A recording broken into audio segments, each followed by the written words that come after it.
Chapter 1658. How could Li Shimin not hope that Li Qingqian wouldn't go? But he also knew that if Li Qingqian didn't experience a storm, he would never be able to take on such a great responsibility. And Qiuzi City was a necessary condition for Li Qingqian's growth. Although the court's attitude toward him had somewhat changed because of Hou Junji's night raid, this was still not enough. At the very least, what Li Qingqian had done so far was far from enough. After all, he was the crown prince of the Tang dynasty, the hope of the Tang dynasty. Last time, not even Li Shimin dared to believe that these schemes had come from Li Qingqian's mouth.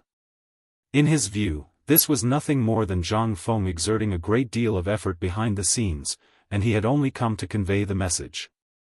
Li Shimin had also asked Zhang Feng about Li Qingqian's trip to Qiuzi, and Zhang Feng hadn't been too worried. Today, when Li Shimin said that the temperature had plummeted, he hadn't even said that Li Qingqian couldn't go. This meant that Li Qingqian's trip would probably go without any mishaps. After all, Zhang Feng had said that he would bring the best equipment with him. Moreover, he would have Gao Ji and Niu Jinda with him. In this way, there would be no problem with his safety. Li Shimin wanted to see if Li Qingqian could command a campaign without Zhang Feng. Li Shimin was very ambitious for this battle. Not only did he want to wipe away his previous humiliation and strike fear into the Turks, he also wanted to use this battle to slaughter his way into the Turks. This was only one of his goals. The other was to test this batch of military equipment and see when it could be used as a killing machine on the battlefield. Most importantly, intimidate. It had been a very long time since the Tang dynasty had won a major battle. Countless people were waiting to see how he would deal with this situation in Qiuzi. The slightest mistake would be a fuse. Not only would the Tubo and the other members of the Tang dynasty have their own ideas, Gao Jiuli and the Wei clan would also be shaken. Thus, for this battle, Li Shimin was very greedy. Not only did he want to win beautifully, he also wanted to show off the might of the Tang dynasty. And the Crown Prince's personal expedition was a very good gimmick. At this time, Li Shimin also weighed the pros and cons for a long time before he waved his hand and said, "This matter has been decided. If there's nothing else, you may all leave. We will take our leave." Originally, they still had something to say, but after seeing Li Shimin's current state, they could only swallow their thoughts. After all, this matter was almost a foregone conclusion. There was no point in saying anything more. He could only wait until the morning assembly tomorrow to see if there was a way to cover up this matter. After all, in terms of eloquence, all the generals in the imperial court added together would not be a match for the civil officials. After everyone left, Shao Gizi entered the imperial study and said, "Your Majesty, His Highness the Crown Prince requests an audience." Li Shimin was stunned and asked, "How long has he been here?" "Your Majesty, the Crown Prince has been here for some time." Li Shimin smiled faintly, he knows how to judge the situation. "Let him in." However, Shao Gizi hesitated and said, "Your Majesty, His Highness the Crown Prince is fully equipped and is waiting on the side at this time." The Crown Prince asked this servant to ask Your Majesty if he could bring a weapon to the audience. Li Shimin was happy to hear this. He waved his hand and motioned for Shao Gizi to let Li Qingqian in. In fact, Li Qingqian had been here for a long time. After dealing with the aftermath of today's phosphate fertilizer factory, it was the overwhelming business and other matters. When these matters were finished, it was already around 5 o'clock. After completing the handover of related matters with the three departments, Li Qingqian originally wanted to enter the palace first to meet the emperor. However, he met Old He, who told him to quickly go to Zhang Feng's residence. When he arrived at the residence, he found that Gao Can had been there for a long time and was now waving a 9-foot-long halberd. Moreover, he was waving it vigorously. How could Li Qingqian not be excited? Because he had seen all the weapons produced by the Tang dynasty, but he had never seen such a magical thing. Moreover, the shaft of this halberd was emitting a silver light, which meant that the body of this halberd was made of steel. How could he not be excited and envious? As soon as he arrived, Gao Can hurriedly brought him to see Zhang Feng. Zhang Feng didn't say anything. He just showed him a map and a sand table and asked him to control the defense of the city with 100,000 people. Then, he inexplicably threw a big box to him. The box was very heavy. At the very least, it took him a lot of effort to bring the box to the courtyard. When he opened the box, he was instantly blinded by the neat set of equipment. The armor was in the style of the Mingguang armor, except that it was mixed with a more compact armor-making technology. The scales on it were like fish scales, divided into 3 layers. The first layer was as thin as a fingernail, and it was connected by wires. The second layer was as big as a copper coin, and the most important layer was the third layer, which was the size of a palm. And this was only a breastplate. When he took out the breastplate, in addition to 2 wrist guards, there was a silver arm guard that connected the breastplate and wrist guards with layers of fine wires. However, on the arm guard, there were 2 things similar to the tiger subduing tiger. The Xianxia armor was a leg guard and a plate armor. And a pair of boots. The boots were almost. They were all covered with a thick layer of steel. This was also the heaviest thing besides the breastplate. Other than that, the leg guards, wrist guards, and so on only weighed a few kilograms. However, this also caused Li Qingxian to be greatly shocked. Could this thing be worn? He didn't know why this armor was made like this. And under this set of armor, there was something that made Li Qingxian's eyes light up. It was a cloak that he was wearing at this time. At this time, Li Qingxian carried a longbow on his back and a spear in his hand. On his right belt hung a crossbow and a quiver of arrows. On his left waist hung a modeo that shone with silver light. Along the way, he walked into the imperial study. As soon as he entered, Li Shimin's eyes widened. Chapter 1659. Your son pays his respects to father. As Li Qingxian spoke, he straightened his body and gave Li Shimin a standard military salute. Li Shimin's eyes almost popped out of their sockets. Seeing Li Qingxian's reaction, he hurriedly called for more candles to be lit in the imperial study. Only then did he see the armor he was wearing clearly. Speaking of armor, Li Shimin thought of the strangely dressed statue of Zhang Feng's mentor at the entrance of the academy. At this moment, Li Qingxian was wearing exactly the same as that. Xian, what are you wearing? At this time, Li Qingxian was wearing a loose shirt with countless large pockets. Among them, several crossbow bolts could be faintly seen. Especially in the pockets on his arms, it was unknown what was inside, but they looked incomparably flat. The shirt was as green as a thicket. There was also something without sleeves on the outside of the shirt. It was made of a kind of leather. There was nothing else on it, but it looked like 2 pieces of turtle shell. No matter how he looked at it, it felt awkward. Moreover, he didn't see that kid take it out when he was on the mountain last time. Could it be that this thing was the bulletproof vest? Xian, this is the bulletproof vest. Hearing this, Li Qingxian hurriedly took off the bulletproof vest. However, taking off the bulletproof vest was also a laborious task. It took him a whole cup of tea's worth of labor to take off the bulletproof vest. When he threw it on the ground, it made a clanking sound of jingshu. Seeing this, Li Shimin became even more curious. He picked it up from the ground.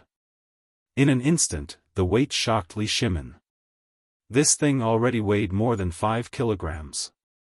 After touching it carefully, he realized that the things that looked like plate armor were actually pieces of steel. The back of the bulletproof vest was sewn with an inch-thick piece of iron. This, before Li Shimin could finish, Li Qingxian said, "Father, this is the bulletproof vest. It's made of 3 steel plates and 5 small steel plates on the side. It's also made of steel wire. It took Feng Zi, Mokido, and the craftsmen on the mountain 3 days to sew it. And so far, only 3 have been made. More than 70 people have been mobilized, and in 3 days and 3 nights." Hearing this, Li Shimin finally understood. However, he was still shocked by Li Qingqian's description. 3 days. And that's what they came up with? Damn it. It was simply insane. 3 pieces of equipment had already mobilized so many people. What would happen if an entire army of 100,000 people was equipped with this thing? How could that be? At this time, Li Shimin was still quite shaken. With Li Qingqian's help, he put on the bulletproof vest. Although it took some effort to put it on, it didn't affect his movements at all. He didn't feel any discomfort even when he swung Li Qingqian's spear. It was as if he wasn't wearing it at all. At this time, looking at the armor on Li Qingqian's body, Li Shimin's eyes burned as if they were on fire. Seeing this, Li Qingqian introduced them to Li Shimin one by one. "Father, look." Feng Zi said that this is a combat uniform. There are 20 eyebrows and 2-foot-long Lujiang arrowheads on each arm. When he's not using them, he uses them as arm guards. The one on the wrist is called a special combat glove. It's made of steel wire and leather.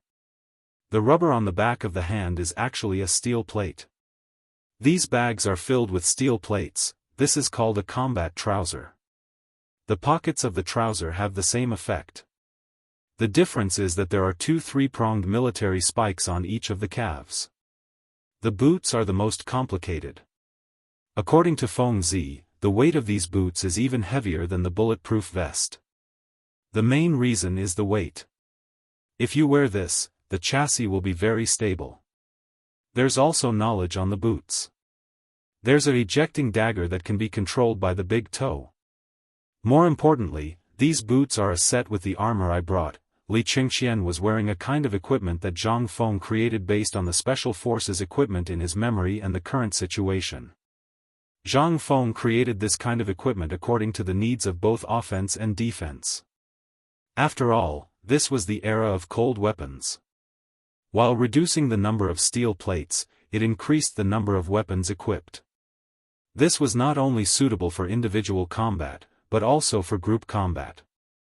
In this battle, Zhang Feng not only wanted to make a name for himself with these pieces of equipment, but he also wanted them to shock everyone in this battle. Therefore, in the future design, this set of equipment was the most eye-catching. However, this was only the beginning. The equipment that Zhang Feng designed could only be used by special forces, special combat personnel, and generals. The equipment used by real soldiers was actually what Li Qingqian was wearing right now. This kind of equipment could block most of the damage even if it was a frontal assault. This was especially true for the vital parts. It could provide the best protection without affecting the battle. The most useless part of this set of equipment was the helmet. In Li Shimin's opinion, this green thing that looked like a pot lid and a turtle shell was really a little. However, when Li Shimin used the spear in his hand to knock on Li Qingqian's helmet, he immediately shut up. The crisp sound of metal colliding made him realize that this thing was definitely not simple. "Qian, you said there was another set of armor? Where is it? Hurry up and take it out. Let me take a look." Chapter 1660. "Father, do you really want to see it?" Li Qingqian was a little hesitant.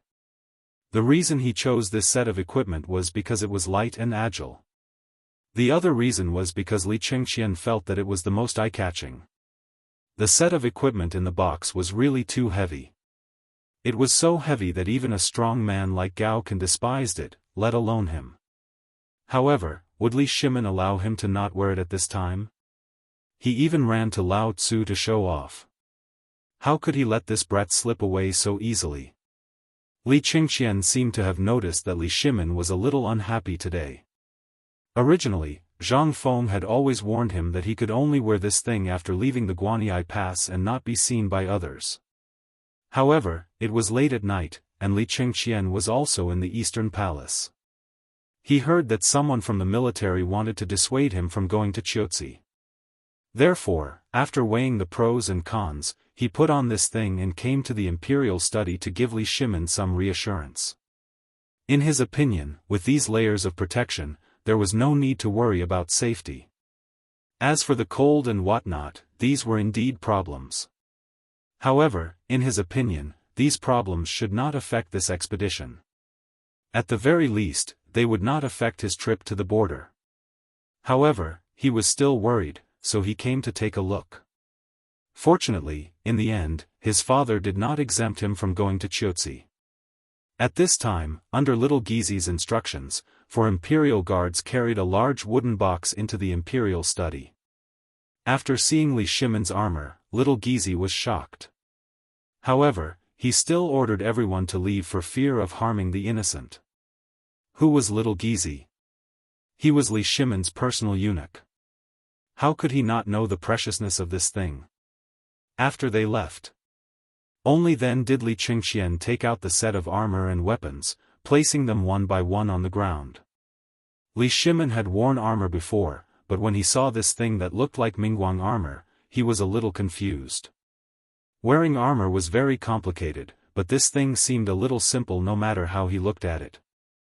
After seeing the armor, Li Shimen's interest was piqued.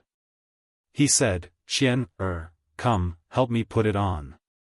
"Imperial father, you can't do that." Li Qingshian turned pale with fright. He knew about this armor. It would take him a lot of effort to wear it, let alone his father. However, Li Shimen had already steeled his heart. He waved his hand and said, "Let's not talk about this anymore. First, help Zhen put on some armor. It has been a long time since Zhen has worn armor." When Li Qingshian heard this, he wanted to say something, but it was already too late. He could only agree. He didn't know why his father wanted to wear this. After all, the weight of this armor was not light at all.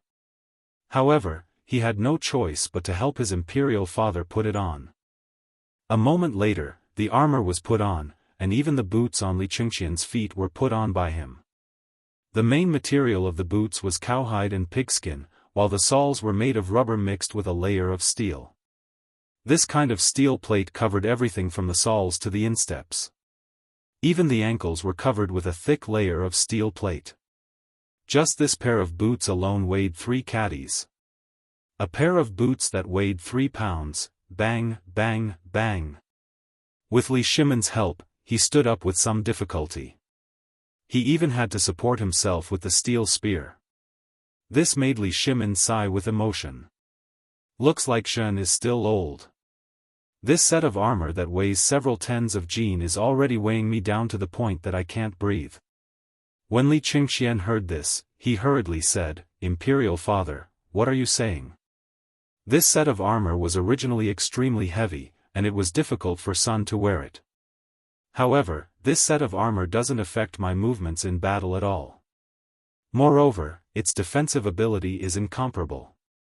Although Sun has never tried it, Sun dares to guarantee that ordinary crossbows won't be able to pierce through it at all. Therefore, Sun feels that there is no need to doubt Sun's safety this time. Sun can definitely. Li Shimen waved his hand and interrupted Li Qingshian. Zhen is not worried about safety. These things are all made of that kind of steel. Zhen is assured. However, have you thought of one thing? Feng Zi once said that psychology is now part of Long Yu Dao. It is already a world of ice and snow. You also know the situation of our Tang dynasty. We don't have enough military equipment. What Zhen is worried about is the morale of the army. This was what Li Shimen was most worried about. As for safety, he firmly believed that with Niu Jinda personally protecting him, nothing would go wrong. However, once Long Yu lost the morale of the army, then how could they win this battle? Even if they had a batch of military equipment now, so what? Oh right, is the cannon on Feng Zi's side ready? Li Shimen shook his head and stopped himself from thinking about it. Instead, he asked Li Qingshian. When Li Qingshian heard this, he said excitedly, "Imperial father, Sun actually arrived a long time ago. However, the matter of the cannon is really too big, and it is incomparably cumbersome to carry. Even if there is a metal carriage, it is really too ostentatious. Therefore, Sun only got one and left it with the retired emperor in Taiji Palace.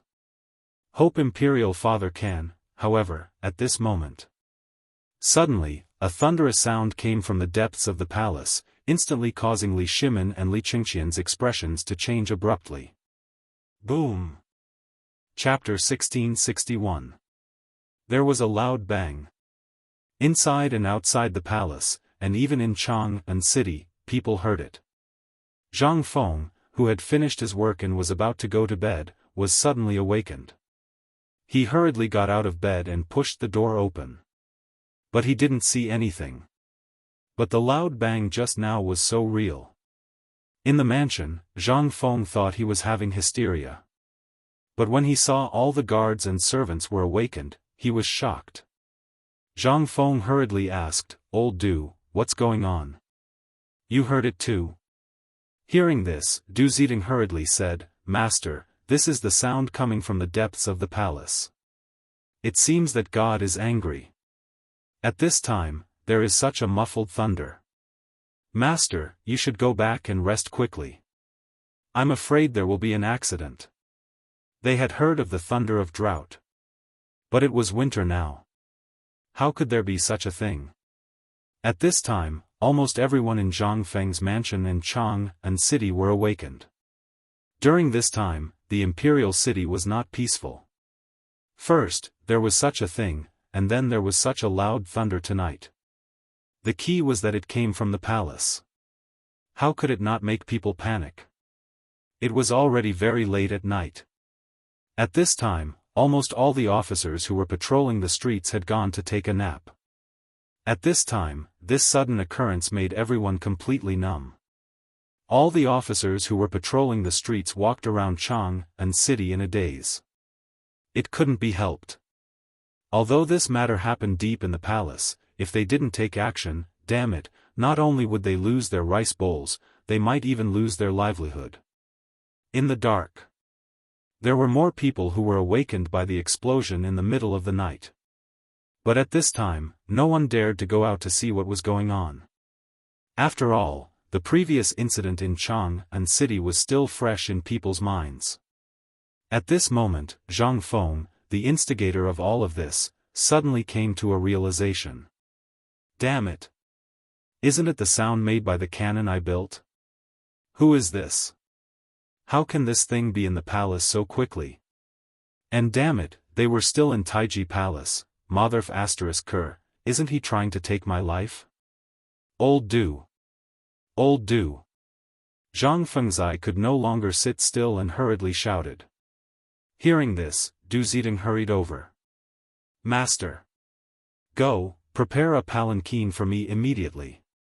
Du Zidong was shocked. She couldn't help but look at the sky that was as dark as the bottom of a pot. She asked, "Master, it's so late. Where are you going?" Zhang Feng was even more anxious now. Once this matter became serious, no matter who was playing with this thing in the palace, once something happened, it would definitely be a huge matter. At that time, the matter of the cannon would definitely not be able to be hidden.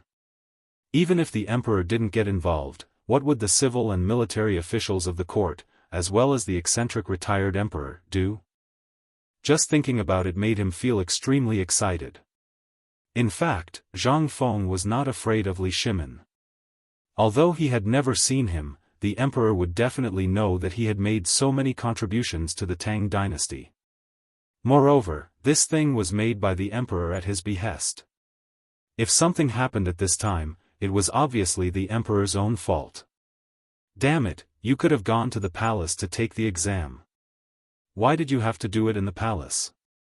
Wasn't it obvious that you were looking for excitement?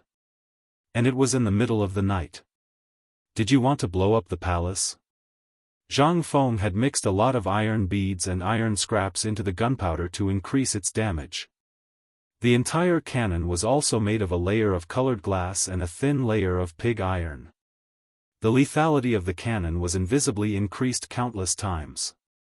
Zhang Feng didn't even need to think to know the result of this shot. If he didn't run now, when would he run? Although Zhang Feng didn't know the Holy Yuan very well, and there weren't many descriptions of him in history, as long as people had brains, they wouldn't think that he was an easy person to get along with, a person who could create the Tang dynasty. How could he be simple? Although the description of him in history was very simple, it told Zhang Feng that this person must be an extremely terrifying existence. What's more, since Li Yuan abdicated, he could make dozens of imperial sisters for Li Shimin in a year. How could such an efficient person be a simple person?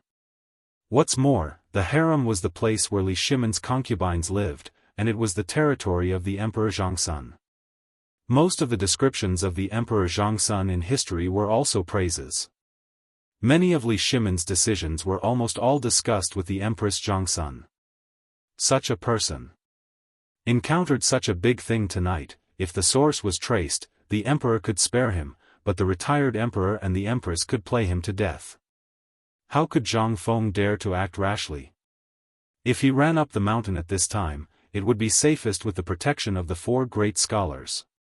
At that time, he could deny it even if he was beaten to death. Thinking of this, Zhang Feng said eagerly, "Old Du, quickly prepare a sedan chair or a carriage for me. I have something important to do and must return to the academy before dawn." This time, Du Zidong was even more confused. He said with a speechless face, "Master, now it's estimated that you can't go out of the city gate before noon tomorrow." Zhang Feng was dumbfounded. He asked, "Why? Why can't I go out without any reason? The fire of Chang and city last time hasn't been settled, so the higher-ups made the rule. Except for the approval of the imperial court, under normal circumstances, you can only go out before noon but not in." Hearing this, Zhang Feng's eyes went black instantly, and he said sadly, F***CKU. Chapter 1662. Deep inside the palace. Actually, it refers to the harem. The harem is located in the west inner court behind the Yeding Palace. This west inner court is the imperial garden. After that, it is the forbidden garden where the emperor, the empress, and the imperial concubines live. This is the most important place in the imperial palace.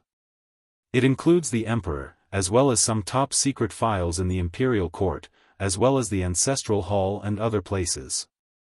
Generally speaking, the emperor and the empress's palace are in the deepest part of this forbidden garden. However, Li Shimin set up his palace at the intersection of this west inner court and the forbidden garden in order to facilitate the handling of government affairs. And the empress naturally has to move over. The advantage of doing this is that all officials have no excuse to enter the harem, which ensures the safety of the harem. And at this time, in the deepest part of the forbidden garden, which is where Li Shimin's palace used to be. This was the place where Li Yuan currently resided. This place occupied a large area of the entire forbidden garden and was separated by a deep palace. The difference has been made. And at this time Li Yuan's palace is overcrowded, and from time to time, there are bursts of thick smoke and flames faintly flickering. And Li Yuan is surrounded by a group of palace maids and beautiful imperial concubines at this time, shrinking to the side and shivering. And each of them is covered in dust at this time. There are even a large number of people who are not wearing clothes to cover their bodies, not to mention hair buns and so on.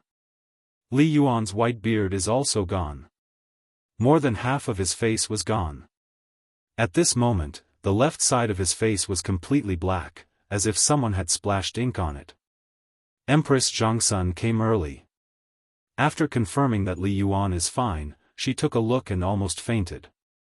Only to see that where Li Yuan's palace used to be, where is the magnificent palace of the past? At this time, what is left in place is only a piece of dilapidated walls. Empress Zhongsun commanded the Jinwu guards, the imperial guards, and the palace maids and eunuchs to put out the fire, and asked anxiously, "Imperial father, did you encounter an assassin?" Li Yuan is still in a state of confusion at this time, his eyes are wide open, but there is no trace of movement. Seeing this, Empress Zhongsun hurriedly said, "Where is the imperial physician?" "Empress. This official is here. Quickly diagnose the retired emperor." "Your Majesty, this subject has just diagnosed that the retired emperor is fine. He was just shocked." At this time, he was just overly shocked. This subject has already sent someone to boil some soup for the retired emperor to calm his nerves, not waiting for him to finish. Li Shimin and Li Qingqian also hurried over. At this moment, Li Shimin was still wearing his armor. If it wasn't for Xiao Gizi and Li Qingqian surrounding him, he might have already been tripped by the Jinwu guards. At this moment, Li Shimin first glanced in shock at the palace that was almost blown into ruins.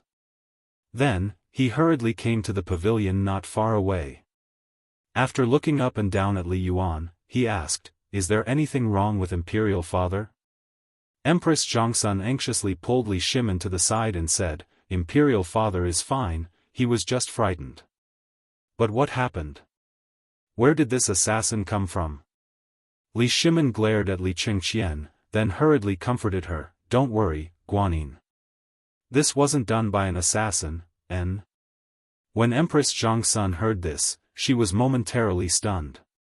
Then, she looked at Li Shimin. She saw that he was wearing armor from head to toe. Li Qingqian also didn't know what he was wearing. He was wearing all sorts of strange things. Although the armor that Li Shimin was wearing right now was specially made, other than the color, its appearance was almost the same as the original Mingguang armor. Therefore, Empress Zhongsun didn't see anything wrong. She asked in surprise, "Second brother, you're wearing this armor. You're still saying that there isn't an assassin?" Li Shimin was instantly speechless. He kicked Li Qingqian and said, "Unfilial son, quickly tell your imperial mother what exactly happened." At this moment, Zhongsun Wugo discovered that Li Qingqian was wearing a green color. Moreover, it was that kind of earthy green. Not to mention, this attire, no matter how one looked at it, he looked like a barbarian. How could this not make her angry? "Qian, what are you wearing? Quickly change into this empress's clothes." Li Qingqian had never seen Empress Zhongsun Wugo so angry before. Seeing this, he was a little confused. He hurriedly said, "Imperial mother, don't be impatient. This son's clothes can wait. Why don't we deal with this first?" Li Shimin also mediated, "Qingqian is right. This matter can be discussed later. Tell me, what the hell is going on?" Li Shimin felt that there was no need to waste time on this matter. This would only attract more people's attention to the special things on Li Qingqian's body. Hearing Li Shimin say this, Zhongsun Wugo couldn't say anything. She could only say, "Tell me first, what happened?" Hearing this, Li Qingqian stammered, "Imperial mother, this thing was actually created by a cannon. Tonight, this son originally wanted to let Imperial Father leave to take a look. However, this thing is rather precious and confidential. Furthermore, Imperial Father was in a meeting with the military at that time. Therefore, this son decided to temporarily leave this thing with the retired emperor, cannon?" Zhongsun Wugo had heard of it before. The crux of the problem at that time was how to explain this place. Thinking about this, Empress Zhongsun Wugo was furious. She pointed at the ruins that were still burning not far away and said, "So, you let the retired emperor play with fire?" Chapter 1663. Empress Zhongsun was so angry that she almost fainted. These days, because of the Tujue going south, the palace was in an uproar. She had just finished dealing with the matters of the imperial harem with great difficulty and eliminated the hidden dangers and suspicions. Before she could catch her breath, such a thing happened. How could this not make her angry? This was all money. This loss, had to be repaired, right? Where did this money come from? Besides, how was she going to explain this to the people outside? In the middle of the night, there was a sudden accident in the palace. The retired emperor's bedroom was blown up by fire. How was she going to explain this to the people outside? Thinking of this, Empress Zhongsun was so angry that her whole body was shaking. Seeing this, Li Shimin hurriedly supported Zhongsun and said, "What are you still standing there for? Quickly go and deal with this mess." How could Li Qingqian not see Li Shimin's expression? He hurriedly accepted the order and ran out. After Li Shimin comforted Empress Zhongsun and let people send her, Li Yuan and the others away. Only then did she hurriedly follow Li Qingqian to the place where the cannon was placed.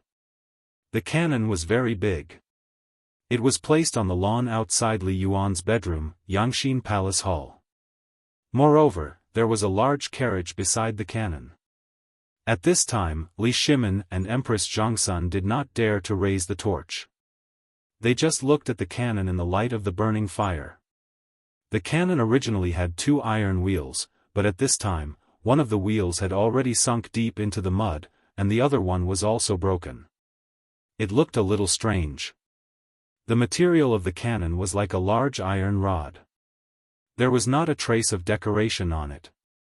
At this time, the barrel of the cannon still had a trace of residual heat. The muzzle of the cannon still had the smell of gunpowder and wisps of smoke entwined around it. At the back of the cannon barrel, at the position of Li Shimin's armrest, there was a protruding place. There was a cover at this place. It was unknown what it was for, but when the cover was opened, a gust of gunpowder smoke instantly choked Li Shimin and forced him to retreat. Li Shimin covered his mouth and asked in a low voice, "This is that cannon?" "Yes, Imperial Father. This is it." Li Shimin pointed at the lid and asked, "Then, what is this?" "Imperial Father, this is the place to fill the ammunition. You only need to fill the cannonballs. The cannonballs are gunpowder. Look, this is it." As Li Qingqian explained, he took out a cannonball the size of a head from a metal box on the metal car and handed it to Li Shimin. The artillery shell was oval in shape and had a bottleneck on it. Some stripes were engraved on it. It didn't look beautiful at all. Li Shimin waited for a moment and instantly had an evaluation. The entire cannon looked very ordinary. Wasn't it just a large iron pipe with 2 wheels installed on it? However, could this toy really destroy the entire Yangxin Palace Hall? Li Shimin was in disbelief. After all, he and Li Qingqian didn't see the scene of the test at the smelting workshop. At this moment, when he saw the head-sized object and the huge hole in the middle of the Yangxin Palace Hall, which occupied more than 2 mu of land, he couldn't help but feel a chill down his spine. Could such a small thing really cause such great destruction? Li Shimin couldn't help but feel agitated. He couldn't help but ask, "Is this toy really so powerful?" Li Qingqian swallowed his saliva and said, "Imperial Father, why don't we give it a try?" In an instant, the two of them couldn't help but shiver. Li Shimin's expression changed and he asked, "Did you say the same thing when the retired emperor asked you a question just now?" Li Qingqian hurriedly said, No, just now, the retired emperor was just playing around and didn't ask anything." "Oh yes, Imperial Father, it seems that the retired emperor knows more about this than we do." Li Shimin suddenly remembered that this thing was witnessed by the retired emperor. Although it was just a test shot, this toy didn't seem to be difficult. It was nothing more than putting the shell in the cover and that was it. How could the retired emperor not know such a simple thing? Li Shimin was speechless. He was even a little angry. This was not something a human would do. Li Shimin took a deep breath and looked at the shell in his hand. Instantly, his back felt numb. Just one of these things was already so powerful. What would happen if it exploded? Li Shimin hurriedly threw the shell in his hand to Li Qingqian and waved his hand in annoyance. "You have to settle this before dawn. Otherwise, I'll teach you a lesson in the morning court." Li Qingqian felt wronged. But what could he do? One was Lao Tzu and the other was his grandfather. His grandfather was in trouble and he didn't stand up for him. What could he do? Although he felt wronged, when he saw the power of this shell, his chances of winning the battle against Chotzi were even greater. Although there were only 10 cannons. At this moment, 1 cannon blew up his grandfather's bedroom. If 10 cannons were fired at the same time, Li Qingqian felt excited just thinking about it. Chapter 1664. Long live the Emperor. The next morning. To be precise, it was 6 hours later. He had just finished dealing with the matters in Yangxin Palace Hall when it was time for the morning court. Li Qingxian hurried back to change into his court attire. As soon as he arrived at the political announcement hall, he heard Xiao Gizi singing. Li Shimin waved his hand tiredly. The morning court had officially begun. At first, Wei Zheng hurriedly reported, "Your Majesty, what happened in the palace last night at 1:00 in the morning? This morning, on my way to the court, I heard someone say that there was a thunderstorm. I'm afraid there's a change." The supervisor of the imperial astronomer also hurriedly complained, "Your Majesty, I've been observing the stars recently and I didn't find any signs of disaster. However, the sudden appearance of the thunderstorm last night was really strange. Everyone in the imperial astronomer has been busy since 1:00 in the morning. It's only now that we found out that it was a thunderstorm from the sky, which means there's a change. Your Majesty, at this time, almost everyone in the court had different guesses. Almost every department seemed to be telling what they were doing after the incident last night, but in fact, they were telling the emperor. They didn't sleep last night because they had been busy with this matter. However, at this time, only the people in the military department didn't say anything. After all, Yu Qigong, Cheng Yaojin, and Qin Xiong from the military department didn't say anything. They were calm and composed. Even if they had something to say, they had to hold it in.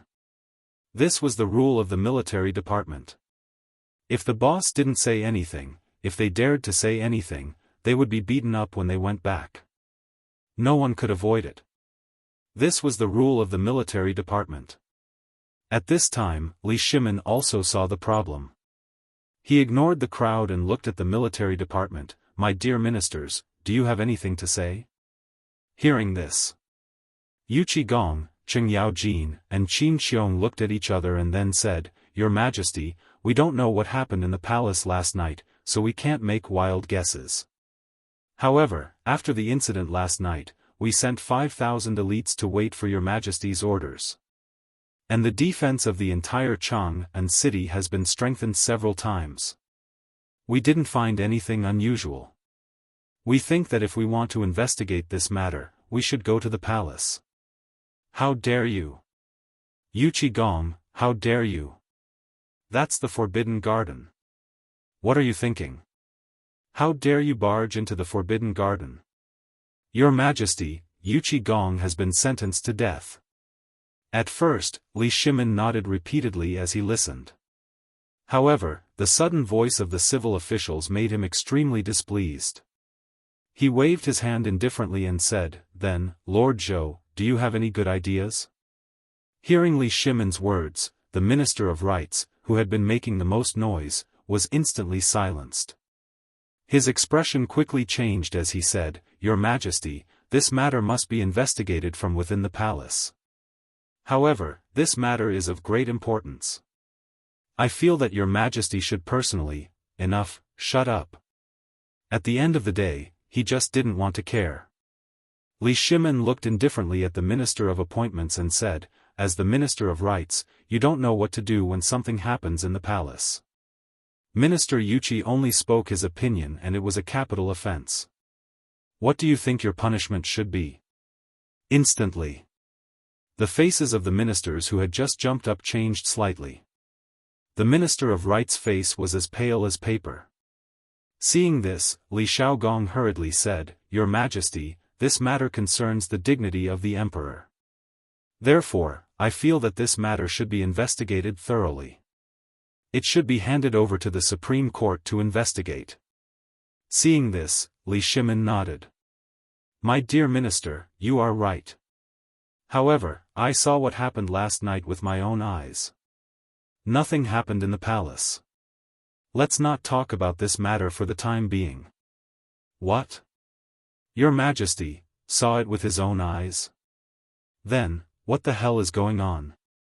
Hearing this, Wei Zheng hurriedly said, "Your Majesty, may I ask what exactly happened in the palace last night?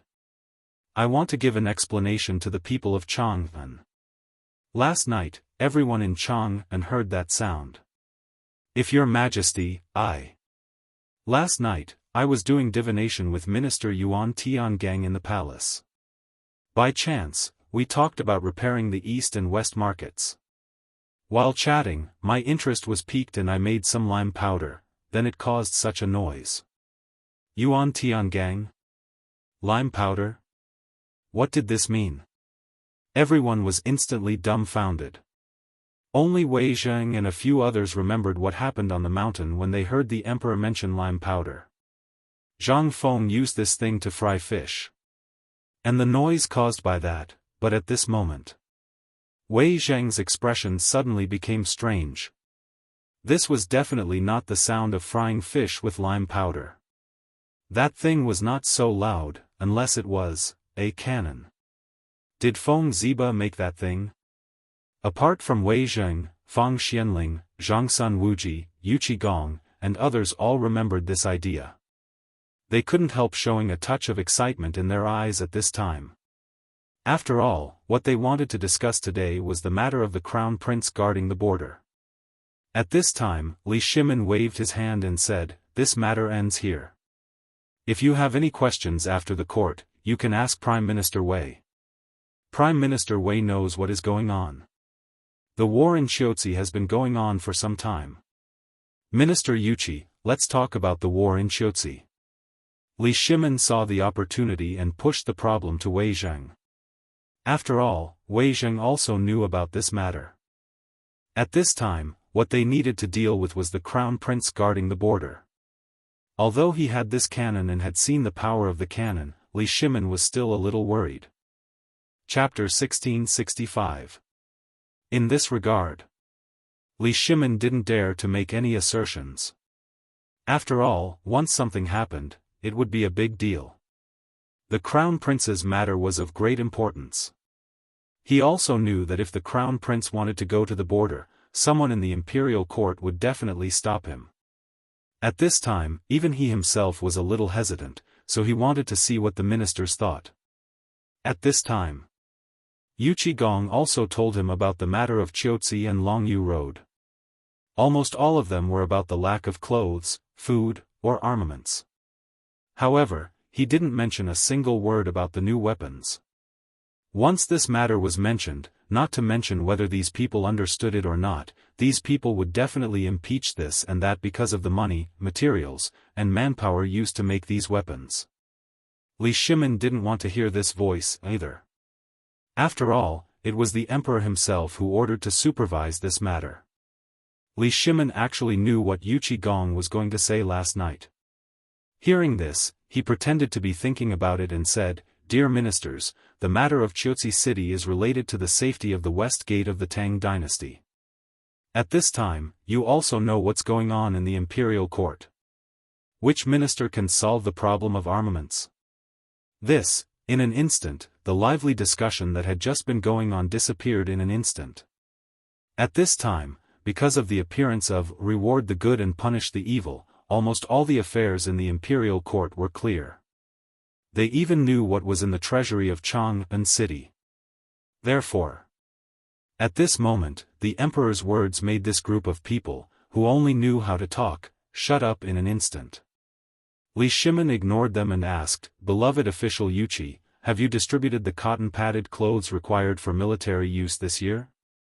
Hearing this, Yu Qigong sighed and said, "Your Majesty, I've talked with the two ministers of the Ministry of Works, Du Ji, and got the answer. It will take another month to get 50,000 thick cotton clothes.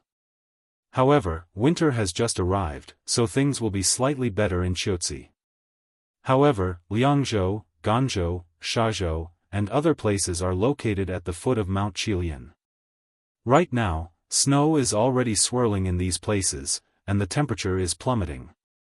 If it hasn't been through winter, I'm afraid that unforeseen events will happen. Moreover, these prefectures are located at the rear of Qiuzi city. If the rear is unstable, it will only cause the soldiers at the front line to panic." Li Shimin's expression sank as he asked, "Why didn't you report this earlier? Didn't we remember that this matter was reported in June? Why is it still like this when winter is about to enter the 12th lunar month? Du Ji, Ministry of War, Ministry of Works, can you give me an explanation?" The ministers' expressions changed when they heard this, and they hurriedly explained. But it was only in June and July when there was a locust plague, so they didn't have the time to deal with it. When the matter was over, all the mulberry trees had been eaten clean. When the mulberry trees died, there was naturally no food for the silkworms. Most of them died as well. No matter how powerful the Ministry of Works was, there was nothing they could do. But the emperor had been busy with other things and didn't have time to deal with this matter, so it was delayed until now. At this time, the more Li Shimin listened, the more he felt that something was wrong. After all, he did receive such a report in the past, but because of other things, he really forgot about it. The more he listened to these people, the angrier Li Shimin became. Enough. We didn't come here to listen to your complaints. Give us a solution in 3 days. We'll leave this matter to Zhang Sun Wuji. Zhang Sun Wuji was a little speechless. But he still obeyed the order. Li Shimin knew that he would naturally have a solution. After this matter was settled, Li Shimin said again, "Today, I want to put the matter of the military supplies aside for the time being. Let's talk about the matter of Chuzi first. Xing Province, Feng Province, and Tuli Khan, you all know about it, right? Then we won't say much. You've all seen this war. Right now, even Longyu Province and Chuzi Province are in dire straits, let alone Feng Province and Xing Province. This is a matter of wealth. Thus, we have decided to send the Crown Prince to Chuzi to guard the border. On the one hand, we will stabilize the morale of the army, and on the other, we will investigate how serious this matter is. What do you all think?" Li Shimin's words immediately caused an uproar among the officials. They had heard about the Crown Prince's decision to guard the border before, but after what had happened some time ago and Tuli's sudden actions, they all believed that the emperor would not let the Crown Prince guard the border. After all, although guarding the border at this time would temporarily prevent riots due to the lack of food and supplies for the winter, it would definitely cause a sensation, especially when the Indian and Turkic armies joined forces. At this time, the morale of the army was slack, and the Crown Prince's sudden appearance was bound to make the war at the border extremely difficult to resolve. To go at this time, it simply didn't make sense. Instantly, all of the civil officials once again erupted with cries of protest and opposition. "Your Majesty, you absolutely can't do this, Your Majesty. Your Majesty, although the Crown Prince guarding the border can raise morale, if he goes now, not only will it not raise morale, it will also cause the entire Tang dynasty to fall into a passive position, Your Majesty. Your Majesty, please reconsider." Chapter 1666. At this moment, along with the voices of opposition and discussion, there were rising voices. Even the military, Yu Qigong, and the others began to advise against it. After all, the Crown Prince guarding the border was a major matter. Once the Turks received the news, the difficulty of this campaign would increase by several times. This was absolutely not beneficial to the already complicated war situation at the border. On the contrary, it would lead to an even greater crisis, and it might even destabilize the situation at the border. What would the court officials think? At this moment, Li Shimin was also in a difficult position. He had originally thought that the Crown Prince's decision to guard the border was a little hasty. But after seeing the armor last night, Li Shimin felt that it was feasible. But after seeing the cannon last night, he completely hesitated. Although the cannon was very powerful, was it really suitable for the Crown Prince? Hearing the opposition of almost all the officials, Li Shimin couldn't help but ask, "Crown Prince, what do you think about this?" Li Qingqian actually had something to say, but he knew that he couldn't say it too early or too late. Hearing Li Shimin's words, he said, "Your Majesty. Sirs, you are right.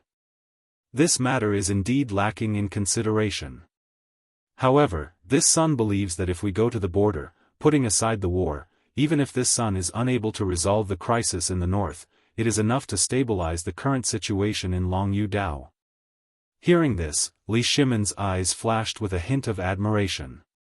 Just the aura he had just displayed, as well as the calmness and composure, made Li Shimen's eyes light up.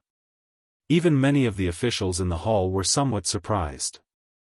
They gradually quieted down, wanting to hear what Li Qingqian's plan was. Li Shimen waved his hand and asked, "At this time, all the soldiers and garrisons in Longyu Circuit lack winter clothes. Even if you are the crown prince, if you don't have something to help them survive this winter, will they trust you?" Li Qingqian bowed and calmly replied, "Imperial father, although this son cannot solve the problem of the cold, this son's trip will mean the attention of the court, as well as Imperial father's love. This is extremely important to the people's hearts. This is possible?" Instantly, all the ministers were dumbfounded. They didn't even dare to think about such a thing. After all, if that was really the case, wouldn't it mean that the crown prince's trip this time would only be beneficial and not detrimental? Could it also give the soldiers who couldn't get winter clothes a sense of belonging, stabilize the morale of the army, and win the war? Although many officials had received the news that the emperor wanted the crown prince to guard the borders, the premise was that Shenzhou and Fengzhou were safe. However, not only did something happen in Feng province and Shing province, but the sudden change in the weather also exposed the lack of food and clothing in the army. Otherwise, how could the ministers be at ease? This was the crown prince, the hope of the Tang dynasty. Once the news of the crown prince guarding the border and the Tang dynasty's army reached the ears of the Turks, then, as a result, this war would only break out more fiercely. And if the Turks really captured the crown prince, what would the result be? At this time, seeing the officials like this, Li Qingqian was instead calm and composed as he said, "I know what all of you are thinking about, but if there is someone who can finalize the winter supplies in the army in a short period of time, then what harm is there in not going?" Instantly, everyone was speechless. Who dared to make a guarantee about this? At this time, the crown prince actually talked about such a thing. This, in an instant, everyone shut their mouths.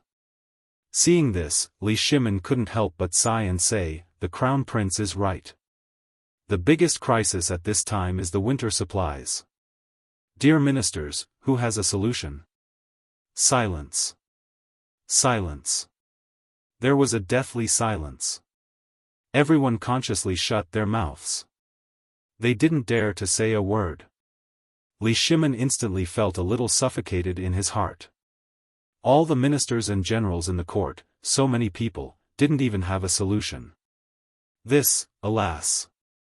Li Shimen sighed deeply and said, "I was also worried about the crown prince guarding the border, but I didn't know the situation in Longyu had become like this. Last night, I received an urgent message from Longyu, saying that countless soldiers of the Tang dynasty are suffering from the cold in Ganzhou, Shazhou and other places. Ministry of Works, Duji, and the Land Administration, I order you to come up with a solution in 3 days. No mistakes." At this time, the Land Administration, Duji, and the Minister of the Ministry of Works suddenly changed their faces. It turned the color of pig liver. But what could they do? At this time, the only things that could make winter clothes were nothing more than paper, mulberry, and hemp. But even if they had the raw materials now, it would take a lot of them. Moreover, the journey was long. It would take at least 1 or 2 months to make it. Li Shimen also knew about this, but what could he do? If they didn't make it now, it wouldn't be a good thing. After all, if they really did it, it would be a big deal. How could they make it? At this time, they couldn't help but ask for help. After hesitating for a while, Yu Qigong said, "Your Majesty, I may have a solution in a short time." Chapter 1667. Do you really have a way? Li Shimen was shocked. He didn't think highly of this matter. After all, no one other than Feng Zi could produce so many armaments in such a short period of time. When Yu Qigong heard Li Shimen's question, he said with certainty, "Your Majesty, have you forgotten that this water wheel has a great use?" With that said, Li Shimen was instantly enlightened. He also remembered that Zhang Feng had said that this water wheel wasn't just used for the phosphate fertilizer factory. More importantly, it had to be used in other areas. For example, it could allow hundreds of weaving machines to work at the same time. This seemed a little ridiculous, but the appearance of the phosphate fertilizer factory gave Li Shimin hope. When the people of the three tribes saw that Yu Qigong had taken the initiative to take on this huge burden, they couldn't help but be secretly delighted. At this moment, Li Shimin said calmly, "Then, I'll leave this matter to you and the three tribes. You must confirm the armaments of Longyu before the end of the year. Otherwise, I'll punish you severely." "Your Majesty, we obey." Without waiting for Yu Qigong to agree, the people of the three tribes hurriedly agreed. Now that Yu Qigong was taking on the burden, they couldn't wait for it to happen. After that, when they discussed the phosphate fertilizer factory again, there was almost nothing to say. No one dared to say that the crown prince shouldn't go to the border anymore. It was fine if he didn't go, but he had to offer something, right? At the very least, he had to stabilize the morale of the army. Finalize it, right? But who among these people could handle it? Who had the ability to do so? No one. This was a matter of whether hundreds of thousands of soldiers could survive the winter. Who would be so stupid as to block it? Naturally, everyone agreed with the crown prince's decision to go to the border. After all, with Niu Jinda's personal protection and the crown prince's performance in Chang'an City, this matter was almost set in stone. In addition, at this time, the phosphate fertilizer plant had officially started operations. This might be related to whether they could make a lot of money in the next year. Moreover, the phosphate fertilizer had been handed over to a few students from White Deer College. The Ministry of Works was in charge of it, but Li Xiaogong was in charge of it. Although they didn't know who came up with this idea, this matter was beneficial to them and had no disadvantages. Today's morning court session lasted for a full 3 hours before it finally ended. The Minister of Agriculture, the Minister of Works, and the Minister of Duji had been waiting outside for a long time as soon as the imperial court ended. As soon as Yu Qigong came out, the three of them hurried over to greet him. "Lord Yuqi. Lord Yuqi, wait."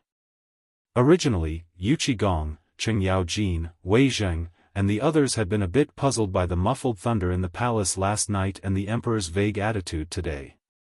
They had prepared to go to the emperor's place after morning court ended, but as soon as they left, they ran into these three. Yu Qigong stopped in his tracks in surprise. A few of them hurriedly came forward and lit a cigarette for each of them. Only then did they say with a smile, "Lord Yuqi, I can't thank you enough for today's matter. Now that this matter is over, how about we invite all of you out for a drink?" Yu Qigong and the others knew about this matter, but the three of them didn't. They knew the whole story. Yu Qigong, Wei Zheng, and the others smiled and then waved their hands. "Forget about the drink. It won't be too late to talk about it after this matter is over, but, since the three of you are so kind, why don't you go, old man Yuqi?" Cheng Yaojin took the opportunity to fan the flames. Although this matter wasn't a big deal to them, for the three of them, it was a matter that could cost them their lives. Moreover, it was a good thing to have the three ministries owe them a favor. At the very least, they would have to trouble them for many things in the future. For example, the Minister of Agriculture. And Du Ji. Yu Qigong also understood Cheng Yaojin's words. He smiled and cupped his fists. "Everyone, I still have important matters to attend to. This matter is quite complicated. Let's not drink today. I have to quickly investigate this year's mulberry and hemp." When the three of them heard this, they knew the importance of this matter. They hurriedly cupped their fists and said, "Thank you very much, Lord Yuqi. We also have to go back and check the situation of the treasury." After saying that, Yu Qigong and the others hurriedly left. After walking out of the Red Phoenix sect, they turned a corner and entered the East Palace through the Yanxi Gate. However, they didn't expect that the Emperor and the Crown Prince were sitting in the East Palace, waiting. When the three of them entered the East Palace, they invited little Gizi over. As soon as they entered, they saw a huge thing covered with red silk placed in the center of the East Palace's main hall. Li Shimin also went straight to the point. Dear ministers, I know you all want to know what happened in the palace last night. Today, I will tell you that last night, the retired emperor blew up the Yangxin Palace Hall. In an instant. The few of them were completely stirred up. After all, this was a big matter. And the retired emperor actually blew up the Yangxin Palace Hall. What was going on? And he used the word blow up. Could it be? You guessed right. This thing is the divine weapon that Feng Zi tinkered with, the cannon. Chapter 1668. At this time. When they heard this, they were completely dumbfounded. They knew about the cannon, but now they saw it was real. Didn't that mean, furthermore, the sound of the cannon blast was enough to blow up the entire Yangxin Palace Hall? Although he didn't know what happened, he knew that the entire Yangxin Palace Hall must have been destroyed. Was this really the cannon that Zhang Feng said? They had heard Zhang Feng talk about this thing before, but now, the key was that it seemed a little too incredible. If one cannon was so powerful, did it mean that the 10 cannons Zhang Feng prepared this time were enough to pacify the more than 300,000 allied troops? Therefore, at this time, the few of them were staring at the thing wrapped in red cloth with burning eyes. Li Shimin didn't want to talk in riddles anymore. He waved his hand and personally lifted the red cloth. In an instant, a steel cannon appeared in the East Palace, and it was facing the gate. It looked quite strange and solemn. The cannon was not very complicated. It was an iron pipe about 10 feet long and slightly bigger than a wash basin. There were 2 big iron wheels under it, and 4 big iron balls in front and back supported the cannon. At this time, Li Qingshan introduced the use of each part of the cannon, and then said, Your Excellency, what do you think of this thing? What do you think? What do you think of this thing? Was there a need to ask? It was simply beyond their imagination. Wei Zheng said with a serious face, Your Majesty, this thing is good, but when the crown prince leaves, won't it be too conspicuous if he takes it with him? And it will definitely attract the covetous eyes of many people. It will do no good to the war in Qiuzi. Your Majesty, Prime Minister Wei is right. I think we should discuss this matter separately. After all, if this thing is leaked out, it will be disadvantageous to the war in the Tang dynasty. If the 300,000 allied troops attack together, Qiuzi will be in danger instantly. Moreover, the road in Longyu is long and narrow. People from the Turks often come to sell their sheepskin or goods. It's easy to hide spies among them. We can't do this.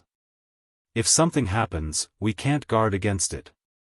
Once they send a small group of elites to rob these armaments, the consequences, Your Majesty. Wei Zheng bowed and said, Your Majesty, please reconsider this matter.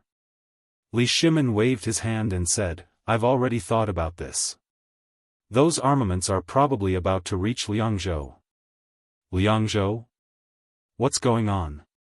Li Qingshan said, Your Excellencies, when Fengzi bought the long and narrow road from Lantian County to Shao Mountain, we didn't know what he was thinking at that time. Although there were many good fields on both sides of the only road from Shao Mountain to Lantian County, they were all dry land and useless to buy.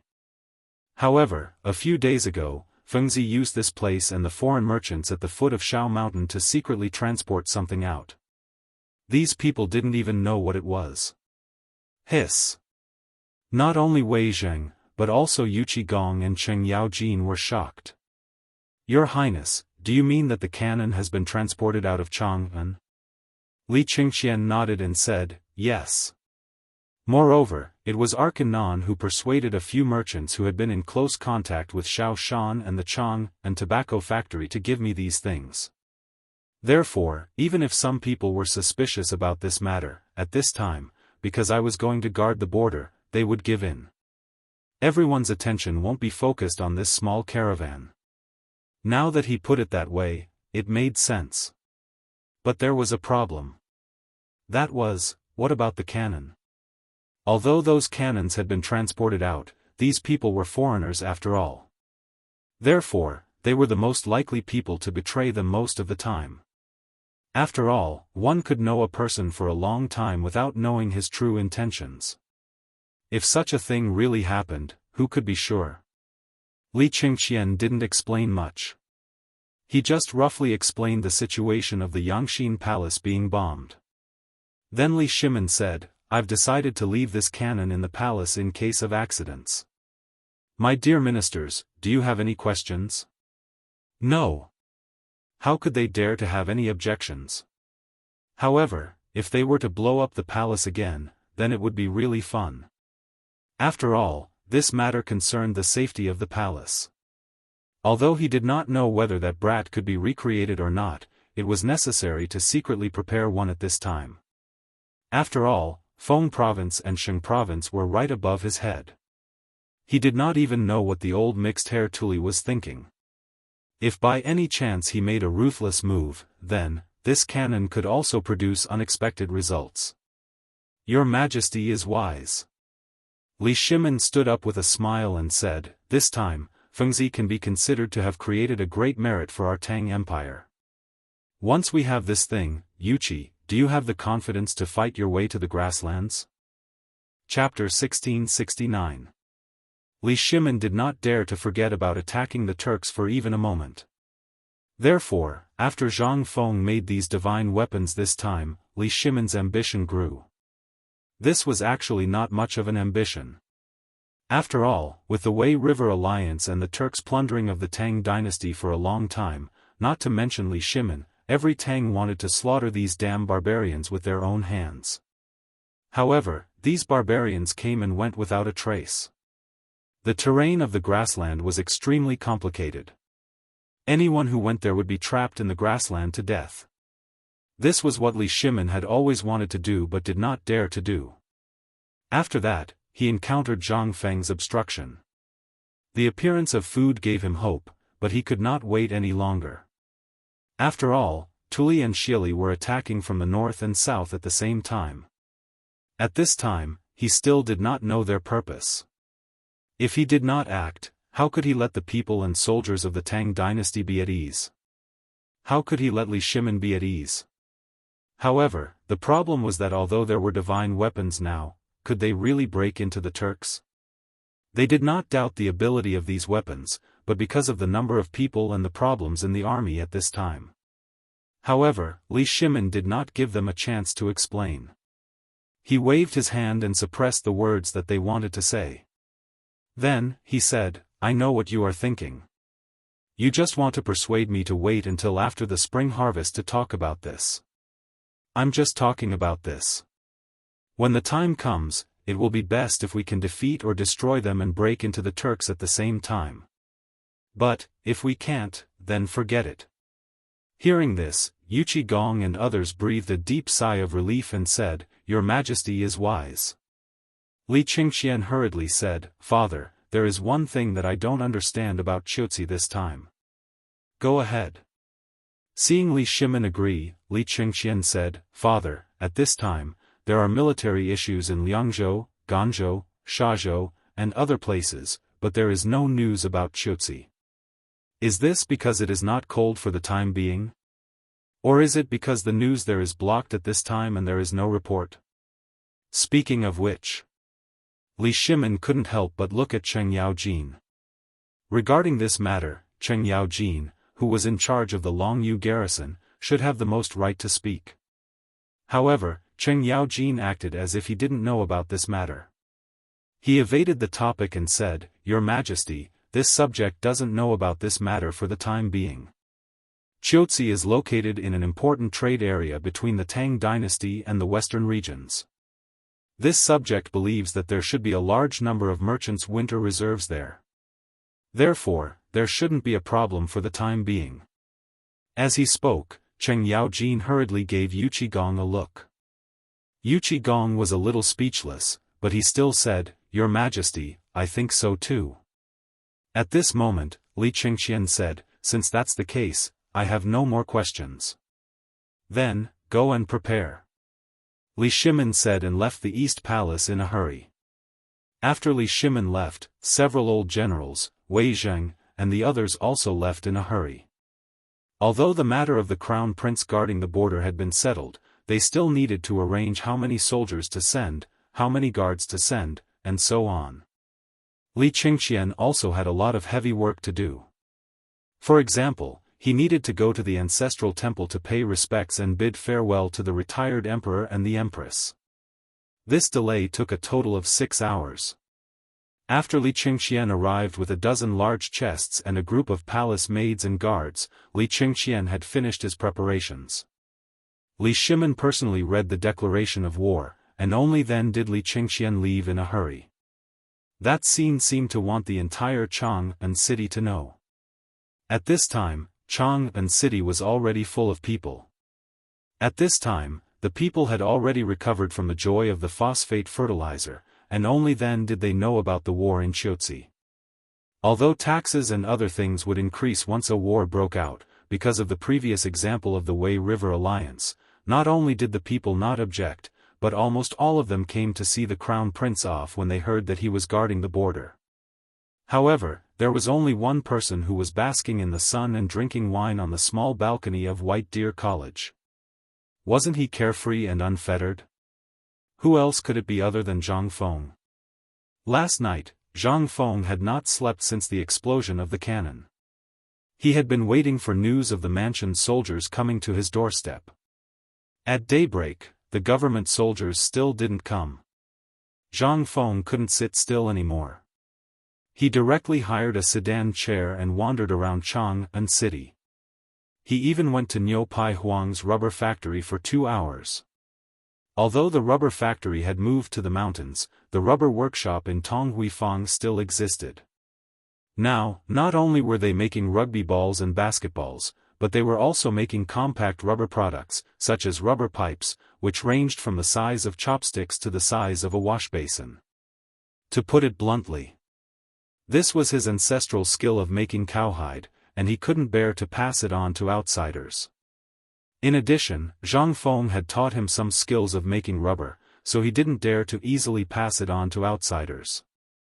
Although he was in charge of the rubber factory on the mountain, his disciples, and his wife were all competent, so he had more time to come here and study this thing. What was this? This was all money. And most importantly, in Chang'an city, his wife and children were now on the mountain, and even his children had entered the academy because of Zhang Feng. Now that he had money, if he didn't drink and drink, wouldn't he feel sorry for himself? Chapter 1670. Zhang Feng also came to his senses after being reminded by Niu Pai Huang. He repeatedly claimed that Niu Pai Huang had inherited the old ancestors' teachings. Perhaps this was the laziness of the people in Guanzhong. Once they had money, their pockets would swell. They would be able to walk their dogs, play with birds, and drink with girls. Moreover, there were basketball, rugby, and even poker cards that Zhang Feng had created. With so many entertainment activities, how could the people of Chang'an let go of them during the autumn planting period? Not to mention Niu Pai Huang. Just as Zhang Feng's imagination was running wild, wondering when he would be able to be like them and truly let go of everything and wander around without any restraints, a voice suddenly rang out. Jing Shu and Zhang Yuyao, who were sitting at the side and chatting idly, seemed to be attracted by something. They looked downstairs not far away. At this moment, a shout came from downstairs. "Madams, Old Wei and the others are here. They say they want to visit Old Master." As they spoke, they saw Wei Zheng and the other 4 slowly walking over from the water wheel in the middle of the villa area not far away.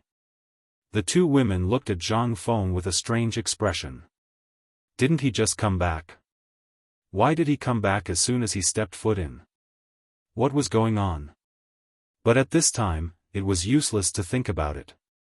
The 2 women could only shake Zhang Feng awake and ask Xiao Chui, to invite the others up. Then, they left. As soon as they came up, they saw Zhang Feng in a daze.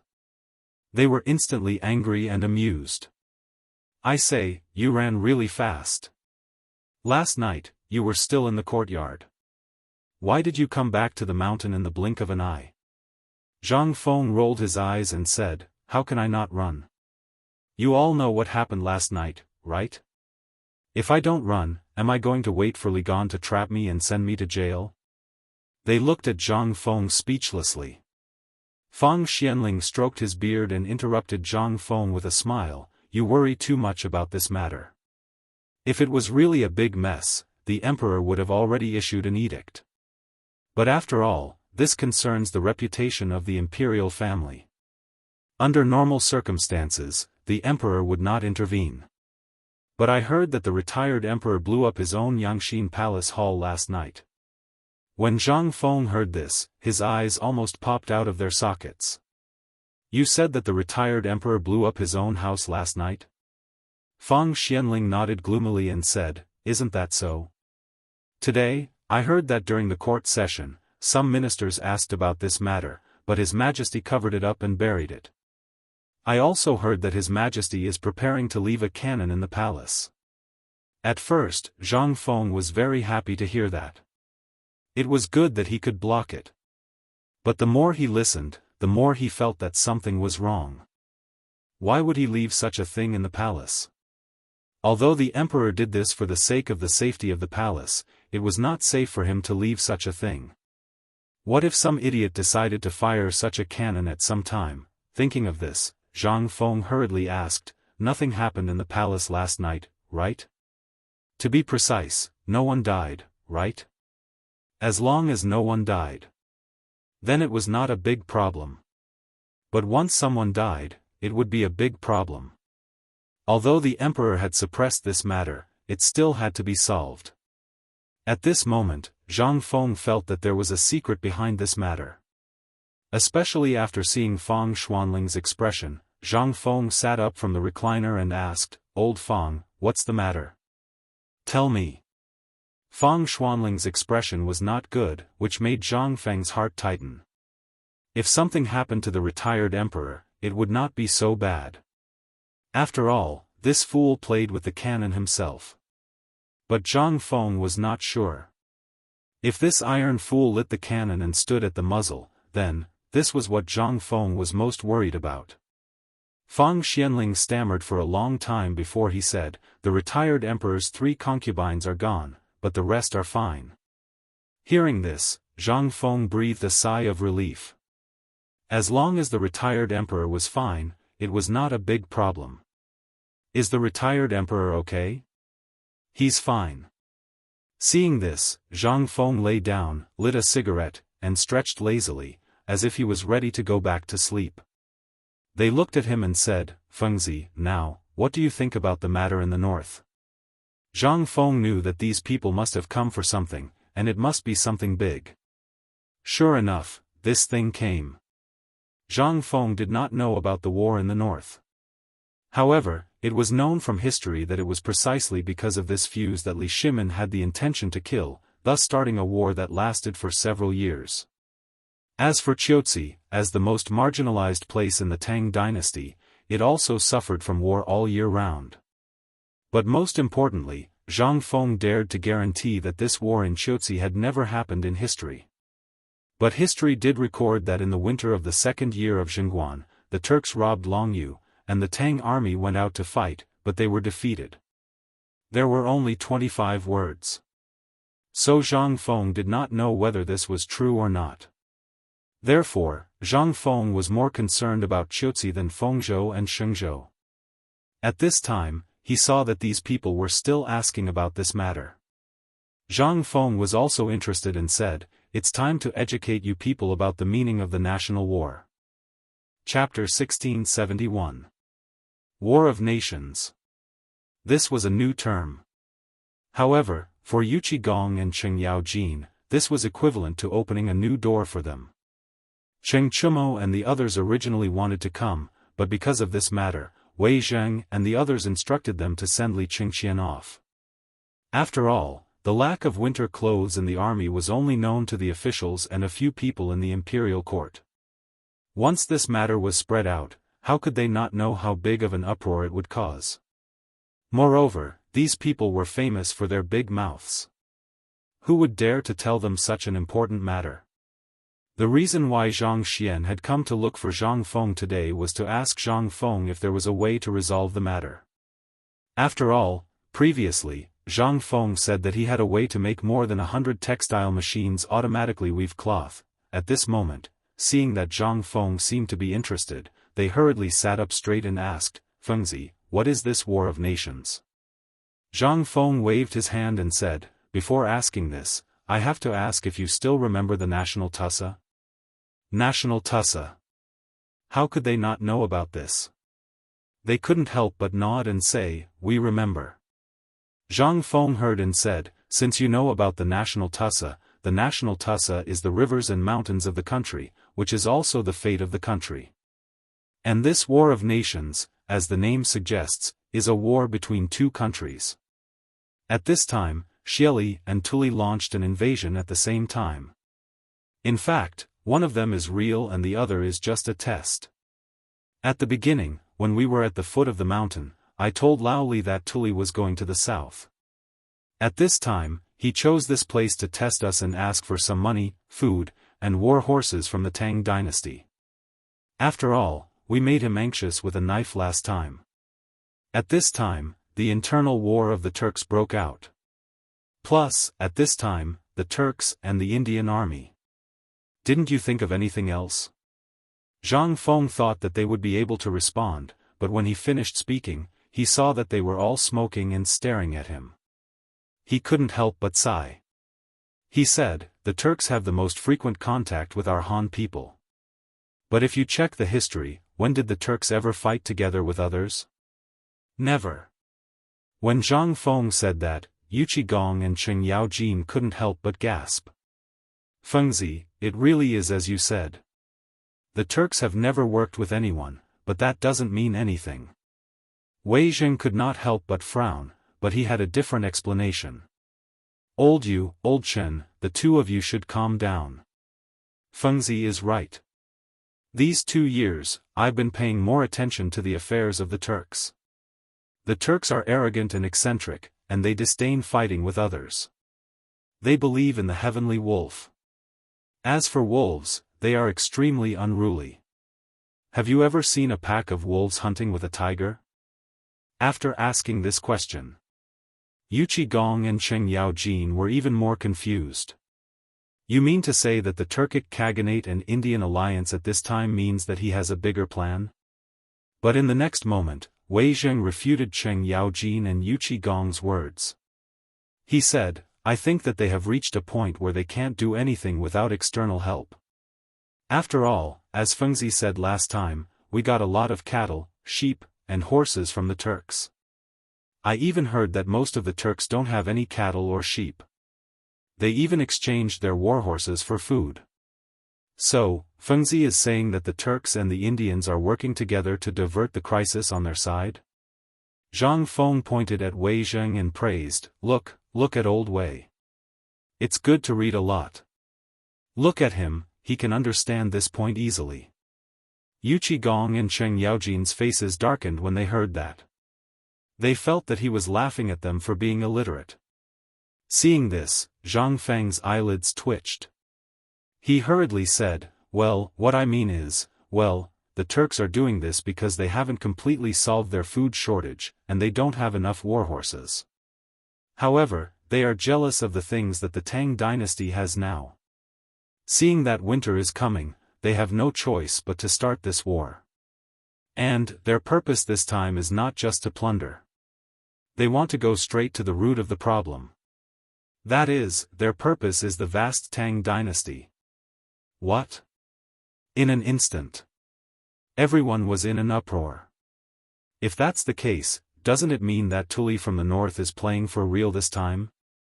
At this time, the crown prince was guarding the border, didn't it mean that the danger would be doubled? At the thought of this, their expressions changed abruptly. "Fengzi, is what you said true?" Zhang Feng nodded and said, "How can it be false? Not only that, but Tufan, Tu, and Hungao will also be implicated because of this matter. Therefore, the current war in the north does not depend on when he will attack, but on when the heavens will allow him to attack. If the heavens are on his side, Tuli in the north will only return empty-handed this time. However, this also depends on the Crown Prince's situation at the border. Chapter 1672. Look at the situation of the Crown Prince guarding the border. How could they look at it? At this time, their expressions changed again. Even Wei Zheng was ready to go down the mountain immediately to stop the Crown Prince from guarding the border. Zhang Feng didn't know what was wrong with Wei Zheng. He hurriedly said, "Old Wei, what are you going to do?" "I'm going to stop the Crown Prince from guarding the border." At this time, the Crown Prince is taking the important military equipment of the Tang dynasty to Qiuzi. If there is an accident on the way, won't there be a big problem? No, no, no. Sit down, sit down. Don't be impatient. Don't be impatient. Zhang Feng hurriedly pressed Wei Zheng down and said, "Old Wei, this is a matter of the imperial court. What are you anxious about?" Wei Zheng was stunned. Only then did he realize that he was careless. Fang Xianling hurriedly said, "Well, Old Wei is not worried about that. He is worried about the military equipment and cannons that the Crown Prince is personally escorting, as well as Lao Li's son. If these cannons fall into the hands of the Turks, then, it will be dangerous." Zhang Feng waved his hand carelessly and said with a smile, "Do you think I'm stupid? I'll install the whole thing and then send it over." Cheng Yaojin couldn't help but pat Zhang Feng on the shoulder. In an instant, Zhang Feng's face suddenly turned pale. In this short moment, the house was almost destroyed.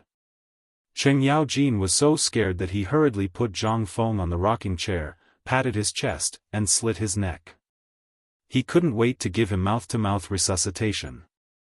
Wei Zheng glared at Cheng Yaojin angrily. He was about to go forward and argue with him when Zhang Feng finally calmed down.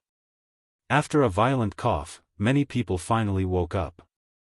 They asked in confusion, "What happened just now? Why do I suddenly feel like the sky is falling?" When they heard this, they didn't know what to say. They could only laugh it off and avoid this matter. Then, Cheng Yaojin hurriedly asked, "Feng Zi, at this time, if you don't let me go and save people, you should at least tell me your plan, right? We're old brothers, what's so hard to say? Don't you think you're asking for a beating?" Zhang Feng rubbed his aching shoulder. It took him a long time to recover. He stared at Cheng Yaojin suspiciously. He seriously suspected that he had been plotted against by this person, but Zhang Feng had no evidence. In addition, Cheng Yaojin was thick-skinned. At this moment, his face was not red nor was he panting. Zhang Feng could do nothing about it. He could only say, "Although those things were given to the merchants of the western regions to transport, I have already secretly placed them in the official salt team. Moreover, I have taken these things apart. Other than Li Gan, no one else knows how to assemble them. Otherwise, why would I let Li Gan go?" This time, Li Gan went to Qiuzi for two reasons. On the one hand, he wanted to train. On the other hand, the most important thing was to show off our firearms and military command ability. This was something I fought hard for. This time, the Crown Prince went. This is also a good thing. After all, with a big head like him, no one will notice Li Gan. This way, it will be much easier to do things. If only that was the case. The key was that everyone here knew that the Crown Prince was Li Gan, and Li Gan was the Crown Prince. At this moment, Zhang Feng's words meant that there were interceptions along the way. Wei Zheng's face suddenly darkened. "Feng Zi, this is a serious matter. It is not something that only Li Gan can deal with. From what I heard, you mean that the Crown Prince's journey to the border is not peaceful?" Zhang Feng nodded. "Of course. Who is the Crown Prince? He is the future of the Tang dynasty. Whoever can get his hands on him will practically own the west gate of the Tang dynasty." Hearing this, everyone's face suddenly changed. "Well, tell us, do you have any ideas?" "The Crown Prince. Once he and those cannons fall into the hands of the Turks, then How can the Tang dynasty be safe? Feng Zi, say something. Stop arguing. Let's see what Feng Zi has to say. Zhangsun Wuji, who had been silent all this time, suddenly said loudly. After calming everyone down, he said, Feng Zi, this is a serious matter. If you have any plans, why don't you tell us? Zhang Feng shrugged and said, I really don't have any good ideas. This matter will depend on how Li Gan, the crown prince, and Niu Jijia handle it. I have already asked Tai Niu and the others to tell Niu Jijia about this matter. As for what happened on the road, it is actually a kind of trial. It will be of great help to the crown prince and Li Gan. Don't worry about it blindly. Instead of worrying about it blindly, why don't you think about how to deal with the Turks in the north, or think about what to eat to be safe later? After hearing Zhang Feng's words, although they were still a little worried, after all, this matter was of great importance. But seeing that Zhang Feng seemed to have prepared for it, if they said too much at this time, they would only expose their identities. They discussed. Then, they temporarily suppressed all the thoughts in their hearts. After all, the 5,000 elites accompanying them and Niu Jinda were not to be trifled with.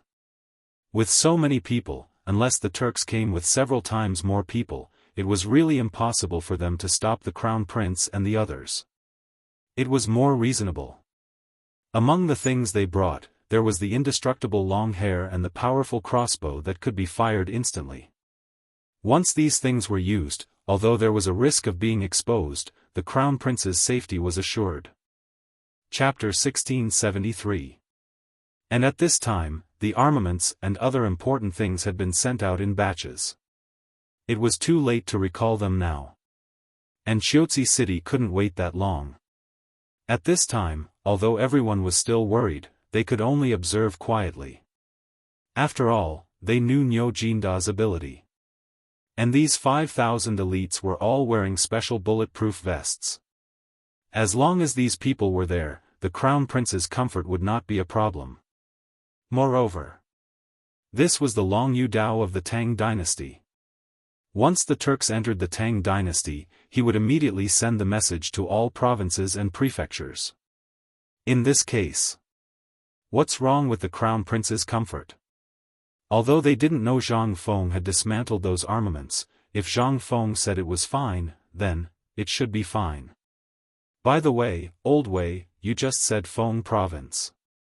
What's the situation in Feng province and Sheng province now? Zhang Feng asked curiously. Wei Zheng took a deep breath and said, at this time, the weather in Feng province and Sheng province is really cold as you said. And I heard from Lord Zhangsun that Master Yuan Tiangang did divination in person, and it was confirmed that there will be snow in Feng province and Sheng province soon. Perhaps, this snow is the reason for their retreat? Hearing this, Zhang Feng's eyes flashed with a touch of shock. Yuan Tiangang. This awesome person in the Tang dynasty was really awesome. Zhang Feng remembered that the legendary pushback diagram was a book that was banned from being circulated to foreign countries until he transmigrated in the future. And before his time travel, Zhang Feng remembered that this book was called a divine book in the Chinese department. It was not because of how gorgeous his writing was or how awesome his drawing was, but because of the things predicted in the pushback diagram. Of these matters, less than 7 had been analyzed. However, these 7 people had already been clearly arranged. What did this mean? This was a divine book that spanned thousands of years. This was the first year of the Tang dynasty. Not only did Yuan Tiangang predict Wu Zetian's ascension to the throne, but he also predicted Yang Guifei's rebellion and Ma Weipa's death. Just this alone was enough to shake the entire world, not to mention those unknown things. Previously, Zhang Feng had really forgotten about this person. However, after hearing Wei Zheng's words, the pushback painting and Li Chunfeng instantly occupied his mind. He hurriedly hooked his arm around Wei Zheng's neck and asked, Old Wei, I have a favor to ask. When can you arrange for me to meet Master Yuan? Wei Zheng felt a little strange. However, he was also looking forward to the meeting between the two. One was the most famous master of strange arts in the Tang dynasty, and the other was the most famous swindler in the Tang dynasty. What kind of sparks would erupt when these two people interacted? Although Wei Zheng was looking forward to it. However, this was not the time to talk about this. He said, if there is a chance in the future, I will tell the Lord Zhongsun about this. As for whether Master Yuan will meet you or not, it's hard to say. Seeing that there was hope, Zhang Feng rubbed his hands and said, tell me, how did Master Yuan predict it? Zhang Feng was more curious. Although he knew that people in ancient times could predict the future from the orbits of the stars and some natural means, he still wanted to know what method Master Yuan used. Wei Zheng said, I have heard about this, and Master Yuan is best at finding incense and asking for directions. As for what method he used, I don't know. If you want to know, you will know when you meet Master Yuan. However, there is one thing I am sure of. Master Yuan also predicted that this time, the Turks in the north will definitely retreat because of this wind and snow. However, today, the Lord Zhongsun came to us and told us a secret. Maybe the retreat mentioned by Master Yuan is not because of the snow, but because of the cold. At present, His Majesty has received a total of reports from Longyu, Yuzhou, and other stations. They are all about the issue of materials for the winter. I think this is not only a problem of the Tang dynasty, but also the key reason why Tuli appeared in Sheng and Feng provinces at this time. This time, the purpose of our visit is to ask you about the war against Jiuzi and Tuli in Feng province. Also, the issue of the military equipment. At this time, almost all of Liangzhou, Shazhou, Ganzhou, and other places have started to snow. However, almost all of our military equipment is from last year, as well as the equipment from summer and autumn.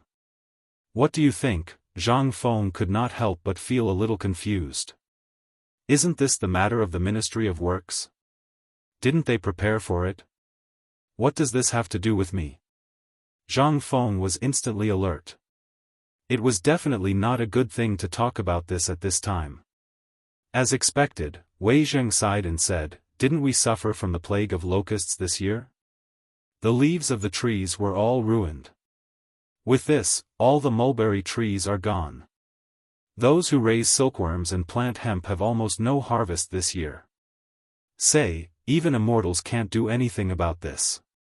I heard that His Majesty was furious in the court early this morning, but he had no choice. In the end, he ordered the Lord Zhongsun, the Ministry of Works, Duozhi, and the Agriculture Temple to find a solution. Otherwise, these people will lose their heads. So, the Lord Zhongsun came to you and Lao Li agreed? That's why you came to me? At last, he asked with his eyes widened in disbelief. Although these people were sly old foxes, they really couldn't refute when their purpose was directly stated at this time. At this time, they even felt a little embarrassed. However, they really could not find a second person in this matter except for Zhang Feng. Therefore, at this time, Wei Zheng and Zhongsun Wuji cupped their hands and said, Feng, no way. This matter is not negotiable. Goodbye. I still have something to do. Bye. Chapter 1674. What a joke.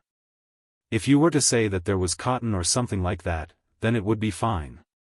In this entire era, let alone cotton, Zhang Feng had never even seen the shadow of cotton before. During the Tang dynasty, the winter temperature was no different from that of the south in the modern era. The temperature was also warm and pleasant.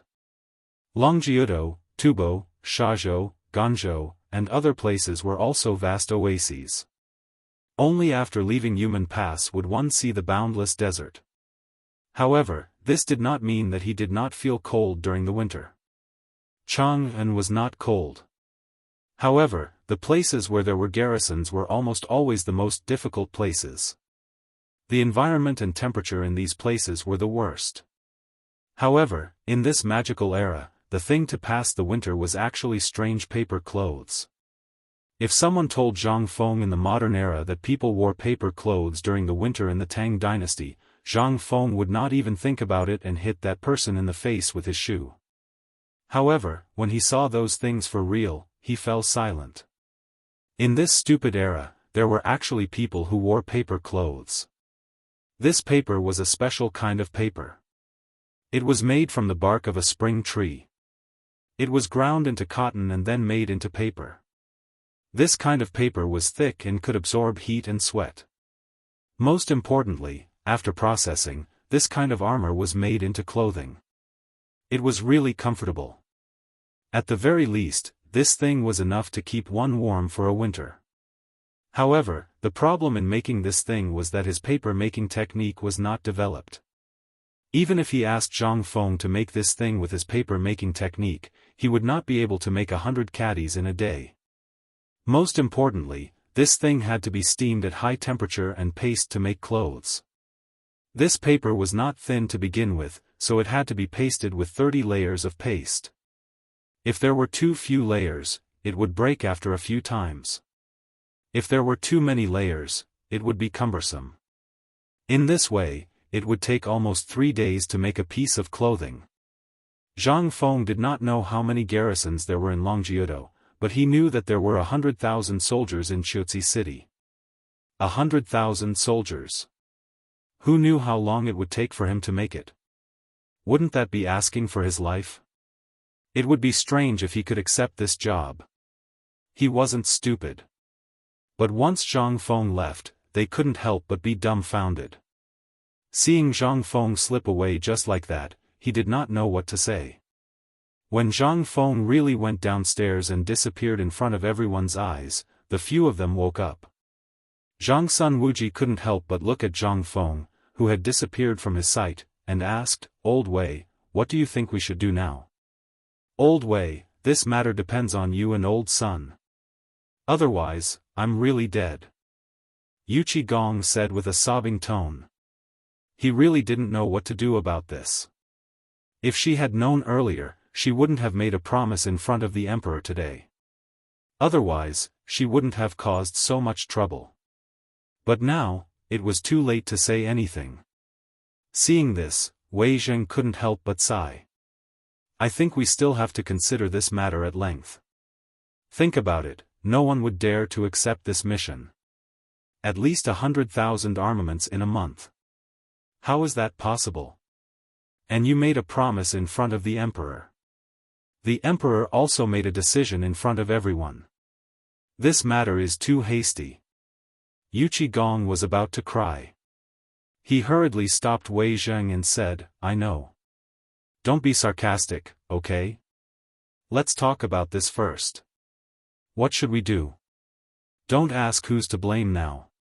Hearing this, Du Ruhui narrowed his eyes and said, "Why don't we go and ask Mr. Huai for help?" Hearing this, everyone's eyes lit up in an instant. Du Ruhui was right. At this time, going to the old scholar might be the right thing to do. As for Yu Shernan and the others, there might not be any hope. After all, Yu Shernan and the others had expressed their stance last time.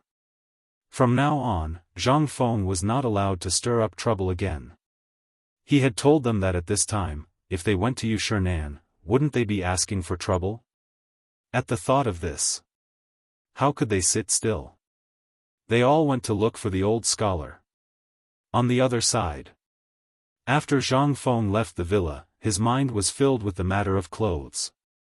Although he didn't care about what others thought. However, his family, the few Confucians on the mountain, the students, the craftsmen, and the people in Tonghui Fang all needed it. The people in Tonghui district and the craftsmen in the various workshops on the mountain worked every day to create today's White Deer College and the normal operation of the Daoshan market. These people were the ones who really needed them. Moreover, the average temperature on the mountain was at least 5 degrees lower than that below the mountain. At this time, it was indeed a little cold from morning to night. Zhang Feng was also considering the matter of winter clothing. However, thinking was just thinking. It was also troublesome to do it. If he really wanted to do it, it would be difficult. After all, it was really difficult to not have cotton. This was already the biggest problem in front of Zhang Feng. At least until now, Zhang Feng really didn't think of any useful way to replace cotton. Even cashmere and goose down, you must have a machine to make it, right? Although there were many of these things, there was no time. There was only a month until the new year. In such a short time, there were more than 100,000 people. Even if Zhang Feng sacrificed his life, he couldn't make so many cotton-padded clothes. Chapter 1675. What Zhang Feng was worried about was, it would end badly if they did that. How could they do it without anything? That was one thing. The main source of the problem was that the time was too short.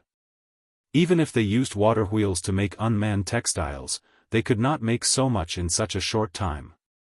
Even the large garment factories of the later generations could not do it. Not to mention now.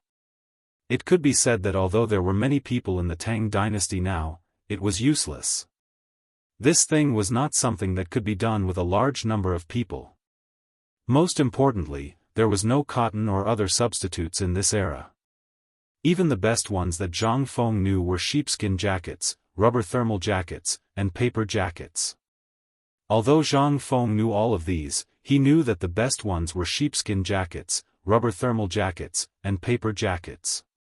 But when he thought about the needs of hundreds of thousands or even hundreds of thousands of people, Zhang Feng felt a headache coming on. In this era, even if they added the cattle and sheep from Tubo and other countries, the Tang dynasty did not lack leather goods at this time, but it was difficult. Zhang Feng could not help but rub his forehead. Unknowingly, Zhang Feng had already arrived at the textile factory that was under construction. Once the textile factory was completed, the three major projects that Zhang Feng had mentioned were almost completed. The steel mill, the rubber factory, and the textile factory. But at this time, the textile factory was only a prototype. It was being built halfway up another mountain. Shao Mountain was divided into two mountains, and the whole Shao Mountain was like a gold ingot, sandwiched between the two mountains. On the mountain in the west, the forging workshop had been expanding all the way to the top of the mountain. And on the other side, it was the source of the water of the whole Shao Mountain, which was connected to the East Peak waterfall of Shao Mountain. It had almost become the main living area of Shao Mountain. The whole academy was built on the flat plain between the two mountains. At the foot of the mountain, there was a paper factory, a rubber factory, a food factory, and so on. At this time, standing halfway up the East Peak, Zhang Feng looked down at everything at the foot of the mountain. He was in disbelief. A few months ago, this place was still a wasteland. Who would have thought that in less than half a year, this place would become like this? Moreover, it had become a place comparable to Chang'an City. Zhang Feng knew that he couldn't do all of this. After all, he really didn't have the ability. All of this was the result of everyone's hard work. Zhang Feng couldn't understand why these people followed him. He was just doing what he wanted to do. It could be said that he was doing everything according to his heart. However, he hadn't noticed it before. Only when he turned around and looked down did he realize that there were actually so many people gathered around him. Zhang Feng looked at all of this with a headache. He couldn't help but feel a little disappointed. Originally, he just wanted to start a business without relying on this unreliable system. However, this business was still in its initial stage, and he already encountered so many troubles. How could this not give her a headache? Now, although he refused to make winter clothes for the 100,000 people, what about the people on the mountain? These people all needed to survive the winter. Moreover, the temperature on Mount Kuei was much lower than that of Chang'an City at the foot of the mountain because of its altitude. Although the temperature of Chang'an in this era was very pleasant, it was still very cold in this winter. The clothes for these thousands of people became his biggest headache at this time. After all, more than 3,000 students, more than 50 Confucian scholars, more than 300 people in charge of logistics in Tonghuifang, more than 1,000 craftsmen, and Lao He. These people were all his old subordinates. However, at this time, a series of shouts pulled Zhang Feng back to reality from his thousands of thoughts. He saw that not far away, several craftsmen were cutting trees on the mountain. When a big tree not far from Zhang Feng fell down with a loud bang. Everyone also saw Zhang Feng, who was in a snow-white robe. Everyone was stunned at first, and then couldn't help but roar excitedly. "Dean! The Dean is here!" Along with the exclamation, Gan Ziyuan also hurried over with a stick in his hand. When he saw that it was really Zhang Feng, he was immediately wild with joy. "Dean, why are you here alone? You should have told me in advance." Gan Ziyuan. Zhang Feng was surprised. He hadn't seen him for a long time. At this time, Zhang Feng really didn't recognize him. After all, this time Gan Ziyuan was dressed a little shabby. Zhang Feng looked at Gan Ziyuan with some surprise, pointed at the wooden stick in his hand and asked, "Old Gan, you.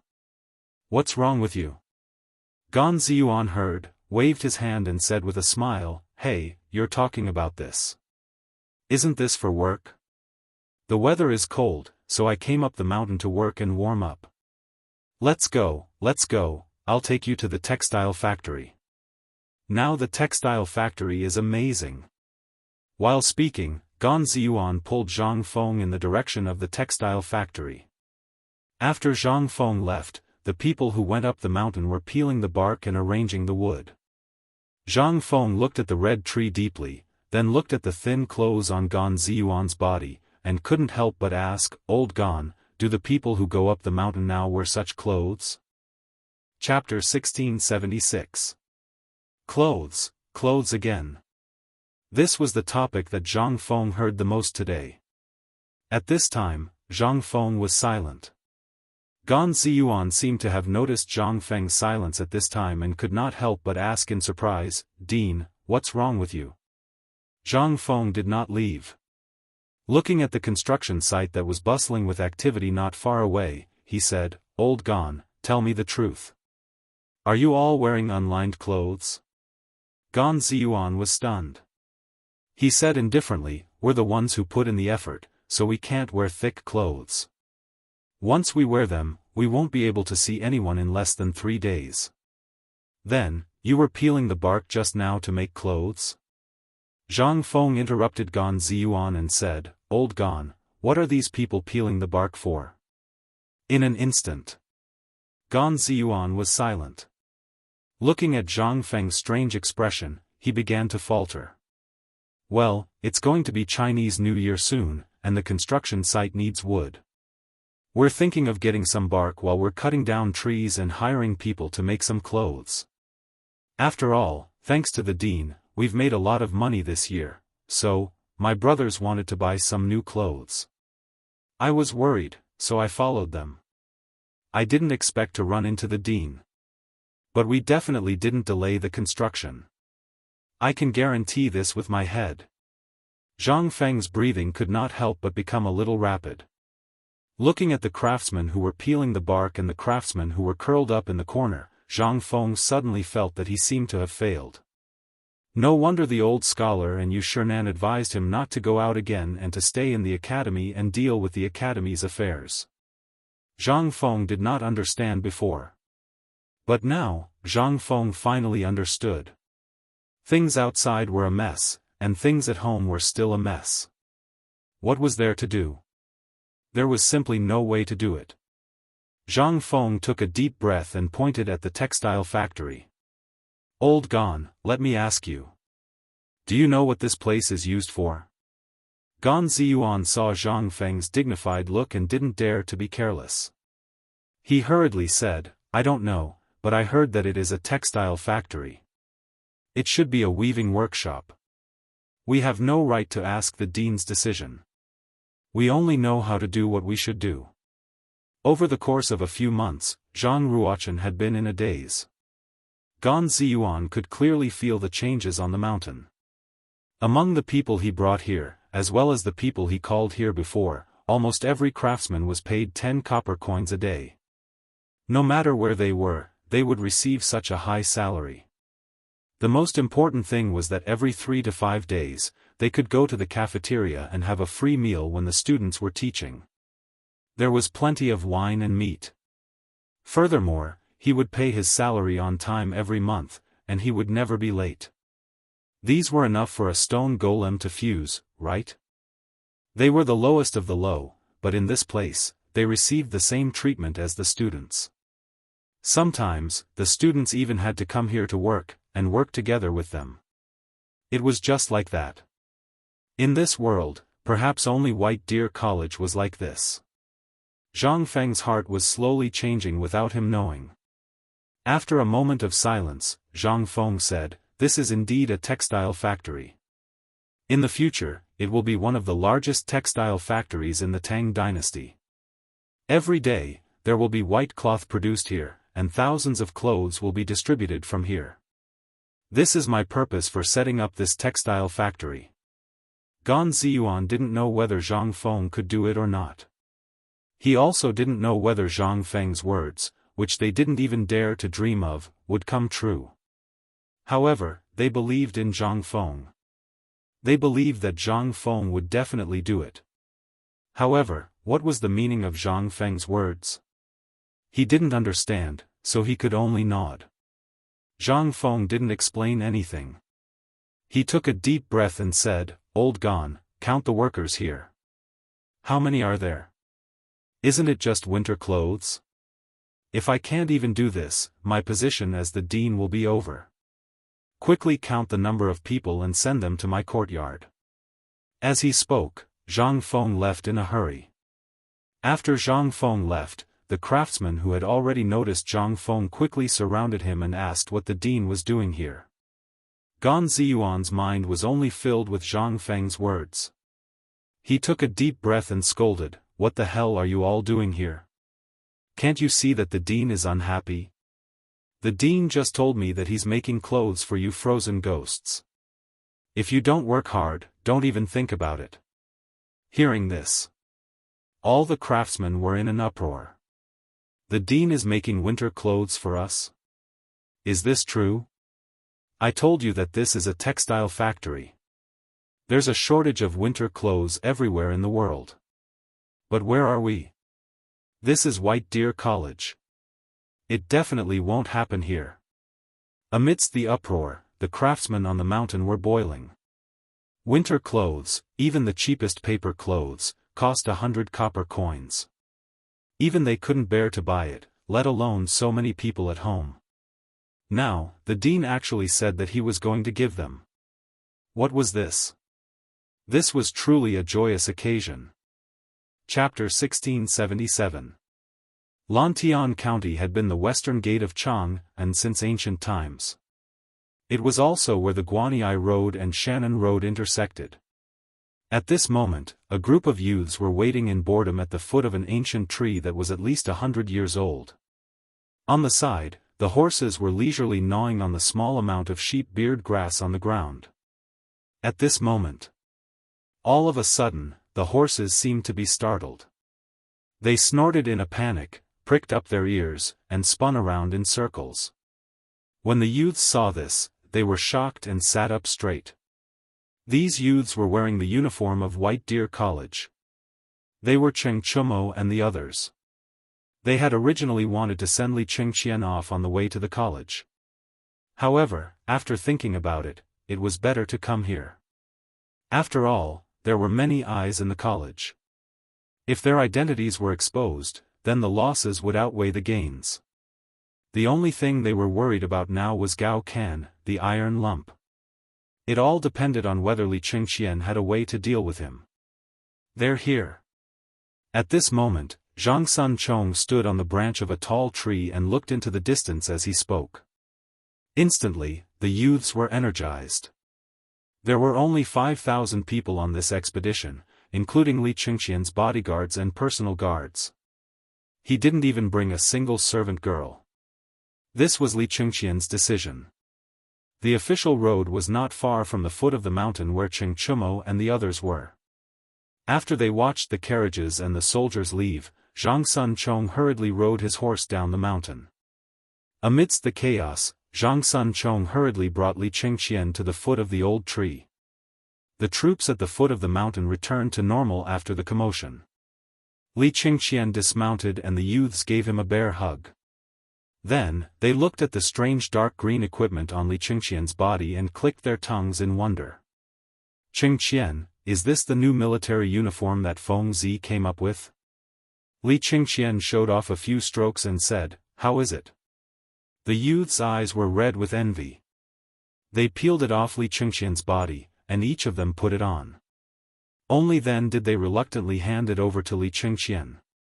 At this moment, Du Go asked earnestly, Qingqian, when did Gao Can find out about your identity? Hearing this, Li Qingqian's expression changed slightly. He nodded and said, Gao Can is not stupid. In fact, he is smarter than anyone else. When he was in the military camp, he already knew our identities. I only found out today when I was chatting with him. Hearing this, everyone was a little stunned. In their eyes, Gao Can was undoubtedly a blockhead, but they didn't expect him to be so meticulous. Li Qingqian shook his head and said, I think Feng Zi sent him to Qiuzi City with me because he values his meticulous thinking. Do you think any of the people Feng Zi accepted are stupid? Now that he said that. Only then did everyone come to a realization. Since he said so, then he must be clear about our relationship with Feng Zi, right? Li Qingqian nodded and said, he said today that as long as we don't have any bad intentions towards Feng Zi, he will pretend not to know. Moreover, when you guys stole from Feng Zi, did you think no one would know? That kid was already watching. At this moment, they couldn't help but look at each other. This guy was an existence that could even beat up the Yuchi brothers. If he wanted to beat someone up, all of the people here would probably not be a match for him. And this time, Feng Zi sent him to Qiuzi. This also had a profound meaning. However, at this moment, they couldn't figure out what Zhang Feng was planning. Li Qingqian looked at the Yuchi brothers and Feng Yai and said, that guy is waiting for you at the foot of the mountain. After all, you guys have a good relationship after fighting. Aren't you going to send him off? That guy has been waiting for you all the way. As he spoke, Li Qingqian was a little envious. However, he was more puzzled. Wasn't it just a beating? How could they have a good relationship after fighting? This made them very puzzled. Li Qingqian shook his head and said, since you are sending him off, did you bring wine? Heh, you asked the right person. How can we not have wine? Cheng Chumo chuckled and took out a few jars of wine from under the tree behind him. However, in his astonishment, Yuchi Baolin hurried over and snatched them away. Cheng Chumo was a little dumbfounded as he took out the remaining 3 jars of wine and watched Yuchi Baolin slip away on her horse again.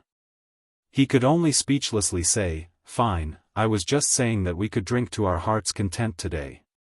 This kid really dared to take 4 jars of wine in one go. Huh, who told you to drink so much just now? Are you alright now?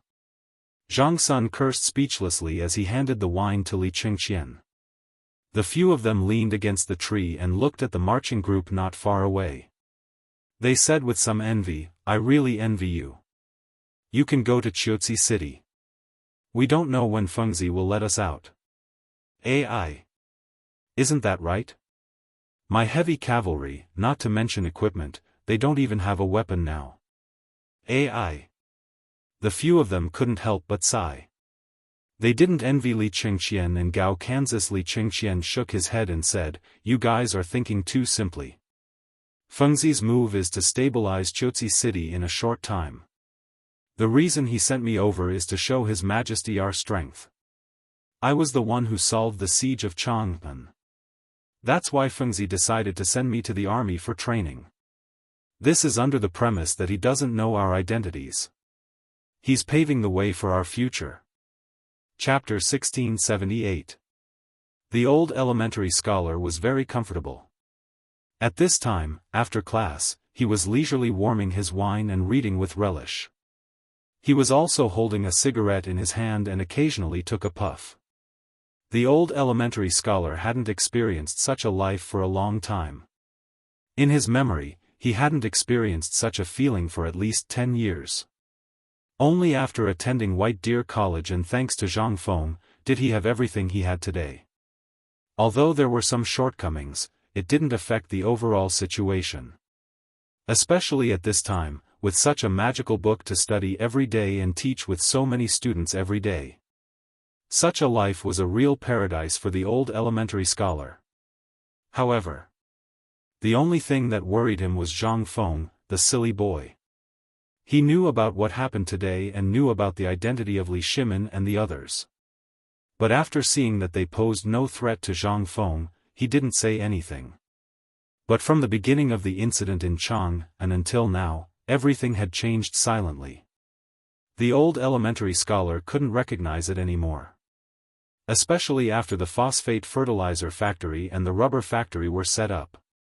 All of this made the old elementary scholar a little fearful. This was not the most important thing. The most important thing was that the old elementary scholar was really uneasy after seeing those murderous weapons in the workshop last time. In addition, there was a loud noise from Chang and city last night. Although no one on the mountain heard it, after all, it was so far away, but someone talked about it. Every day, people came and went from the academy and the market at the foot of the mountain. In less than 2 hours, the news had spread on the mountain. The noise from the palace in the middle of the night was not simple. But through Old He's description, the old elementary scholar, Yu Shernan and the others couldn't help but connect it with the explosion in the workshop a few days ago. With such a thing. In an instant, everyone was horrified. But fortunately, for some reason, this matter was suppressed by the palace for the time being. Only then did everyone feel relieved. After all, this thing was ignited in their own courtyard. He couldn't blame anyone else for this. After understanding this matter, the old elementary scholar could not help but think about the future. After all, manufacturing and armaments had always been walking on the edge of a knife since ancient times. The slightest mistake could lead to eternal damnation. And the most important thing was that the students of the academy were blindly admiring Zhang Feng. Therefore, what would Zhang Feng do in the future and how he would go? That was the most important thing. After all, at this time, not only was it not very peaceful outside, there were also countless people waiting and watching Zhang Feng. If Zhang Feng were to come up with this at this time, wouldn't it mean that Zhang Feng was completely on the side of the military ministry? This would be fatal to Zhang Feng and the future of the academy. Would the Ministry of Works let Zhang Feng off the hook for all the dirty tricks he had mastered, let alone anything else? That would be truly strange. However, at this moment, with a series of knocks on the door, the old elementary scholar came to his senses. He looked and saw that the wine on the small stove in front of him was already boiling. The old elementary scholar hurriedly took down the flagon on the small stove in front of him before slowly opening the door.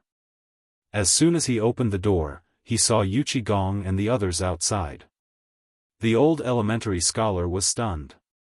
However, Wei Zheng cupped his fists and said, "Brother Zihuai, I can smell the wine in your room from afar. Can I ask for a cup?" Seeing this, the old elementary scholar hurriedly invited them in and said apologetically, "This is just ordinary wine. I didn't expect you to come to my place. Please come in, quickly come in." As soon as they entered the door, Wei Zheng and the others were attracted by the old elementary scholar's flagon of wine. The old elementary scholar poured a cup of wine for each of them and asked, "Today, I wonder what you are here for." "Oh, this is what we are here for. We came here today for no other reason than to be attracted by the smell of your wine and to ask for a cup to warm our bodies." How could the old elementary scholar believe Zhang Sun Wuji's words? After all, these people wanted to drink wine, but he didn't. Besides, this kind of wine was popular now. At least in Chang'an City, almost everyone could drink it. Needless to say, these people were of high status and the wine was brewed by them at this time. How could they be short of wine? At this time, there must be something, and it must be something big. He couldn't help but ask, "Brother Sun, if you have something to say, there is no harm in saying it. We are not outsiders here. But let me say first, if it's about Fengzi, I can't make the decision." His words directly blocked their words. Zhang Wuji and the others couldn't help but be stunned for a moment. Then he said with a smile, "Brother Zihuai, let's sit down and talk." After a few cups of wine for the old elementary scholar, Zhang Wuji and the others complained about their poverty and their miserable situation. Cheng Yaojin even sneezed directly. When everyone felt that it was enough, Zhang Wuji changed the topic and said, "Brother Zihuai, it's going to be cold soon. At this time, we don't know where our clothes are. And the textile factory that Fengzi mentioned last time, we don't know when it will be able to produce it. So, we are worried. Hey, Brother Zihuai, it's still warm here." The old elementary scholar's eyelids couldn't help but twitch when he heard that. He hurriedly said, "Let me say first, I can't help you with this. If you want to drink wine, I have a little here. Drinking wine is easy, but other things are not necessary." Chapter 1679. Seeing the old scholar's simple and straightforward refusal. In an instant, the few of them could not remain calm. At this time, the only person who could change Zhang Feng's mind was the old scholar. Although they had thought of asking the old village chief, after much consideration, they still felt that the old scholar was more reliable. After all, they knew very well what kind of person the old village chief was. Besides the old scholar, there was actually a more suitable candidate, and that was Jingshu. But at this time, this kid was hanging out with these two all day long, and there was no chance to say anything even if they wanted to. Only then did the old scholar come, but now? At this time, there was nothing to do. Once the old scholar refused, it meant that there was almost no possibility of these great scholars agreeing. After all, these people were all of the same breath and branch as the old scholar. At this time, the wine that they were drinking was no longer as sweet as before, especially Yuchi Gong. At this time, when he saw the old scholar, his face changed instantly. He hurriedly begged, Brother Zihuai, please be magnanimous and help me. Last time, Fengzi said that he would leave the textile factory to me, and you all heard it. But today, I don't know what wrong medicine Fengzi took, he actually said. If he does this, even old man can't do anything about it. And this is a big matter that benefits the country and the people. Now the north is rapidly cooling, and as far as I know, most of the students in the academy are from the north. Think about it, if they know that their families are in such a state, will they still have the heart to stay in the academy? If this is done, it will be a big matter for the entire academy. Once the students are uneasy, the academy will be the one to suffer losses. Hearing this, the old scholar's eyebrows slightly furrowed. This matter was of great importance. If what Yuchi Gong and the others said was true, once the weather in the north dropped, although it would not cause widespread mourning, but it would cause the people to be uneasy. In the past, there had indeed been such a thing, but every year, the mulberry and hemp crops would not be cut off, and they could almost survive the winter. But once something happened in the winter, such as a heavy snowfall, there were bound to be people who froze to death because of it. This was rarely seen in previous years, but it was not unheard of. However, this year, there was a drought in Longyu Dao, followed by a locust plague. Almost all of Longyu Dao, Guanyi Dao, Shannon Dao, Jiannan Dao, and other places were affected by the locust plague. It could be said that this year's winter was even worse. Although the old scholar knew that these people were singing the same tune, he still fell for it. After all, the academy was founded by Zhang Feng. In order to build up the reputation of the academy, Zhang Feng had spent a lot of effort. But now? With the development of phosphate fertilizer and military equipment, the reputation of the academy was increasing day by day. However, if something were to happen at this time, then, it could be said that everything Zhang Feng had done before had gone down the drain. Thinking of this, the old scholar could not help but frown. Is this really the case? Seeing this, Yuchi Gong exchanged a look with Zhang Wuji and hurriedly said, how can this be fake? Fengzi and we are all brothers, and we have even gone through life and death together. How can we harm him? The old scholar rolled his eyes and automatically filtered out Yuchi Gong's lies. This matter was stirred up by them. If not for them, how could there be such a situation? However, what Yuchi Gong said was not false. They had no choice in this matter. Now that things had developed to this point, even if they did not want to do it, they had no choice. In short, at this point, there would be many chain reactions. And this was only one of the reasons why the students of the academy were in a state of panic. If this was really the case, everyone in the world would think that what the academy had said before was all empty talk. That would be fatal. Although the old scholar did not know how much Zhang Feng had boasted before, now it seemed that, the old scholar could not help but feel a chill in his heart.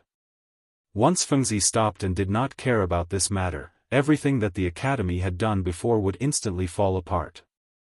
The academy. The academy. Everything was because of the academy. Moreover, these things were all because of these people. If it weren't for their appearance, Zhang Feng would probably still be sloppy all day long. Then, at this time, perhaps he wouldn't be involved in these things that were enough to make people cut into pieces. Thinking of this, the old scholar could not help but say, "Gentlemen, we are all old acquaintances, and there are no outsiders here. Tell me, how serious is this matter this time?" Seeing that the old scholar had finally relented, Yuchi Gong said, "Well, almost all the memorials in the north are talking about supplies for the winter. And you know this year, because of the plague of locusts, almost all the mulberry, hemp, and textile industries have suffered heavy losses. And the Ministry of Military Affairs and the Ministry of Works, which had been in charge of this matter in the past, are now delaying as much as possible. There is even a temporary shortage of supplies. And you know about the emperor's situation. It wasn't strange for old Xiao to know their identities, so Yuchi Gong didn't try to hide it anymore. Instead, he revealed everything about this period of time. Anyway, this was how it was. Old Xiao knew how serious the problem was better than anyone else. Therefore, it wasn't just one person's problem, but everyone's problem. If Qiuzi was selfish, then the entire west gate of the Tang dynasty would be completely surrendered to the Turks. At that time, no one would have a good time. As expected. When the old elementary scholar heard this, his face instantly turned ugly. Stupid. He was completely muddle-headed. How could he forget such an important matter? Was he still the ruler of a country? He was not inferior to the ruler of a fallen country, Yang Guang, was he? That person, is this how he handles things? Everything is thrown to Fengzi. Has he ever thought about Fengzi's future? Have you ever thought about why Fengzi did not agree? This matter, let's not talk about others. Even you, the ruler of a country, can't handle it, and you throw it to Fengzi? Don't tell me this country belongs to him. Or does he have to do these things? Is there no one in the Tang dynasty who can do it? The old scholar said all that he wanted to say in one breath. Everything that Fengzi had done these days was still vivid in his mind. He had always wanted to stop him, but because of some things, they could not get too involved. But this matter, there was only a month before the new year. Who could do anything about the military supplies of hundreds of thousands of people? But Yuchi Gong and the others were right about one thing. He understood the principle that if the skin did not exist, the hair would not be attached. That was why the old scholar was so angry at this time. And Wei Zheng and the others did not look good. But although they did not look good, they still had to do it. They had thought of these things when they came to the old scholar, and they even thought of something more ruthless. At this time, seeing the old scholar's gloomy face, they relaxed. They were very straightforward. After all, they were all troublemakers in the imperial court. What kind of situation had they not seen?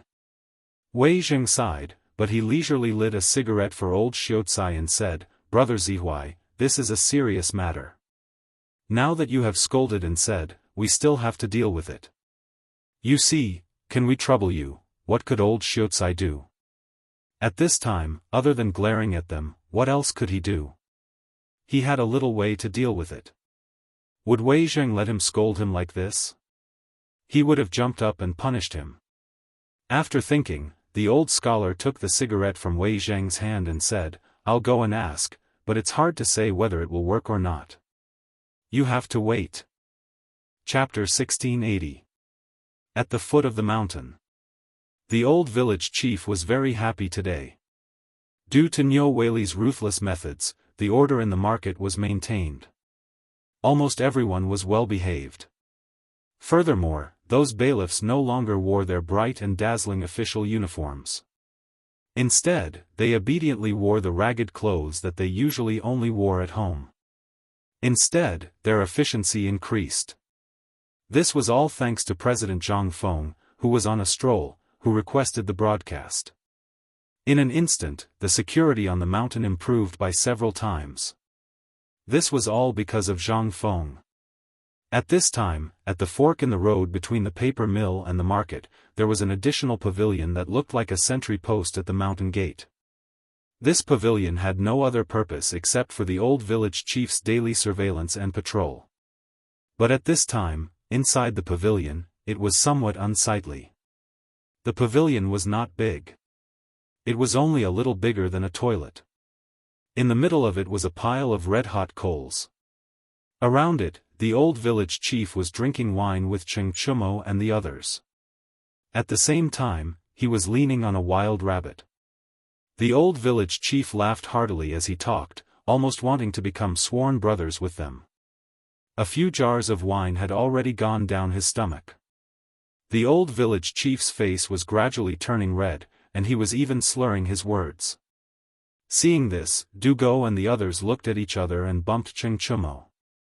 Cheng Chumo then pretended to light a cigarette for the old village chief and said in a daze, Grandpa village chief, you're already so old. How could Feng Zi be so cruel to let you come here to suffer the cold and hunger? The old village chief was dizzy at this time. How could he know what these kids were talking about? But at this time, the old village chief was unhappy when this matter was brought up. What are you talking about? Feng Zi's actions are the smartest of all. You have to know that at this time, all of this is insignificant. After all, old man has been the deacon for decades. Although he is not proficient in other things, he is proficient in judging people's faces in the market. If not for me being busy with the paper mill last time, how could this matter have happened? Hearing this, Cheng Chumo and the others exchanged a smile. Dugo continued to ask, Old village head, you're talking about level, that's why this Shao Mountain market has reached such a scale under your management. If it weren't for you, how could it become like this? But do you know that ever since the paper mill, the food factory, the phosphate fertilizer factory, the forging workshop, and the rubber factory were established, we suddenly felt that there was nothing to do. Recently, Feng Zi has also been mysterious. I don't know what he is doing. Do you know what Feng Zi is talking about? This, the old village chief choked instantly. Ever since the last incident in the market square, although the market square was still in order, it did not restore the glory of the past. The old village chief had been in a state of guilt, so he did not care about anything and just stared at the market square. At this time, seeing the old village chief like this, Dugo toasted him again and asked with a smile, Grandpa village head, you also know that the impact of the water wheel on the Tang dynasty is fatal. But we are also young people and also want to do something. At this time, it has been a few days and the weather is gradually getting colder, so, do you know what Feng Zi's plan is? This, ahem. Well, the old village chief was stumped. It was a good thing that young people could think for Feng Zi, but at this time, how could he know? Feng Zi would not tell him these things. But now that these kids were asking him, how could he say no? He could only vaguely say, well, I'm not sure for now, but I can tell you one thing for sure, and that is, I will go up the mountain tomorrow morning. At that time, I can help you buy it and ask. You guys are really too much. If you have any questions, why don't you ask him personally? Chengchumo hurriedly said, "Aren't we just thinking of giving Fengzi a surprise? Previously, we heard that Fengzi wanted to build a textile factory, the kind that can produce hundreds of bolts of cloth a day, so we were thinking of asking you to help us ask if you can give it to us." The old village chief was naturally aware of this matter. At this time, when he heard them say this, the old village chief instantly understood. No wonder these brats came to drink with him today. They wanted to attract business. When he thought of the money from the paper mill being divided among them, the old village chief's heart was bleeding. If it were not for Fengzi's desire to be a hands-off shopkeeper and there was really no one on the mountain that he could use, the old village chief would not have tolerated Zhang Feng's squandering. At this time, seeing that the few of them were thinking of this textile factory, instantly, the old village chief's expression changed and he asked, "What did you say? You said that it can spin hundreds of bolts of cloth a day?" Seeing this, the few of them nodded. They said, "That's right. Fengzi has said it more than once. So you see." Without waiting for Chengchumo and the rest to finish, the old village chief hurriedly opened the door. As he walked, he hurriedly muttered, "Wait, I'll go and ask this prodigal. Why didn't he discuss such a big matter with us?" Chapter 1681. At this time, the temperature in Chang and city was very pleasant. Although it was early winter, there was almost no coldness at this time. Only in the morning and at night could one feel a trace of coldness. The autumn planting had just ended. The popularity of the phosphate fertilizer matter had not dissipated yet. Although the authority of the phosphate fertilizer agent and the manufacturing authority were slowly transferred to the Ministry of Works. However, with so many people and so many demands, the Ministry of Works Agriculture Temple was almost overwhelmed. Therefore, some merchants saw the momentum and plunged into the market. Although there was no written rule that phosphate fertilizer could not be sold privately, at this time, it had just been popularized. The Ministry of Works itself had not figured out all the manpower and procedures. If they figured it out, who would know what twists and turns were involved in this? Therefore, under the instigation of Chengchumo, Dugo, and the others, Lao Li and the other consortiums came into being. Although this Lao Li was not a despicable Lao Li, he was hired by Li Shimin to replace him. This could be considered as an explanation to everyone. There was nothing wrong with doing this. This was also the decision made by Li Shimin after thinking hard. After all, Chang and city was only so big. If the news was leaked, or if one day Zhang Feng was out of his mind and went to their house for a visit, then, there would be big trouble. And this Lao Li, Lao Wei, and the others, although they were strictly selected from the palace, these people were almost all part of it. Almost everything was handled by Chengchumo, Dugo, and the others. Therefore, at this time, they continued Zhang Feng's usual practice of looking for an agent. Of course, in this era, Zhang Feng really did not dare to use the professional term agent. He could only use some other terms. For example, the next agent. According to Zhang Feng, it was better to have fun together than alone. Therefore, Chengchumo and the others also became hands-off managers. This time, the entire Chang and city and the businessmen around Chang and city saw a way to make money. Although the price of phosphate fertilizer was only 10 copper coins for 2 caddies, it was still a burden for the commoners. After all, no matter how little it was, every household had at least 3 to 5 mu of land. Even if it was just 1 mu of land, according to the Ministry of Works, using 5 caddies per mu of land was still an astronomical figure. But there was no other way. In order to fill their stomachs, everyone was throwing money into it. This allowed Zhang Feng and Li Shimin to earn a lot of money. At this moment, Chang An was experiencing an unprecedented prosperity. There was no other way. He had already finished drawing, so he had to earn some money, right? Moreover, it was almost the end of the year. It was time to prepare some things for the new year. Therefore, the number of peddlers doing business in Chang and city suddenly increased by dozens of times. At this time, walking on the streets of Chang and city, Zhang Feng swayed and ate snacks while looking left and right.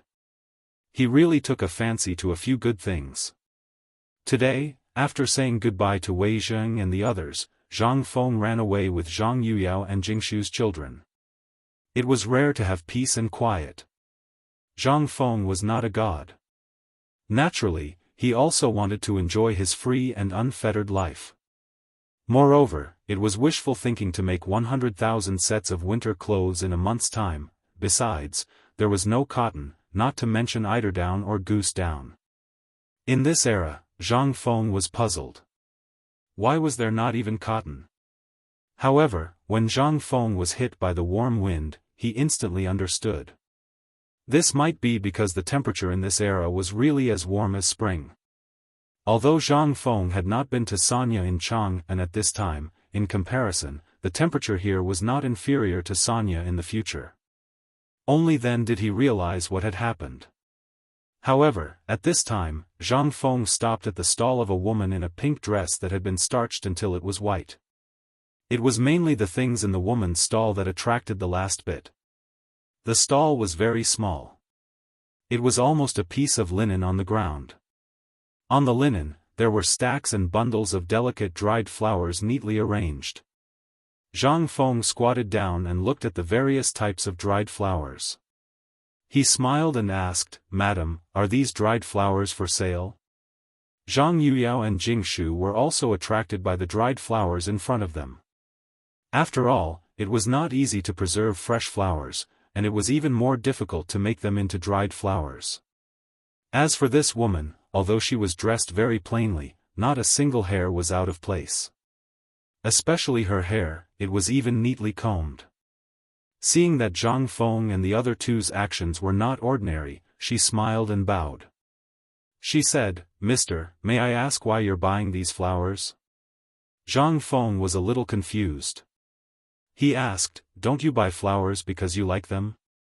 Then, this old woman will not sell them." The woman's words stunned Zhang Feng instantly. The voice here also attracted the attention of other people who were also doing business at the side.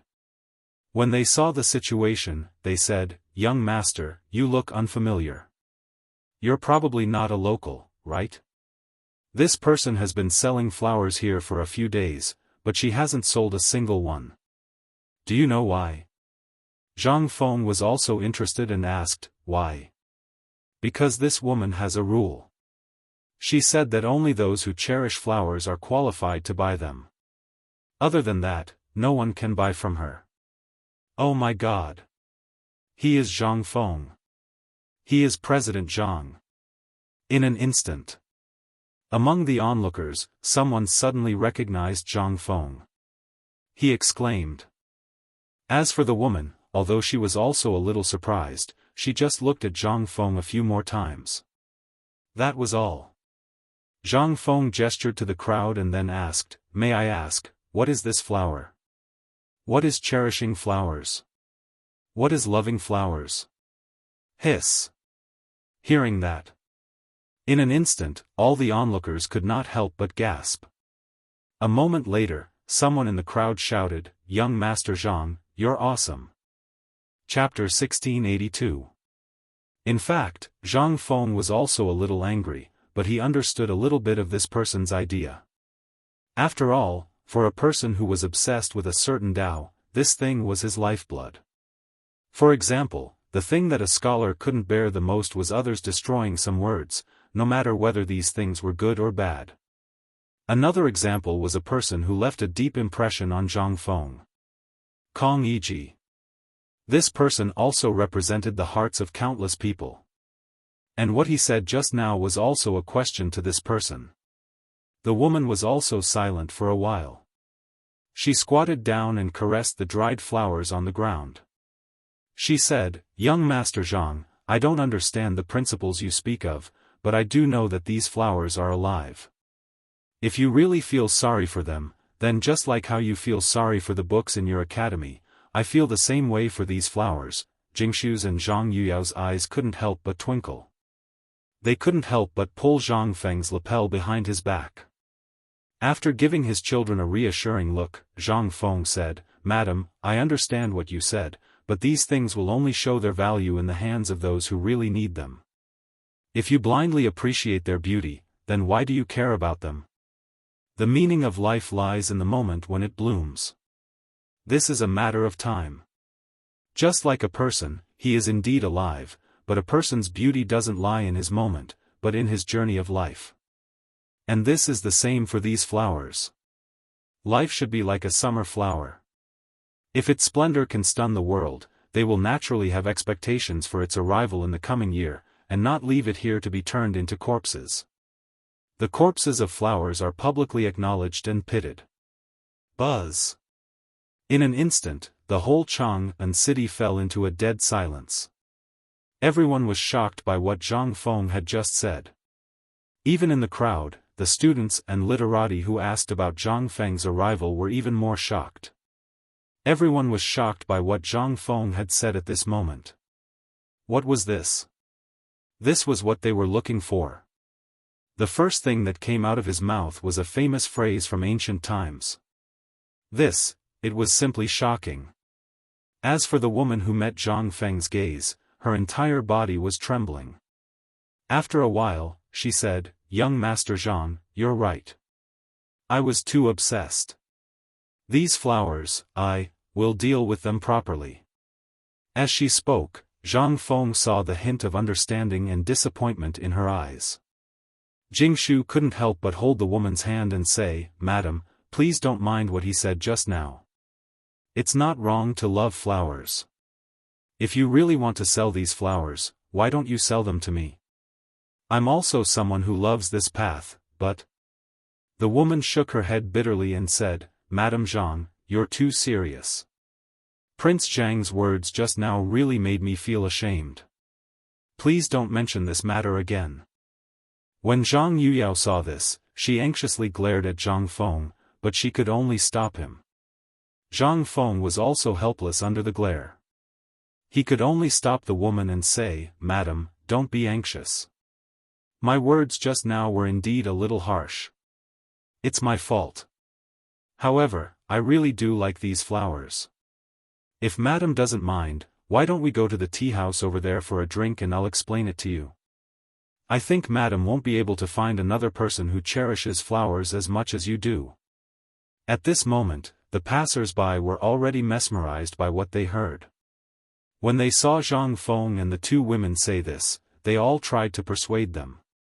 Finally, the woman carried a basket of dried flowers and followed Zhang Feng into a tea house not far away. Originally, Zhang Yuyao wanted to ask Zhang Feng what he wanted to do. One moment, he was the one who talked about others, and the next moment, he was the one who invited others. She couldn't help but feel a little confused. However, she was stopped by Jingshu in the end. As soon as they entered the tea house, the owner hurriedly asked everyone to make room for Zhang Feng. There was no other way. Zhang Feng's reputation was too big. Moreover, at this time, Zhang Feng called people over. There must be something important to discuss. This was a living signboard. Who dared to offend Zhang Feng? They simply didn't want to live anymore. Other than leaving a few waiters to serve them, the rest of the people were all driven to the hall on the first floor. Zhang Feng and the others were invited to a private room on the second floor.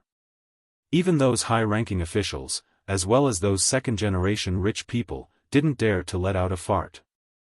Who was Zhang Feng? He was King God of Slaughter. Zhang Feng was also a little depressed. However, he had no choice. He was too lazy to waste his breath on these people. Moreover, he also wanted to have some peace and quiet. After all, when he saw the dried flowers just now, he instantly thought of another way to make money. This thing was not simple. Originally, he wanted to take the two girls to Jiangnan. After parting with you last time, the people who were sent by Zhang Feng to protect you also sent some news. However, they heard that Yu's family and that so-called young master seemed to be crazily pursuing you. Zhang Feng couldn't help but feel angry. However, he didn't dare to say it. Old Li and the others, once he told them, they would definitely cause a huge commotion. He was the one who was in the wrong in this matter. He was the one who ate the other party. This matter was still covered up until now. If they caused a commotion, he was afraid that, however, after seeing the dried flowers, Zhang Feng had an idea. Therefore, he had an idea. As soon as he entered the door, Zhang Feng directly asked, "May I ask if Madam's family has declined?" Chapter 1683. Zhang Feng's words had undoubtedly hit the woman's sore spot. However, Zhang Feng's eyes were sharp. Although the woman was dressed very plainly, her dress was very exquisite and she loved flowers. This was not something an ordinary family would do. That was why Zhang Feng asked this question. However, at this moment, the woman's expression suddenly changed, but she forced herself to be calm and said, "Why are you asking this? Does the young master have other matters? If not, then don't tease me." Seeing this, Zhang Feng was even more certain of his guess. He said indifferently, "Madam, don't be anxious. The matter of the flowers is easy to deal with. It was inconvenient to check in that filthy place outside, so I hope Madam won't blame me. I saw that there were many peonies among Madam's flowers. These flowers are not something an ordinary family can have. That's why I asked.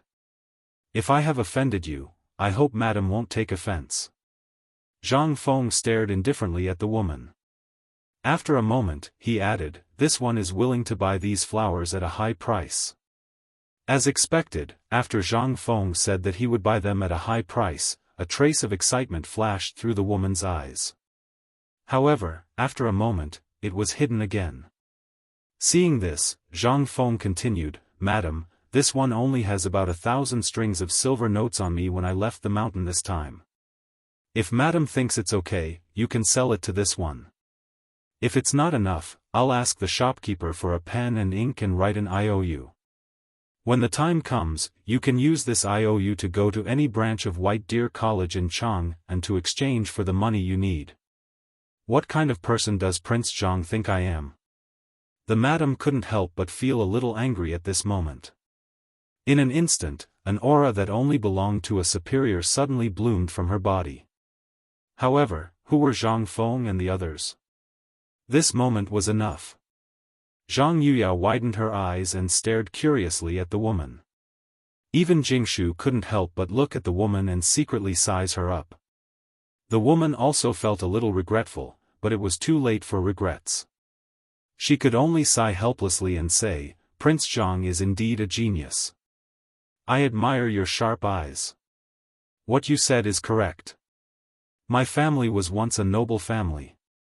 However, due to the destruction of the Chen dynasty, we were also affected." Chen Chao.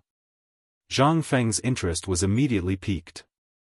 He hurriedly asked, "From what I've observed, Madam's speech is also extraordinary. Why would you sell flowers on the street? Did something happen at home? If there's an emergency, I'll definitely help if I can. There's no need to trouble Prince Zhang. I just want to ask Prince Zhang, is there a person named Xie Zong in your academy?" Hearing this, Zhang Feng could not help but be stunned. There were so many people on the mountain, how could he remember them all? She could only ask, "I don't know about this for the time being. Madam, why don't you tell me this person's appearance, age, or some other title? I'll send someone up the mountain to look for him." When the woman heard this, she said, "He is very proud of himself. Since 10 years ago, pft." 3 sounds of water sprayed out, interrupting the woman's words. Zhang Feng could not help but ask in surprise, "Madam, are you saying that Mr. Zihuai is about 70 years old?" Hearing this, the woman's eyes changed and she said, "Yes, he is. I heard about him before, so I moved my family from Jiangnan.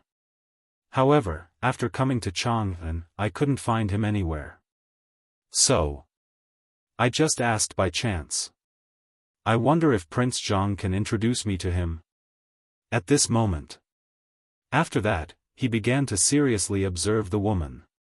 Especially when compared with the old Xiuzai. After all, These two people were too similar. He could not help but ask, "May I ask, what is the relationship between Madam and Mr. Zihuai?"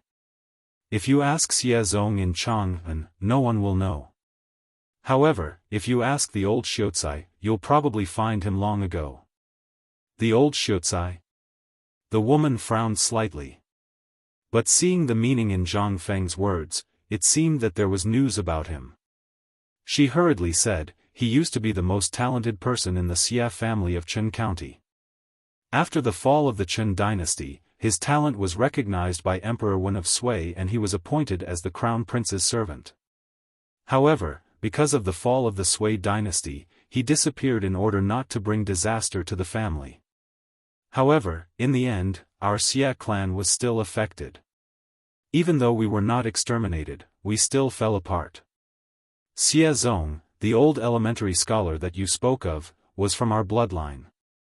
He is also my uncle." The woman poured out this piece of old history like pouring beans out of beans. Those who listened and those who spoke were incomparably sad. It was as if they were watching a drama of life. When she finished, Zhang Feng was silent.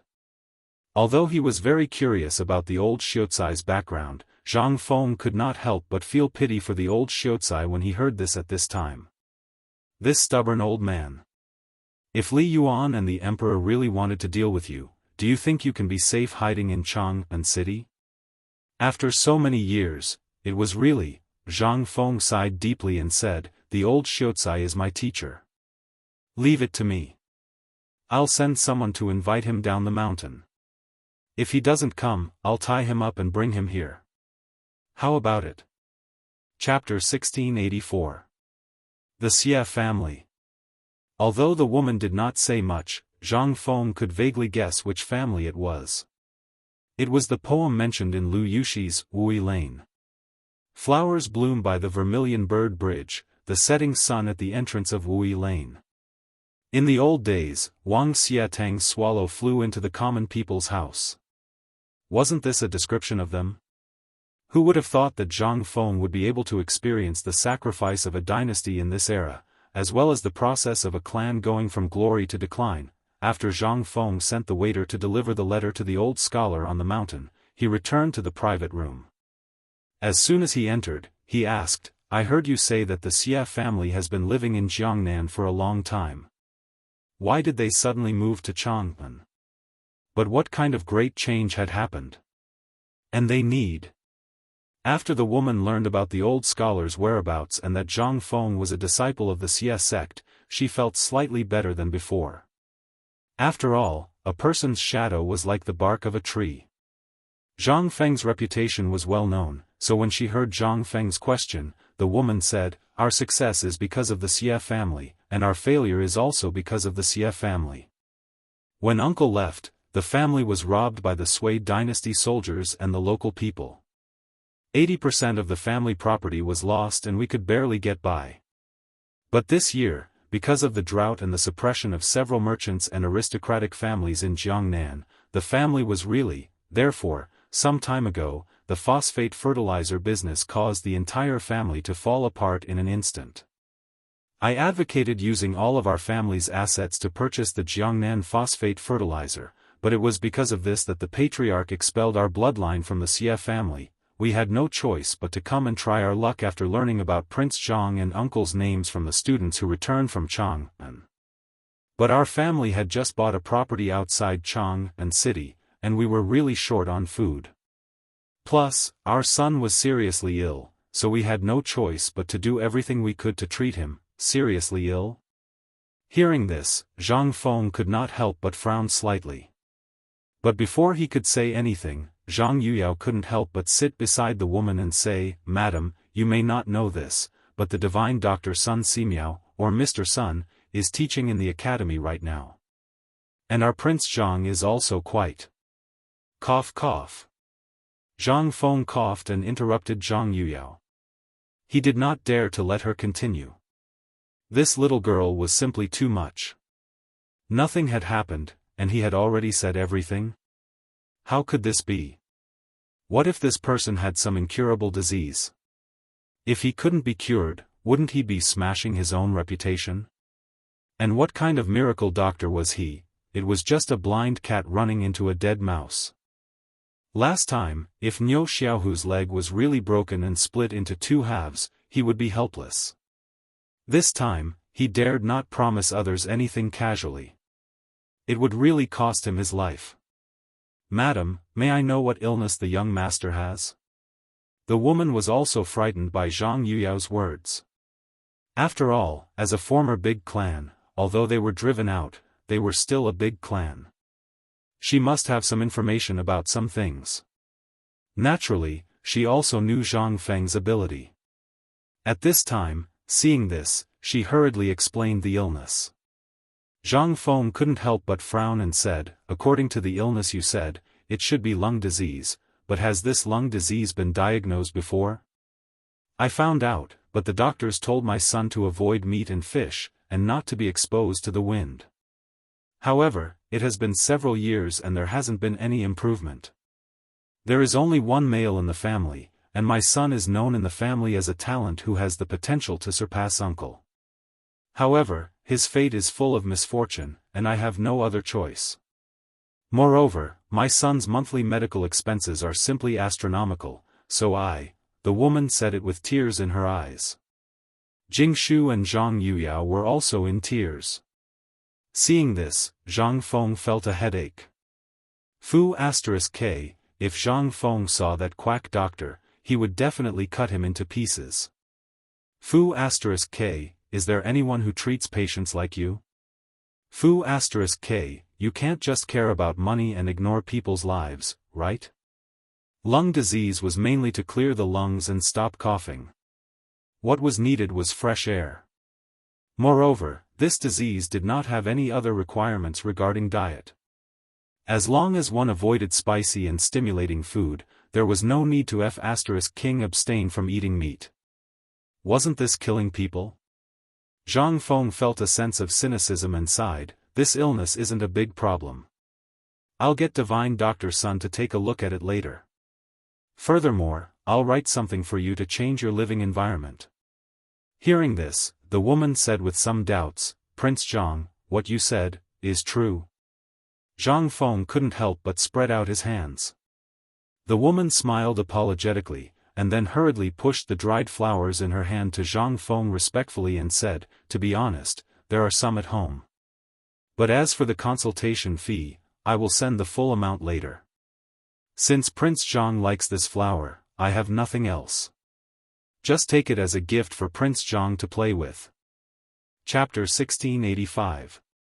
A family that used to be glorious. Since when did they do this for a disease? Zhang Feng couldn't help but sigh with emotion. Looking at the flowers in front of him, Zhang Feng asked again, "How many of these things do you have in your house? If you have, I'll take them all. How much should they cost?" "I won't give you a penny." "Prince Zhang, are you humiliating me?" Before Zhang Feng could finish, the woman flatly refused Zhang Feng and said, "These things are valuable, but compared to my son's life, they are nothing. This is just an ordinary perfume sachet. If you want it, there are a lot of it in the south of the Yangtze River. You can buy half a kilogram of it for 1 penny. However, it is very rare in Chang'an. That's why I'm thinking about it. 1 penny for half a kilogram, sachets." Zhang Feng's eyes lit up instantly. The woman couldn't help but turn pale. Although the woman looked a little down, she couldn't hide her beauty. She was not as beautiful as Jingshu, Yuyao, or Yu-er. However, the charm of a mature woman had long been coveted by lechers in Jiangnan. Moreover, the woman was only in her 30s. At this moment, Zhang Feng's eyes made the woman feel a little disgusted. Since her husband passed away, she could often see this kind of greedy eyes from the servants, the clan members, and the passers-by, but now, the woman couldn't help but want to cry. In the past, she would have turned around and left. However, only Zhang Feng could save her son now. How could she dare to leave? "Madam, you said that this kind of dried flower is everywhere in Jiangnan?" The woman patiently nodded her head in response. When Zhang Feng heard this, he immediately burst out laughing. "We're rich, we're rich. Ha ha ha, Jingshu, Yuyao, we're going to be rich. Hearing the question marks on the three women's heads, the woman came to her senses at this time. Zhang Feng was not that kind of lecher. He just thought of some way to make money, so his expression eased a little. Jingshu was a little speechless as she tugged at Zhang Feng's clothes and asked, "You're fine. There are outsiders here." Seeing this, Zhang Feng came to his senses and hurriedly cupped his fists at the woman. "Madam, I'm sorry. I lost my composure just now. It's just that I really thought of a way to make money that I've never thought of before, so I couldn't help myself." "Sorry, I couldn't help it." The woman was a little suspicious. However, she couldn't say much. After all, this was other people's business. Moreover, she knew Zhang Feng's character very well. Let's put it this way. This kind of aristocratic family cared most about making acquaintances with the local merchant families and famous people. In Chang'an City, although the woman was from the declining Xie family, she had once enjoyed a great reputation. Of course, these things were necessary lessons. It was impossible for them not to inquire about Zhang Feng's reputation in Chang'an City and its surrounding areas. At this time, the atmosphere suddenly became a little strange. Zhang Feng also noticed it. He coughed and said, "Madam, since you're a relative of my teacher, and you must know more about the things in Jiangnan than I do, how about this? I have a business here. Can you see if you can cooperate with me?" Although the woman didn't understand what cooperation meant, she also understood that Zhang Feng did this for Xie Zong's sake. Otherwise, why would he care about a declining aristocrat? However, this was also the woman's expectation. How many years had it been? The Xie family tried everything to climb up the social ladder, but no one dared to provoke the remnants of the previous dynasty. Even if they used up all the remaining financial resources of the family, in the end, because of her husband's mistake, the Xie family suffered a great disaster. At this time, she didn't expect to meet Zhang Feng by chance because of buying flowers. Not only did he solve her son's illness, but he also solved the Xie family's urgent problem. At this time, because the Xie family had moved here, they only had enough money left to plant this autumn after purchasing the land title deed. If they didn't have a chance to survive, they would probably have a difficult new year. At this time, the woman couldn't help but ask, "Prince Zhang, if you have something to say, just say it. Although my family has indeed declined, I still have some connections in Jiangnan. And if Prince Zhang really wants this kind of dried flower, then I can guarantee that I can buy you as many as you want. And the price is the most reasonable and cost-effective.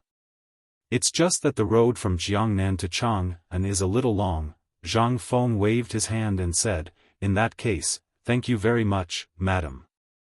I haven't asked for your surname. It's really my fault. May I ask for your surname?" "My surname is Xie, and my name is Chuyan. So it's Madam Xie." "How about this, Madam Xie, according to the price here, I'll charge you 3 copper coins per caddy.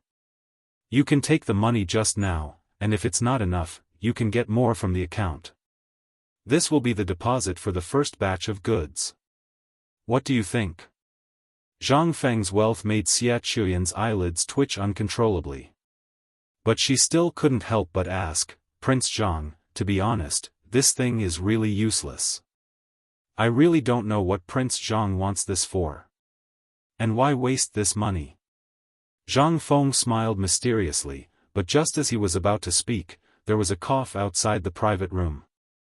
Zhang Feng immediately shut up and pointed to the door. "The person you're looking for is here." Chapter 1686. Xie Chuyan looked at the door in a daze. But before she could say anything, Zhang Feng had already opened the door. When he opened the door, he found that the 2 girls were looking at him strangely. He waved his hand and asked the 2 girls to leave the room quietly. After all, this was other people's family matter. He did not have the hobby of prying into other people's family matters. Once out of the door, Jingshu could not help but look at the dried flowers in the basket and asked, "Young master, you, Shu. Zhang Feng made a shushing gesture and pointed downstairs. Jingshu immediately saw that downstairs was already crowded with people. They were all looking at him eagerly. Seeing him come out, many people were cheering. There were even some young people who were holding up their calligraphy books and shouting. Zhang Feng was too lazy to look at them. Even if he did, he would not understand.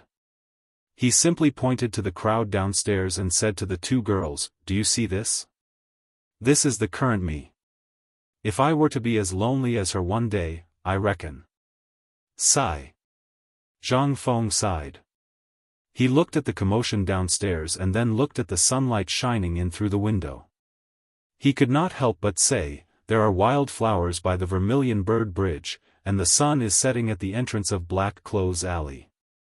In the old days, Wang Xiatang's swallow flew into the ordinary people's house. Sad, lamentable. Buzz. In an instant, there was a burst of excited roars downstairs. And in this roar, it was as if someone was crazily writing a brush and ink. There were even people fighting over the brush and ink. Seeing all this, Zhang Feng felt even more upset. Looking at a female servant who was trembling with excitement, Zhang Feng shook his head and said, "Are there any more private rooms?" "Yes, yes, yes." The female servant was so excited that she could not complete her sentence. She just nodded her head like a chicken eating rice.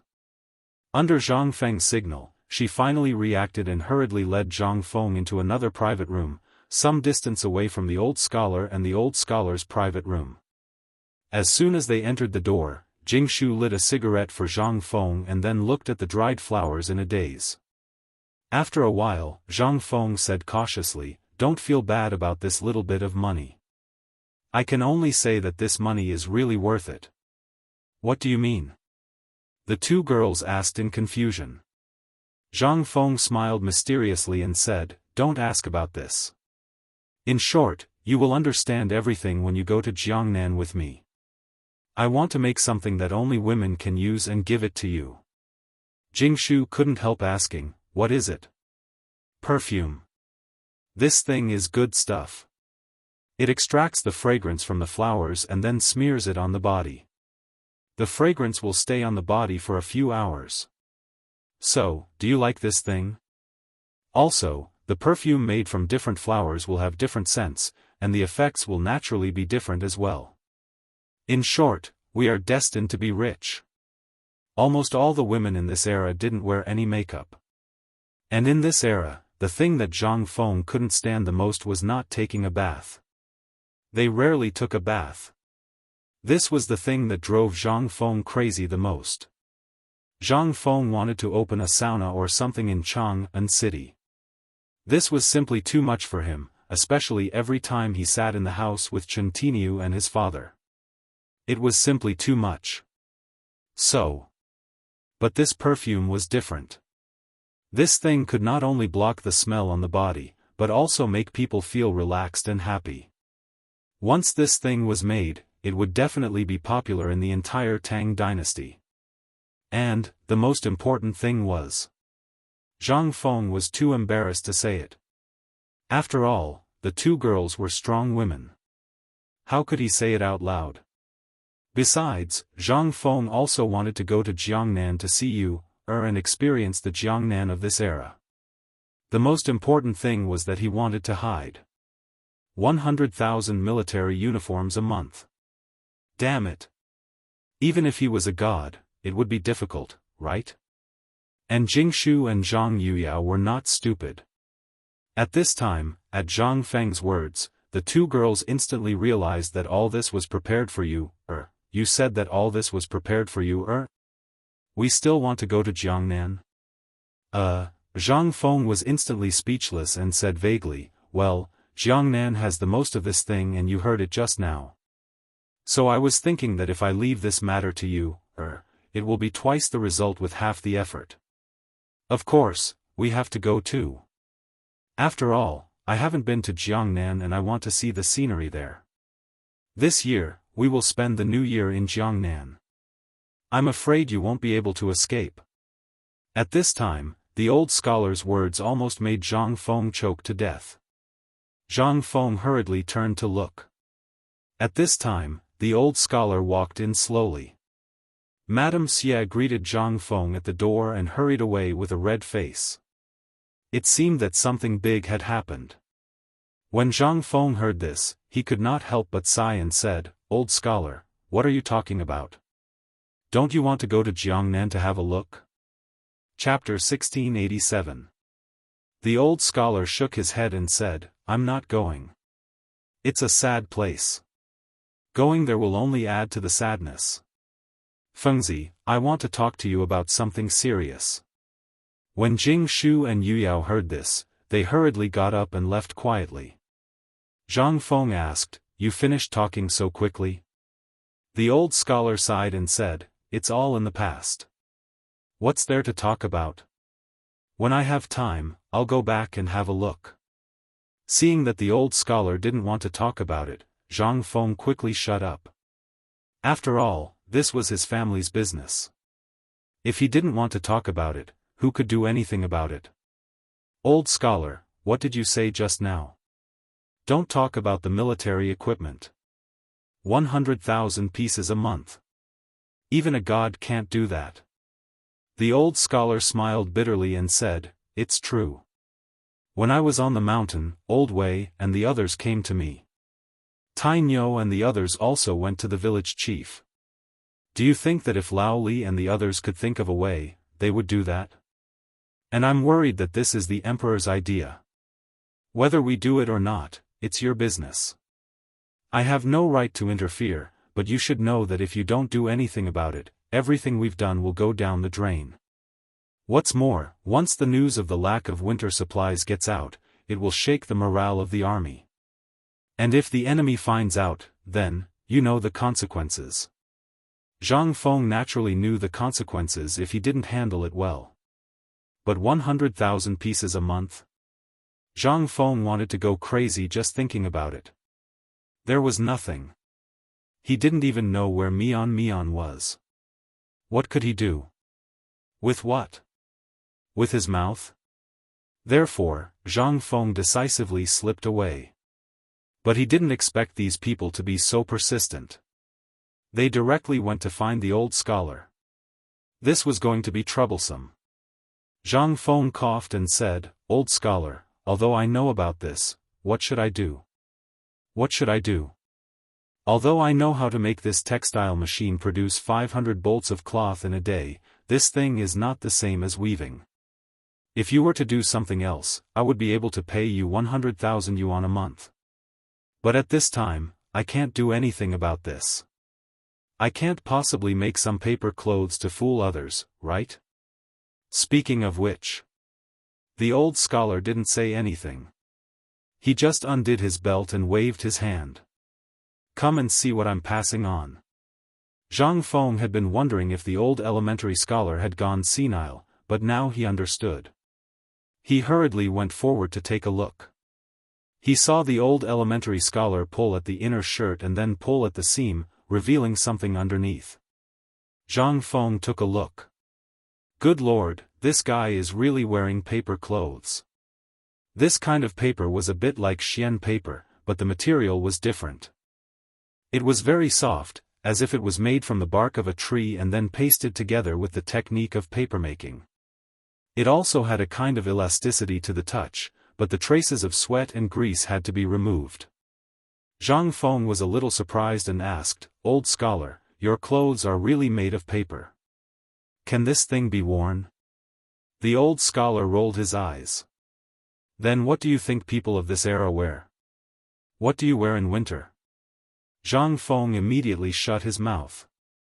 This question really made him speechless. When he first crossed over, he really didn't pay attention to what he was wearing. But at that time, it was early spring and he didn't feel that cold. Although the clothes he was wearing were a little thin, he was wearing at least 4 or 5 pieces of clothing, so he didn't feel that cold. He didn't know what people of this era wore. At this time, when he saw what the old scholar was wearing, Zhang Feng suddenly couldn't help but ask, could it be that they really wear clothes? The old scholar was a little speechless. He seriously doubted how Zhang Feng had survived the winter before. He could only blame it on Zhang Feng being young, so he didn't wear these things in winter. He just patiently explained to Zhang Feng, ordinary people basically have to endure the winter, or use linen or the bark of this kind of tree to make clothes. This kind of clothes is also jokingly called paper clothes. Only those high-ranking officials or businessmen can afford to wear clothes made of palm bark. These are all in Chang'an, and the officials are here.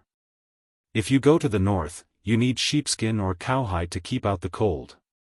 But even so, every winter in the north, there are frequent reports of people freezing to death. But this year's situation is more special. You also know that after the locust plague, basically no grass grows. Those mulberry trees and hemp trees are almost extinct.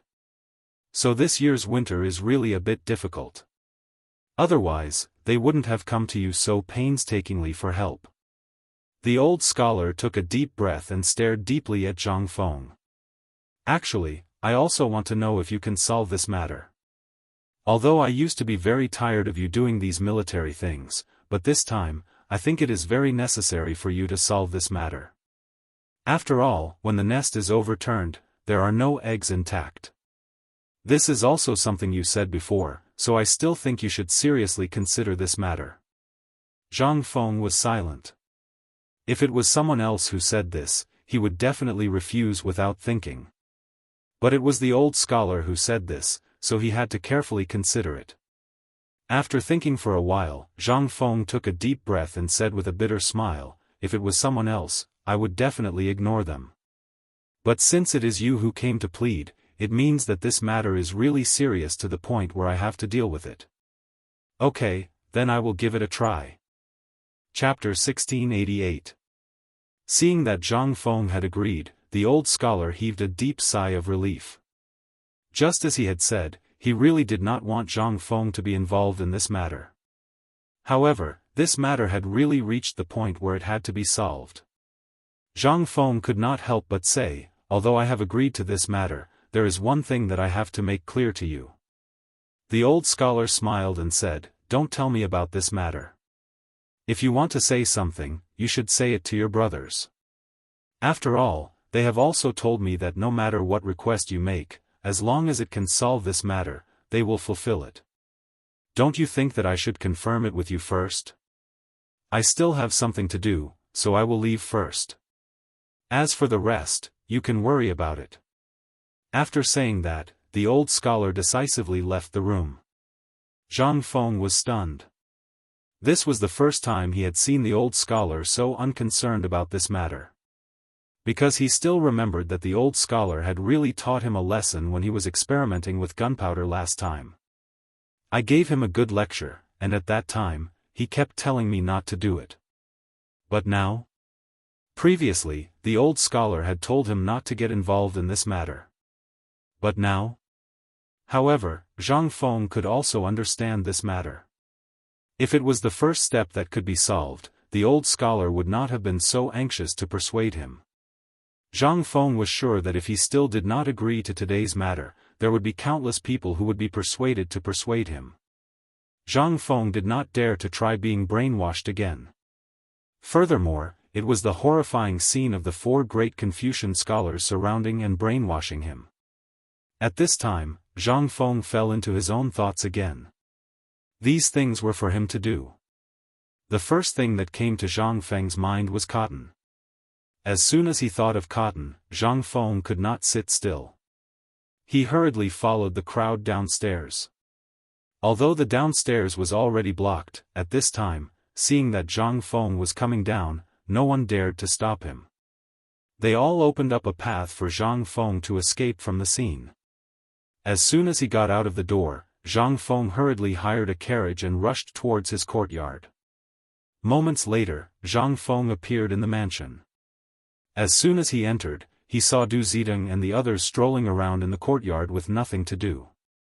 As soon as they saw Zhang Feng return, everyone was so busy that they rushed to greet Zhang Feng.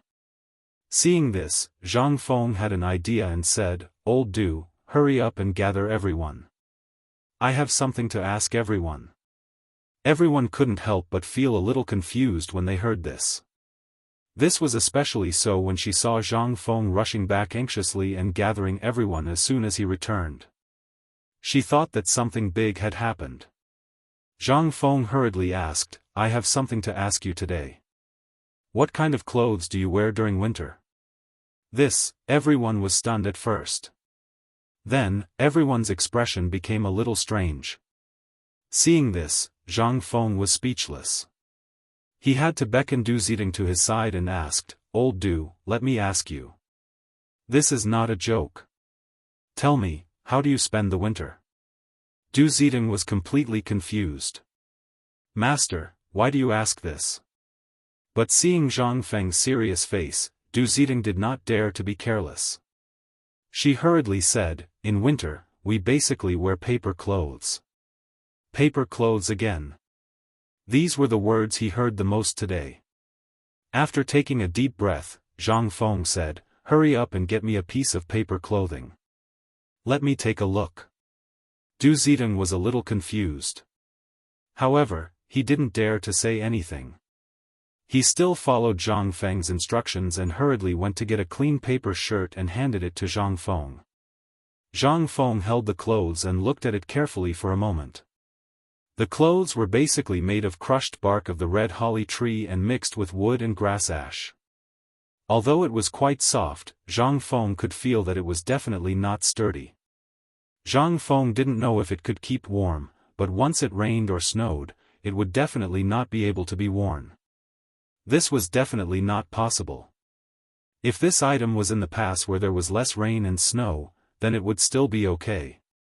If it was in the north, then this item would basically have to be changed after wearing it once or after 2 or 3 days. At this moment, Zhang Feng suddenly thought of something. Why did the army lack this item every year? This was King paper clothes. How could it not cost? That would be like seeing a ghost. But at this time, if he used something else to replace it, the best thing was cotton. But in this era, at this time, where was he going to find cotton? Zhang Feng held the clothes in the courtyard and thought hard. But at this time, he was suddenly attracted by the clusters of small white flowers in the garden. He couldn't help but walk over and take a closer look. He couldn't help but exclaim, Who King planted cotton in the flower bed? Chapter 1689. Cotton? Everyone was dumbfounded. What was that? Wasn't that white folded cotton? Since when was this thing called cotton? Old master, isn't this a kind of flower unique to Longyu? What's so strange about it? Du Zidong asked, a little confused. At the same time, he wanted to tell Zhang Feng that this thing was really not that useful.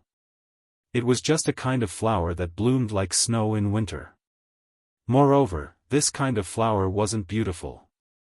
If it wasn't for the high officials and dignitaries adding some winter flowers to their flower beds, who would use this kind of thing? It was extremely difficult to clean it up. Zhang Feng was also a little confused. Even his heart was bleeding. It was such a good thing. Mother what kind of prodigal was this? Such a top-notch thing to keep out the cold, but it could only stay in the flower beds? What the hell? It was really unreasonable. However, Zhang Feng also saw the hope of 100,000 armaments in an instant. He hurriedly asked, Old Du, let me ask you, is there a lot of this thing in Chang'an and Longyu? Du Zidong was a little confused. However, when he saw Zhang Feng's serious expression, he hurriedly said, Old master, we have a lot of this thing. At least, almost every family in Chang'an city has some in the flower beds. Because this thing bloomed too quickly, coupled with the cleaning of these flower beds every year, in the end, almost all the banks of the Longzhou Canal outside the city, next to Zhongnan Mountain, are connected. Damn it! Zhang Feng could not help but swear. This undoubtedly gave him a shot of confidence. He hurriedly asked, Then let me ask you, if I want it now, how long will it take to collect more than 10,000 caddies? Du Zidong could not help but be dumbfounded. although there was a lot of this thing. However, this thing was not so easy to collect. After all, this thing could only stay in the flower beds other than being made into tinder. What was wrong with old master? Zhang Feng pondered for a while. Seeing that old dude did not understand, he hurriedly waved and said, Jia Daoran. Jia Daoran, where are you? Master, didn't Jia Daoran go to Jiangnan? Du Zidong reminded him with good intentions. Zhang Feng immediately understood and hurriedly said, quickly go and find Chen Tiniu, Lao Li, and the others. Also, go to the Zhang residence, the Qian residence, and Niu Weili. If they ask, tell them that there is a great opportunity to make a fortune. What did you say? In the palace. Li Shimin was leisurely playing with Empress Zhongsun and Li Tai in the imperial garden. She had just found out that the old elementary scholar was in contact with Leng Yu, and that the old elementary scholar was actually going against Zhang Feng. Zhang Feng had also agreed to help with this batch of armaments. Therefore, Li Shimin also put aside the matter of the Xie family. After all, they were just a lonely noble family. If he wanted to, it would depend on whether he had eyes or not. This matter was insignificant to him. However, he was somewhat concerned about Zhang Feng's purchase of the dried flowers. This kid would give him a big gift from time to time, so he had to pay attention to it. But at this moment, he suddenly heard an urgent report from Yuqi Gong, saying that Zhang Feng had gathered all his connections in Chang'an City. This was what shocked Li Shimin. He hurriedly asked, did Yuqi Gong say anything else? Your Majesty, this servant heard that Prince Zhang was worried about the armaments for the winter. As soon as he returned home, he gathered all the servants and asked about the paper clothes. Then, when he saw the white folded flowers in the flower garden, his expression changed greatly, and then this matter happened. Little Gizi explained the cause and effect of the matter in detail. Li Shimin was dumbfounded when he heard this. White folded flowers. Li Shimin couldn't help but look at the flower garden not far away. Little Gizi hurriedly picked a bouquet and handed it to Li Shimin. This was the first time Li Shimin looked at the flowers seriously. The flowers were not fragrant. There was no smell at all. When he thought about how Zhang Feng had gone to buy the dried flowers in Chang'an City today, and how Zhang Feng had found this flower because of the winter clothes, he couldn't help but think about it. He couldn't figure out what was the connection between this and the flowers. Li Shimin couldn't figure it out, and Empress Zhongsun didn't know what was going on either. On the other hand, Li Tai smiled slyly and said, Father, didn't Brother Fengzi say that he was looking for you? Won't you know if you go there? Coincidentally, I also want to take you there to broaden your horizons. Li Shimin was hesitant. But at this time, when he heard Li Tai say this, he couldn't help but smile. He touched Li Tai's head and said, since Qing Ke wants to go, then I'll go and take a look. Zhang Sun Wugo pursed her lips and smiled. She said, do you want to call father? This morning, when I went to pay my respects, retired emperor kept talking about it. I'll go. Go, go, go, go now. I haven't seen that little bastard for a long time. What good things is he doing now? At this time, Li Yuan's voice sounded urgently not far away. And it was accompanied by a burst of scolding. Obviously, when Li Shimin received the news, Li Yuan also received the news. Chapter 1690. On the other side. Qian Mansion.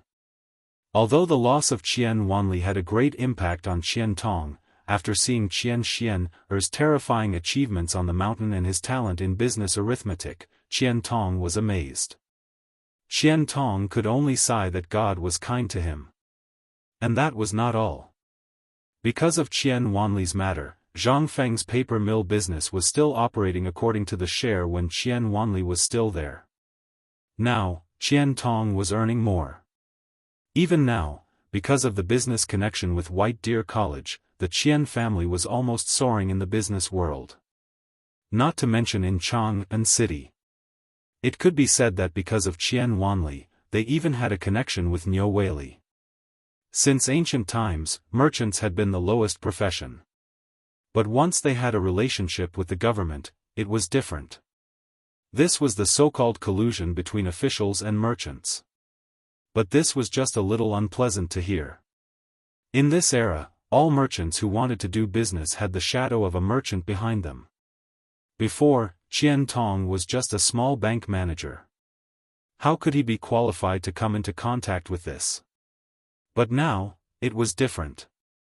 All of this was because of Zhang Feng. At this time, Qian Tong's business not only included the white paper business, but also the phosphate fertilizer business around Chang'an. He even had a connection with Zheng Tufu's farm. At this time, Qian Tong felt that he had lived half his life in vain. In less than a year, he had achieved a terrifying achievement that he didn't even dare to imagine. How could he not be excited? At this time, in the Qiantong private bank, Qian Tong was checking the daily accounts when he was suddenly alarmed by a voice. On the orders of the patriarch, I invite Master Qian to the Zhang mansion for a chat. Zhang mansion? Qian Tong hurriedly stopped writing and looked out of the window. He saw a servant coming, but the word on the servant's clothes made Qian Tong hurriedly come out to greet him. That symbol was Zhang. That word. To be precise, in the entire Tang dynasty, who else but Zhang Feng could make his servants wear the same uniform? The servants in Zhang Feng's residence wore almost the same clothes. Almost all the men wore satin, but the color of their clothes was uniformly white. It was a world of difference from the brown clothes worn by other servants. Moreover, there was another special point about Zhang Feng's servants, that was, their clothes and trousers were almost separated. It was not like a long gown, but it was also not like a short gown. In short, the clothes of the servants in Zhang Feng's mansion were a beautiful scenery in the entire Chang'an. Once they saw the person in the robe, they would be shocked. They all knew one thing. Zhang Feng's men were here. Moreover, because of Wang Lin, Zhang Feng had killed people in Chang'an. At this time, when the servants of the Zhang mansion went out, almost everyone had to take a detour. They did not dare to offend him. However, Zhang Feng's servants were all very humble and did not give off the feeling of arrogance. There was even a rumor that if a servant in Zhang Feng's mansion dared to put on airs, as long as Du Zidong and Steward Du heard it, they would pack up and leave immediately without Zhang Feng's order. That was the rule. The most beautiful servants in the Zhang mansion were the maids. Each of them was wearing a skirt and a pair of light blue trousers, and a slanted opening with a row of buttons on the upper part of the clothes. Her clothes accentuated her figure vividly. Every time these maids went out, a large group of men would follow behind them. There would even be fights. There were even people from the Chang and local government waiting in Zhang Feng's mansion. Once a maid of Zhang Feng's mansion went out, they would definitely warn all the men in advance. Especially the men who had improper thoughts. Zhang Feng's mansion became the cradle of the dreams of the entire Chang and city and the slaves of the right age in the surrounding areas. More importantly, it was. In the entire mansion, there was almost no other family in the entire Chang and city. It could be said that they ate better than the young ladies of the rich families. Qian Tong thought about it in his mind and instantly cupped his hands and said, "Little brother, you said that Prince Zhang invited me?" The servant also nodded humbly before bowing to Qian Tong and saying, "Master Qian, my master has an urgent matter to attend to and I must inform Senior Niu, so I won't speak any more. I hope Master Qian can return to the house as soon as possible." How dare Qian Tong act rashly? He hurriedly cupped his hands and hurried to Zhang Feng's mansion. And at this moment, in Zhang Shan's mansion, he had also received the same news. After learning about the situation, Zhang Shan hurriedly flipped the sign of the dessert shop and closed the shop. Those who were waiting to buy desserts, as well as the little beggars who were waiting for Zhang Shan's desserts every day, were instantly in an uproar. This was the first time in more than 10 years that Isan dessert shop closed in such a hurry. Everyone looked at the man in white servant clothes and thought about what he had just said. They instantly understood what was going on. Zhang Feng. It was Zhang Feng. And from the meaning of his words, it seemed that something big had happened. Everyone's face couldn't help but change suddenly. Something big was going to happen. Chapter 1691. As people who knew Zhang Feng received the invitation one by one, they were all shocked. Then, everyone rushed to Zhang Feng's mansion, although they didn't know what Zhang Feng wanted to do. But the matter of Zhang Feng meeting the people of the Xie family in the tea house was known by everyone. They even knew the true identity of the old scholar. However, this was no longer important. What was important was what Zhang Feng wanted to do. This was the key point. After a little inquiry, everyone understood that Zhang Feng agreed to the 100,000 sets of military equipment in the army. This was the key point. In less than 2 hours, everyone hurried to Zhang Feng's mansion. But at this time, everyone looked at Zhang Feng, who was sitting in the flower garden with his butt sticking out. They were a little confused. Even Li Shimin couldn't help but want to ask, but he closed his mouth several times. "Grandpa, what is Uncle Zhang doing? Why don't he use the servants but do it himself?" Hearing this, everyone couldn't help but twitch the corners of their mouths. The person who spoke was Li Tai. This man was amazing.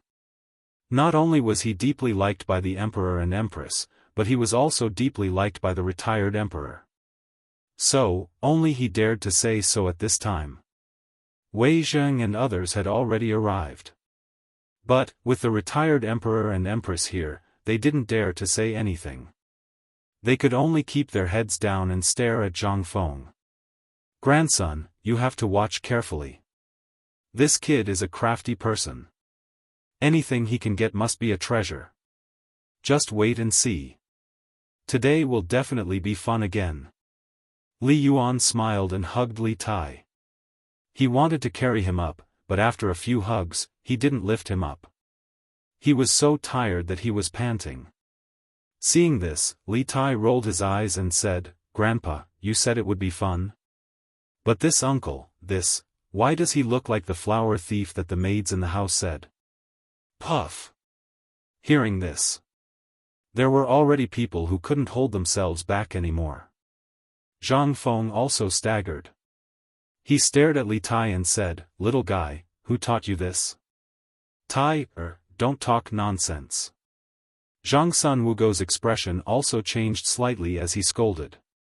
Li Shimin and the others didn't care. Instead, they looked at Zhang Feng with a smile.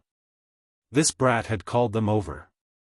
Now, they had been here for almost half an hour, and this brat was actually playing with flowers in the flower bed. No matter who it was, they would not be able to stand it. Furthermore, this prodigal was stepping on precious flowers and plants. Moreover, this was originally a gift from Li Shimin to Li Yuan. How could anything planted in this flower bed be ordinary? However, to Zhang Feng, they were like weeds. At this time, Li Shimin and the others felt that Zhang Feng was not stepping on his own things, but on their faces. It hurts. His heart ached. This prodigal, even Zhang Shan and Qian Tong couldn't help but have a toothache when they saw the flowers and plants under Zhang Feng's feet. Seeing Zhang Feng leave the flower bed, everyone breathed a sigh of relief. Zhang Feng was also excited. Seeing that Li Tai seemed to be declaring his sovereignty, Zhang Feng glared at him and said, "Little brat, you don't learn good things. If this was my academy, do you believe that I wouldn't let Tai Nyo and the others beat you? They wouldn't dare." Li Tai also pouted and put his hands on his hips. "Enough, you're already so old, why are you acting like a child?" Li Shimin felt a headache coming on and hurriedly covered Li Tai's mouth, pointing to the pile of white stacks behind Zhang Feng. "If you want white stacks, I'll find someone to get them for you. In less than an hour, your courtyard will be filled to the brim. More importantly, what are you doing with these things? Also, brat, you should know that any of these flowers under your feet can be bought for at least 1,000 stacks of white stacks." You really are a prodigal son. Zhang Feng was stunned. He couldn't help but turn around to look at the flower bed he had ruined, then at the pained expressions on everyone's faces. Speechless, he asked, "What you said is true?" Li Shimin shrugged and said, "Of course, this is not worth mentioning to you. Brat, your money can be said to be the richest outside of the imperial treasury." Zhang Feng did not refute, washing his hands and sitting next to Li Shimin, looking at the mountain of white stacks in front of him and said, "Today, I invited everyone here for this." "We know." Li Shimin coughed and said, "Today, did you go to see the people of the Xie family? And you even wrote a poem on the street and bought dried flowers?" Zhang Feng was a little surprised. Zhang Sun Wugo said with a smile, "Second brother is right. Almost the whole of Chang'an knows about this. They said that for the two madams, you were generous and bought dried flowers. We didn't believe it before, but now." Zhang Sun Wugo smiled and did not say anything. How could Zhang Feng not know what she wanted to say? Zhang Feng also pretended not to hear, coughed and said, "These flowers are important to solve the problem of 100,000 sets of winter clothes." Chapter 1692. In an instant. Everyone's face couldn't help but change. Although they all knew that Zhang Feng was fiddling with this thing at this time should be related to this matter, they really couldn't figure out how this thing was directly related to the 100,000 winter clothes. More importantly, at this time, it seemed that they had no other way. Li Shimin slowly put away the smile on his face and said seriously, "Fengzi, this matter is of great importance. Lord Zhongsun may have passed on what you promised to His Majesty at this time. At this time, it's a done deal." You don't believe me?" Zhang Feng narrowed his eyes and looked at Li Shimin. He patted him on the shoulder and said, "Lao Li, you still can't do it." In an instant, Wei Zheng and Empress Jiangxuan's faces suddenly changed.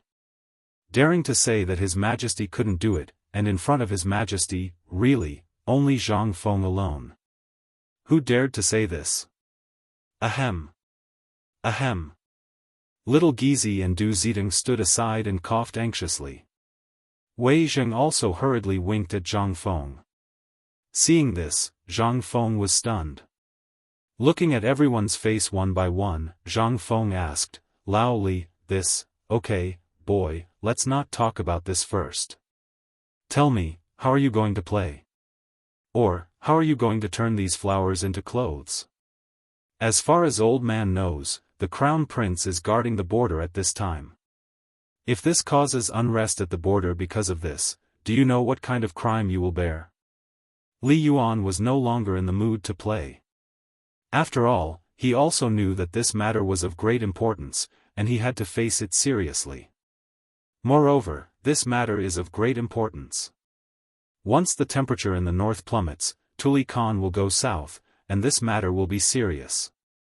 Moreover, it's only a day's journey from Feng Province to Chang'an, so, don't joke about this. That's right, Fengzi. Because of this, your brother Li can't sleep at night. He's worried about this. You see, now that Qian has gone to Chiotzi, what if something happens? Madam, don't worry. I didn't say there was no way. Zhang Feng was also anxious. Seeing Zhang Sun Wugo's distressed appearance, he couldn't help but feel numb. Zhang Sun Wugo's appearance was already peerless, and now that she was crying, Zhang Feng couldn't bear it anymore. Madam Li, sister-in-law, don't worry, I have my ways." How was Zhang Sun Wugo crying? It was just a method.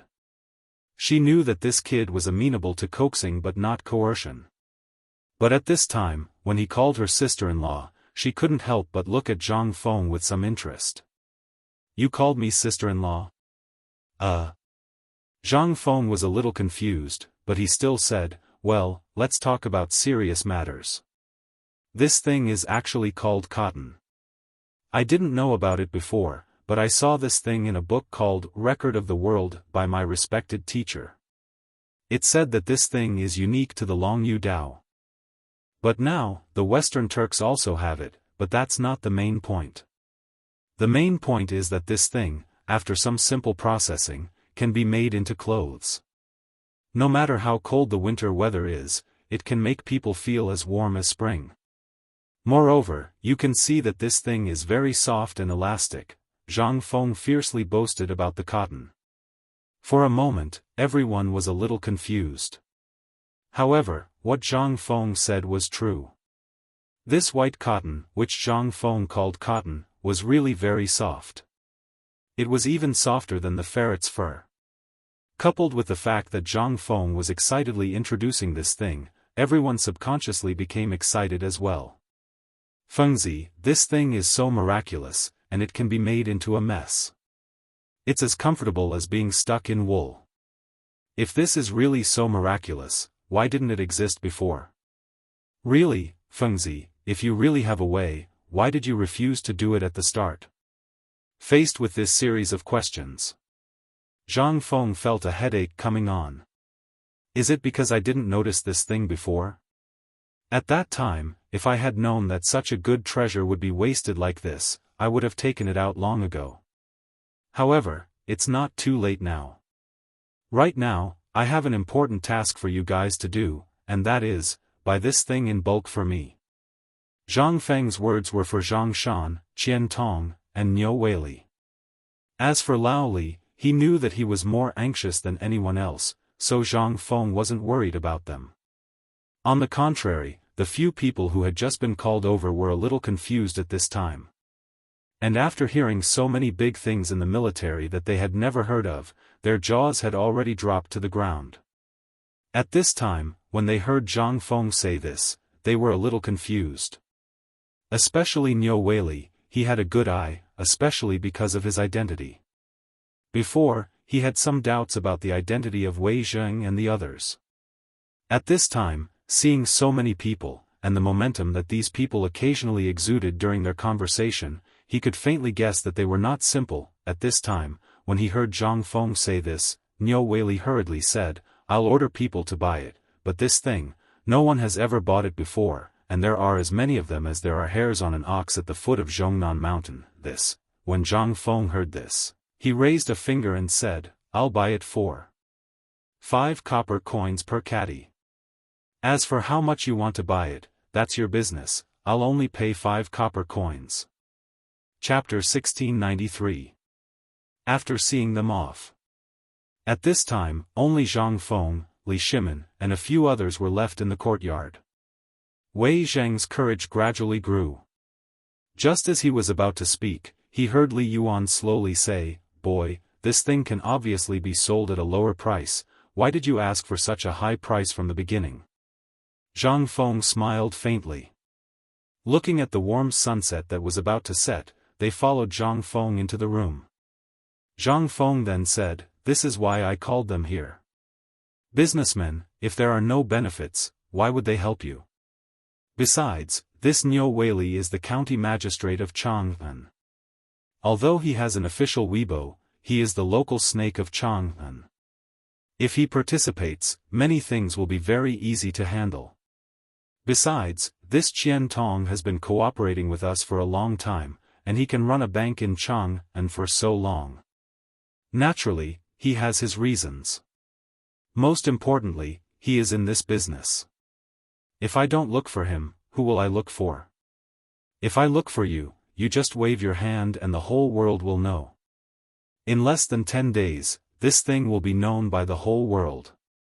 Besides, Zhang Shan, although he is a peddler, the people he contacts are the same as Qian Tong, the people at the bottom. Although we have to do this business, we also need to take things from the people and use them for the people. Moreover, the whole cotton and cotton clothes will be a trend in the future. That's why I called the 3 of them here. Hearing this, Li Shimin and the others suddenly understood. At this time, Li Tai interrupted, Boy, you say this white dye is really so good? Can anyone wear it in the future? Zhang Feng's face instantly pulled a long face. Li Shimin glared at Li Tai, and Li Tai looked innocently at Li Yuan behind him. Li Shimin instantly had no way out. Li Yuan hurriedly smoothed things over and said, "A child's words carry no harm, a child's words carry no harm. Boy, why don't you say, could it be that this thing is even better than that fur?" Zhang Feng thought about it and didn't know what to say. He had no choice but to turn around and call for Du Zidong and the others to come up. He took out some cotton and some silk and cotton cloth from his house and started to flick the cotton on the spot according to Zhang Feng's instructions. This cotton ball made Zhang Feng stumped. After all, he didn't know how to do this. He had only seen it once in a classic anti-Japanese war drama, so he copied it and asked the servants to tidy up the living room. With this, the eyeballs of Li Yuan and the rest all popped out. He couldn't figure out what Zhang Feng was doing. However, the fluttering cotton soon turned everyone's heads white. In the end, they couldn't take it anymore and moved to Zhang Feng's study to admire his collection of calligraphy.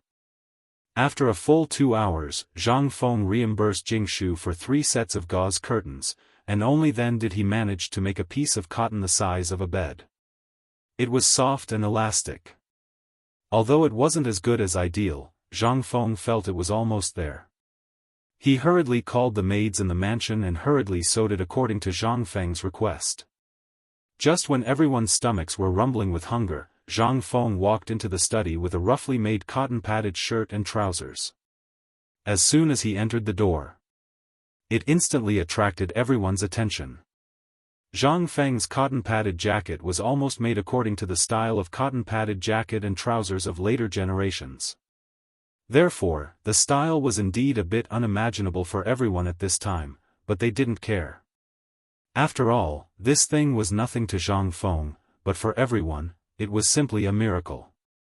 It wasn't excessive at all. Just now, everyone was still looking at a pile of cotton, but in just more than 2 hours, it became clothes. How could it not be shocking? Li Shimin solemnly took the cotton-padded jacket from Zhang Feng and held it in his hand to examine it carefully. The cotton-padded jacket looked very thick, at least 2 inches thick, but it was less than an inch at the stitches. It was soft to the touch, softer than wool and mink fur. It wasn't heavy in his hand. It was as light as a feather. Li Shimin was a little shocked.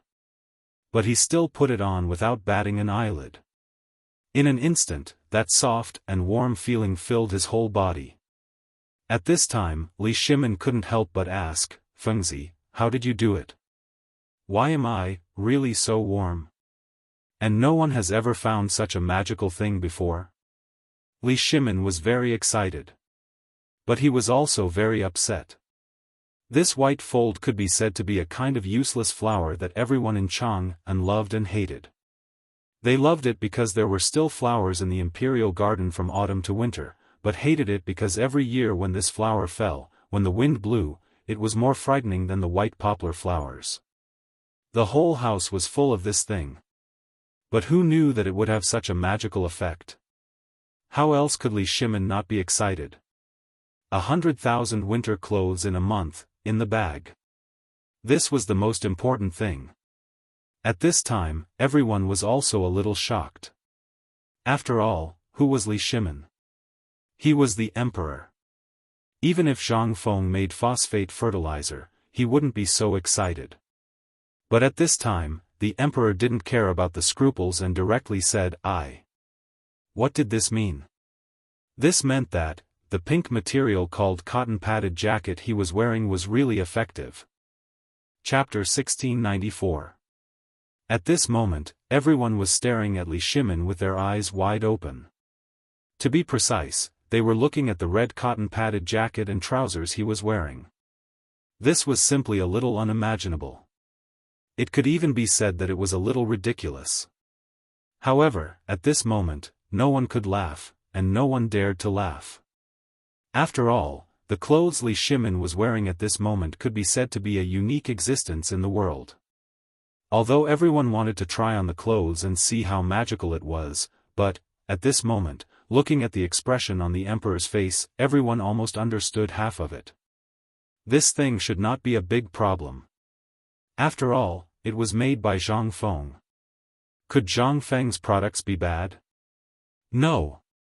Fengzi, do you think this thing is really so magical? What was it? It felt as light as a cloak that was draped over his shoulders. It's just that the trousers look a little awkward. Li Shimin looked at Zhang Feng speechlessly. Just now, almost everyone was wearing a robe at this time, only wearing a pair of trousers inside. However, at this time, Li Shimin was in a hurry to put it on. After putting it on, he realized that the robe could be said to be tied to his body. It was incomparably awkward and strange. It was fine if Li Shimin did not say it. Once he said it, everyone's expression could not help but become strange. Zhang Feng shrugged and said, "This thing is actually designed for the military. The main purpose of this thing is to keep people warm. If it's not to keep people warm, why would I make it? I dare to bet that with such a jacket, even in the bitter cold of the North Desert, in the snowstorm, there is almost no problem. Most importantly, after wearing this thing, not only does it prevent cold and warm up, but it also does not affect movement at all. Don't you realize that this thing is as good as not wearing it? And most importantly, this thing, if you wear it with a little care, there is almost no problem wearing it for 2 to 3 years." Yu Qigong and Cheng Yaojin's faces lit up at his words.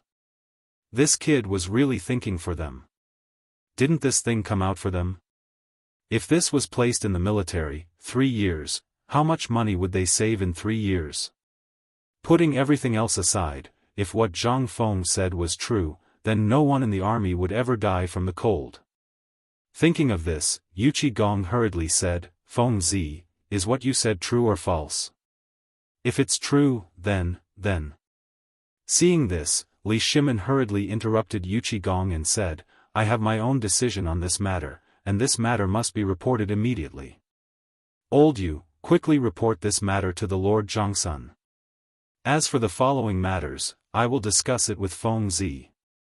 As he spoke, Li Shimin turned to look at Zhangsun Wugo and said, "Why don't you take Tai, and Lord Father for a walk in the courtyard?" How could Zhangsun Wugo not know that Li Shimin had something important to discuss with Zhang Feng? He quietly left with Li Tai. This kid had been impatient for a long time. Now that he could finally go out to play, he was extremely excited. Li Yuan naturally knew the importance of this matter and did not say anything. With his hands behind his back, he called out to Li Tai and walked outside. Although the sky had already darkened, who was Zhang Feng? At this time, the entire residence was hung with lanterns. Even the trees were full of lanterns, and the entire courtyard was as bright as day. Even Li Shimin could not bear to be so ostentatious. At this time, after everyone had left, Li Shimin reluctantly took off the cotton-padded clothes on his body. He smacked his lips and asked, "Feng Zi, do you have any other use for this thing? Or rather, what other purpose do you have for creating this thing? I don't believe that you created this thing just for the army." As he spoke, Li Shimin's eyes stared straight into Zhang Feng's eyes, wanting to see everything about Zhang Feng. Zhang Feng did not decline and shrugged, saying, "That's right, this thing is a good thing. If it is only used for the army, then it is indeed a bit of a waste. As a merchant, Lao Li, could it be that you have not thought of other ways? For example, like fine salt or other Eastern things, to sell to the common people?" Li Shimin was shocked. He quickly calculated in his mind and said, "You brat, could it be that you want to use these things?" Zhang Feng smiled mysteriously and patted Li Shimin's shoulder. "Brother, let me tell you this. You have seen this thing. Although I am only giving them a profit of 5 copper coins, you have to know that once my next step is to build the textile factory, it will be mass-produced.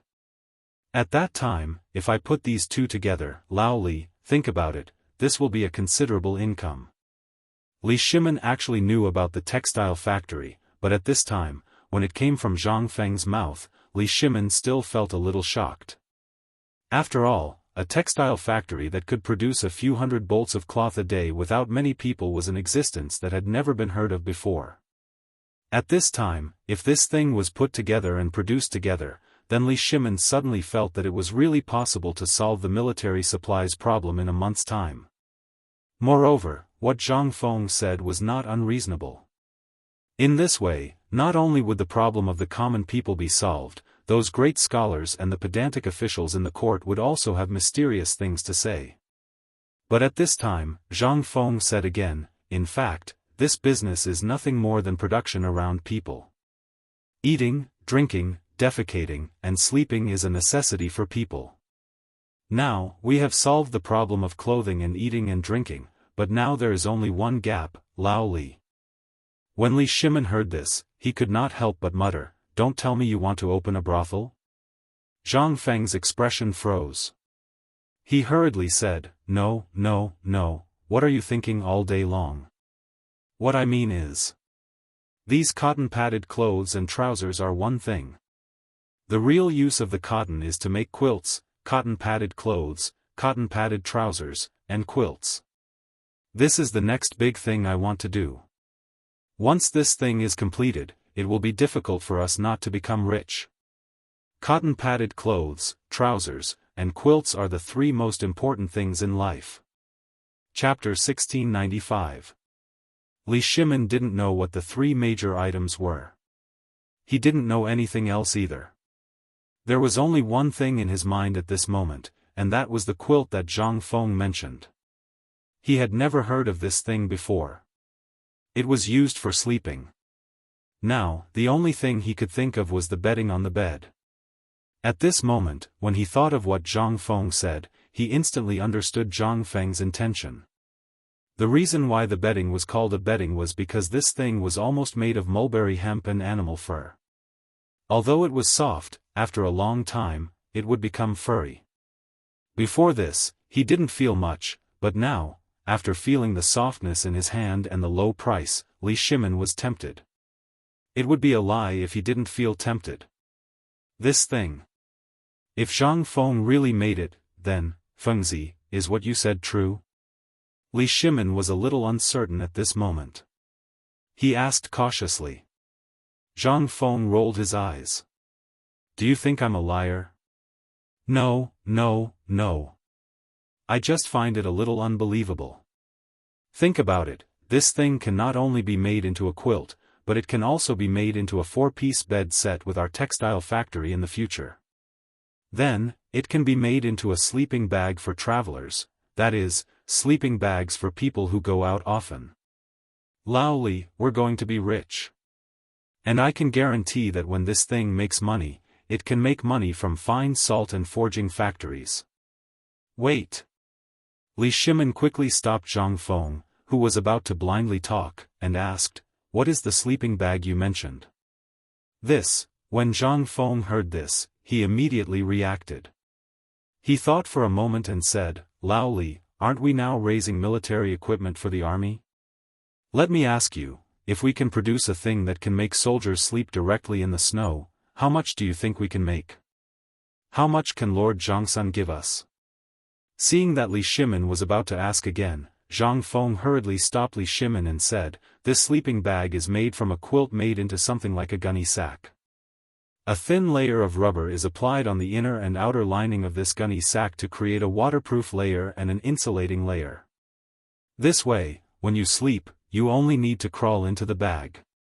No matter how heavy the rain and snow outside, it will still be as warm as spring. Think about this thing, is it good?" Li Shimin was a little speechless. "Let's not talk about whether this thing is good or not, you have to make it first. Otherwise, what can I use to fool the court? No, I mean, show it to those old things in the imperial court. Fengzi, let's talk about something more practical. How much do you intend to buy a set?" After pondering for a moment, he asked the questions. This was the biggest problem. Now, his identity was a businessman. At this time, they had not talked about money after chatting for so long. This was a little unreasonable. What if this kid remembered later, wouldn't he be exposed?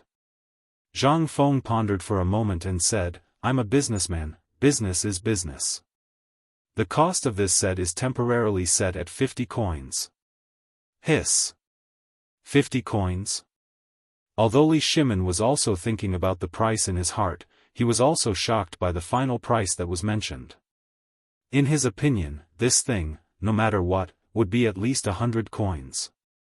But he did not expect that Zhang Feng would directly give him a 50-50 price. And most importantly, Zhang Feng's price was really too low. Seeing this, Zhang Feng smiled and said, "Do you think I'm deliberately trying to please you? Otherwise, why would such a good cotton coat only be sold at the price of a paper coat?" Li Shimin nodded subconsciously. Only then did Zhang Feng say, "To set a price, you have to sell it. And now, this thing is not only connected to the military, but also to the common people. Do you think there are many people who can take out 50 copper coins to buy clothes now?" Li Shimin frowned in surprise. According to the previous situation, almost everyone will buy. That's right. You said that almost everyone will buy it. But if we directly raise the price to 100 coins, think about it, how many people will be able to afford it? This does not include the profit margin of the second-hand dealers. Let's put it this way, although we only have a profit of 50 coins, if the people buy it, on average, it will reach about 60 coins. What I said is what I know. Whether there are other profit chains in this, I don't know. So, Lao Li, what do you think of this price? Also, we can't afford to lose the border. Let's set the price as doing something for the military. After all, if the border is lost, the first to suffer will be us merchants. Li Shimin was a little enlightened. But at this time, he also understood why this guy was not so stingy when they were talking about the production of armaments. This was all because this guy thought further than anyone else. After all, Zhang Feng was right. Once Chocha was lost, once the Turks came in, the first to suffer would be the merchants. There was no escape. Chapter 1696. Zhang Feng's plan was good. It could be said that she had thought of it since the first time she told Zhang Feng about making weapons. But why didn't this kid say anything? Thinking of this, Li Shimin couldn't help but smile bitterly. "You had this plan from the beginning, didn't you?" Zhang Feng shrugged and threw a cigarette to Li Shimin. "I didn't, but," as he spoke, Zhang Feng lit the cigarette from the oil lamp on the table. He took a deep breath and said, "My idea at that time was very simple. That was to take over the trade city of Chiotzi. Once we took over the trade city of Chiotzi, we would have an escape route in the future." Li Shimin asked in surprise, "What escape route?" Zhang Feng looked at Li Shimin for a long time and said doubtfully, "Lao Li, sometimes I feel that your talent in business is extremely terrifying. If you learn from me for a month or so, it won't be a problem for you to become the richest person in the world in the future. But you are a busy man." Li Shimin's expression stiffened. Under the cover of the night, he smiled and brushed it off. Zhang Feng didn't take it seriously and said to himself, "Actually, merchants are ultimately not presentable. Most of the time, they are even the target of disdain by the officials and the literati. In their eyes, we merchants are just a group of people who buy low and sell high. We are just a group of people who only care about profit." Li Shimin didn't object to Zhang Feng's words. He said, "You are right. Isn't that how merchants are?" "You think so too?" Zhang Feng was a little surprised. Li Shimin knew that he had misspoken and hurriedly waved his hand. "No, no, no. What I mean is, this is how it is in the eyes of many people. Scholars, farmers, businessmen, and businessmen, why is the merchant last? Why do we have to kneel when we see the officials? This is all." Zhang Feng was a little unhappy. To be honest, Zhang Feng was also a merchant at this time. He was just carrying the name of the academy on his back. However, Zhang Feng was different from a merchant at this time. Zhang Feng pointed at himself and Li Shimin and said, "Look at us. The kind you are talking about is just the kind of people who set up stalls on the street. That kind of people can't be called businessmen. More or less, they are just ants. They just sell the fruits of their labor to people who need it. And the businessmen I'm talking about are people like us. You can look at the whole Tang dynasty and before that. Have you ever seen a business model like ours? This, Li Shimin's expression instantly froze. Zhang Feng was right. Before and at this time, almost all the businessmen in the Tang dynasty were family members. Even if they hired workers, they were almost all there to do odd jobs. At this time, Li Shimin recalled the operation of Zhang Feng, Wei Zheng, Fang Xianling, and the others at this time. He couldn't help but be stunned. They were not real businessmen. If they were real businessmen, then, this would be terrible. This was the business that Li Shimin created according to his own conjecture. After thinking about it casually, he instantly understood the meaning of Zhang Feng's words. Li Shimin couldn't help but be surprised and said, "Do you mean that you want to start with the people of the 5 families and 7 clans?" Dealing with these big families had always been Li Shimin's worry. These clans had the hegemony of the Tang dynasty's market. Even Li Shimin didn't dare to provoke them easily, such as the iron mine before. At this time, the new weapons were made, and Zhang Feng had a new toy. At this time, it was time to deal with these big families. However, Zhang Feng waved his hand speechlessly and said, "No, there's no rush. It's still too early to deal with them. You have to remember what happened with the iron mine. So, before we have a complete plan, we can't move." "Then why are you talking for so long?" Li Shimin stared at Zhang Feng speechlessly and asked. Zhang Feng grinned and said, "Don't worry.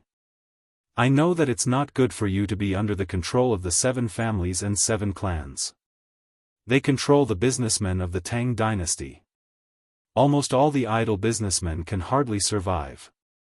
However, these people occupy all the places of the Tang dynasty. And the most important thing is that we have a common enemy, those big clans and powerful families. This is an opportunity. My plan is to dump all the benefits in our hands. While maximizing the benefits, we can also lead more people to fight against the 5 families and 7 clans. Even the emperor will be afraid of us by then." Hiss. Cough, cough, cough. Li Shimin was shocked. He took a deep breath. The cigarette in his mouth lit up instantly and burned a large part. In an instant, Li Shimin coughed violently. He said, "You are really crazy. Let's not talk about whether the people of the 5 families and 7 clans will know about it. Even if they don't know, you should know that many things we have now are inseparable interests with someone in the palace. Even many ministers in the imperial court have interests with us. Won't this share of interests offend all those people in the imperial court in an instant? At that time, not to mention other things, the people in the imperial court will bite us in the blink of an eye. Think twice, you must think twice before you act." Chapter 1697. Li Shimin was really afraid of Zhang Feng's craziness. This matter involved too many things.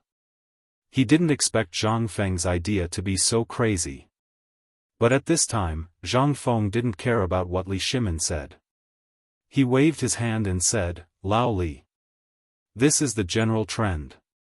Think about it. Come, try this." While talking, Zhang Feng brought Li Shimin to the flower bed outside the study. While he was at it, he broke some sticks from the branches and handed one to Li Shimin, saying, "Why don't you try breaking it?" Li Shimin was a little confused.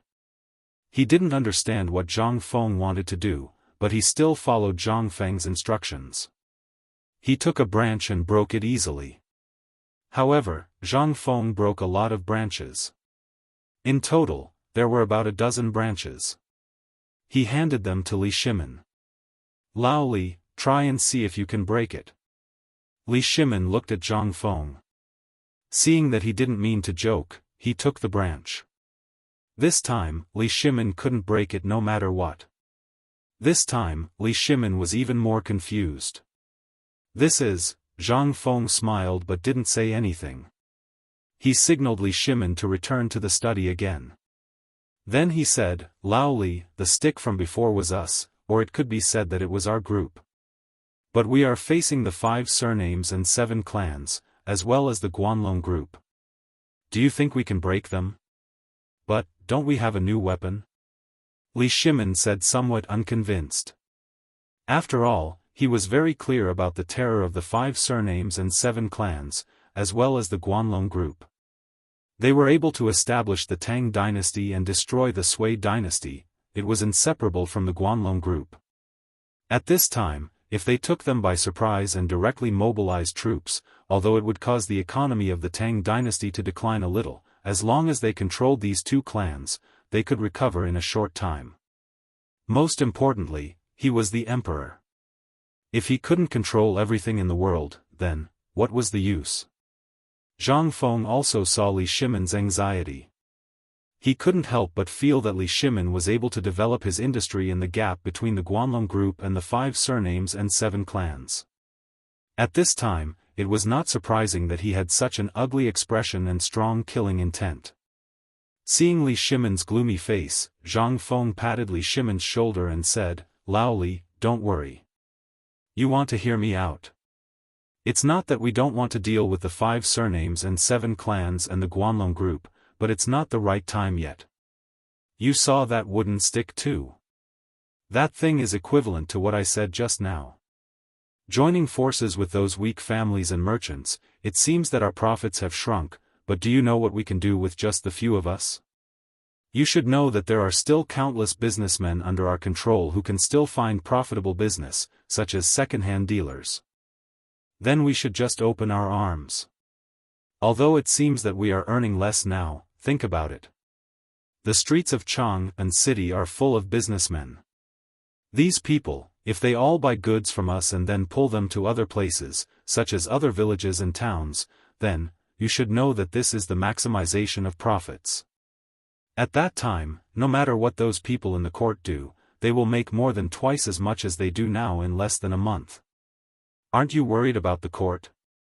Don't worry, nothing will happen.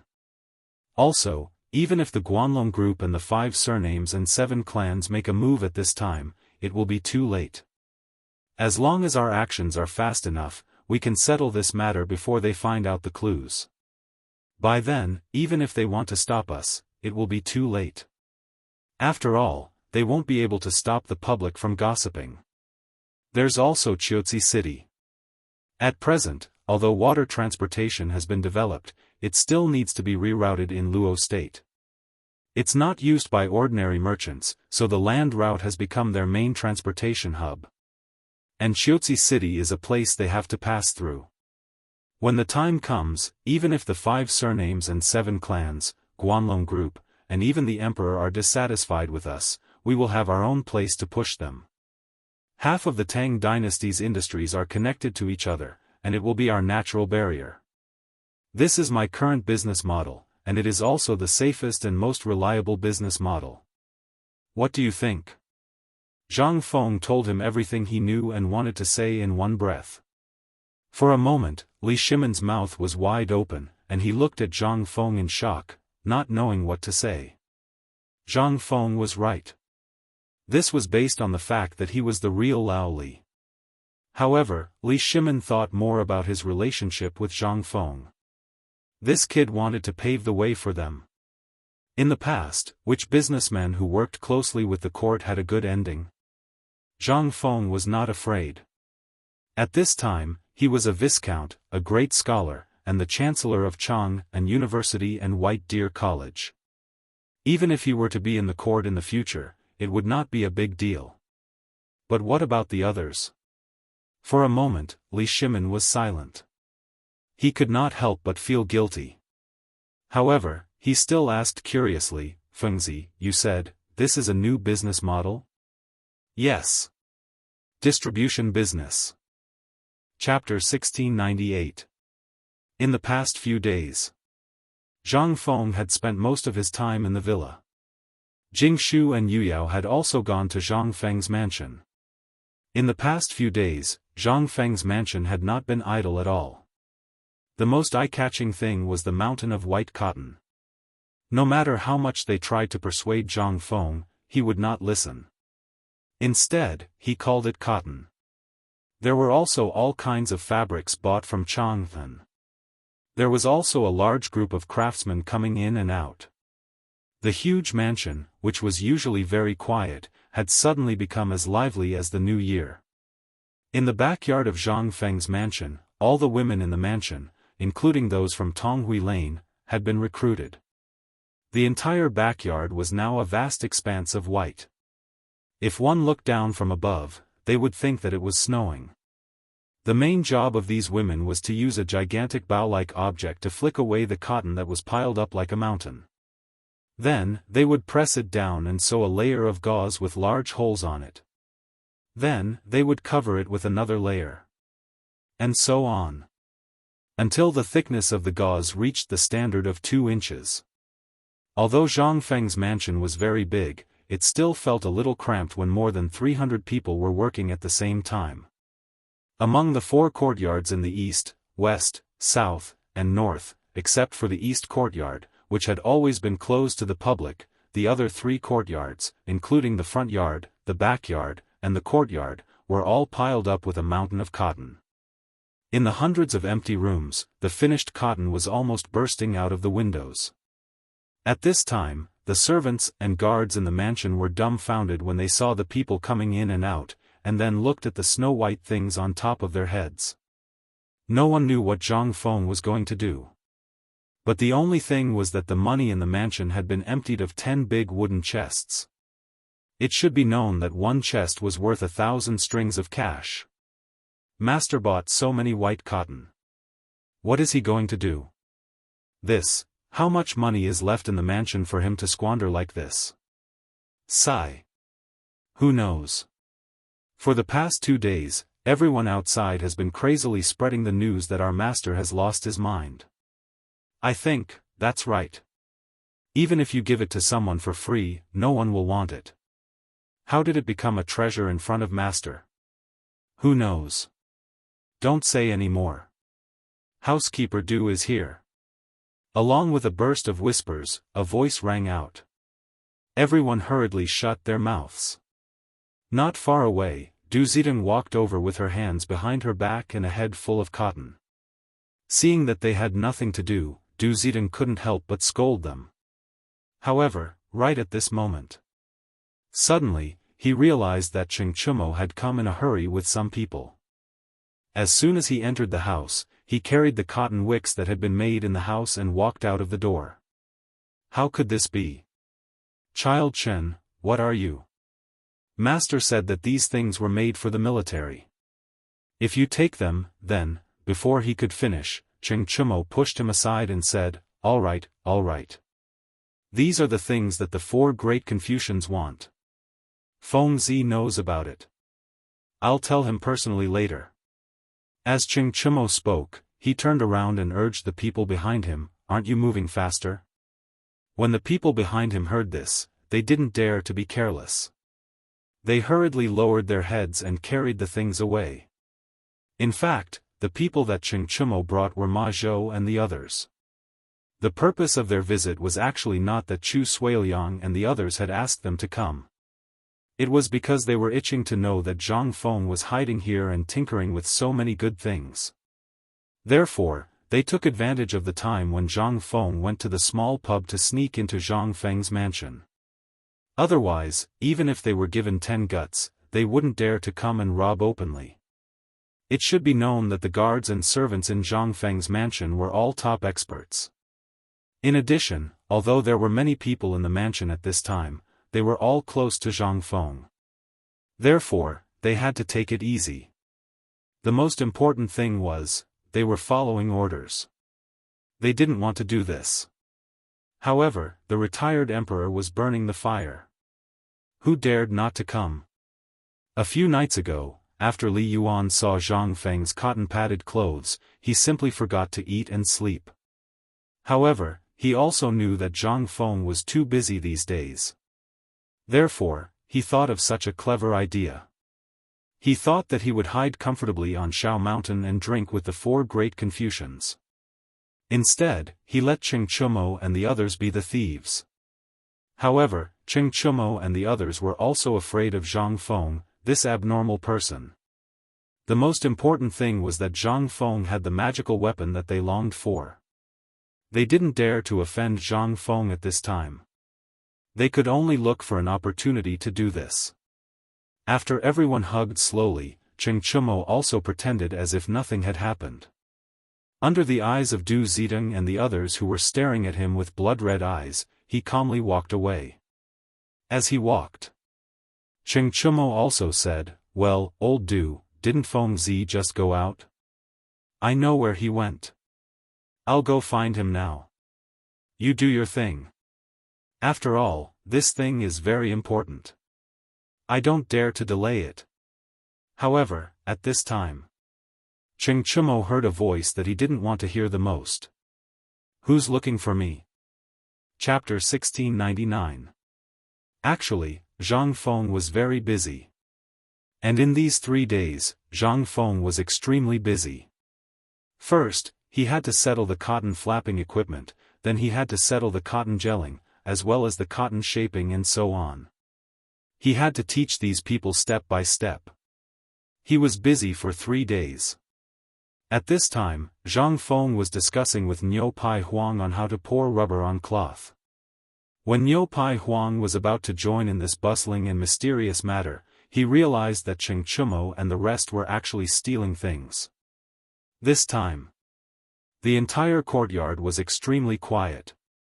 Everyone looked at Zhang Feng, then looked at Cheng Chumo, Ma Zhou and the rest. Their expressions were strange. At this time, Cheng Chumo also slowly realized that everyone was strange, as well as Zhang Feng's malicious expression. His expression couldn't help but change. What a coincidence, Fengzi. Zhang Feng also didn't expect that Chen Tiniu and the rest would steal into his house.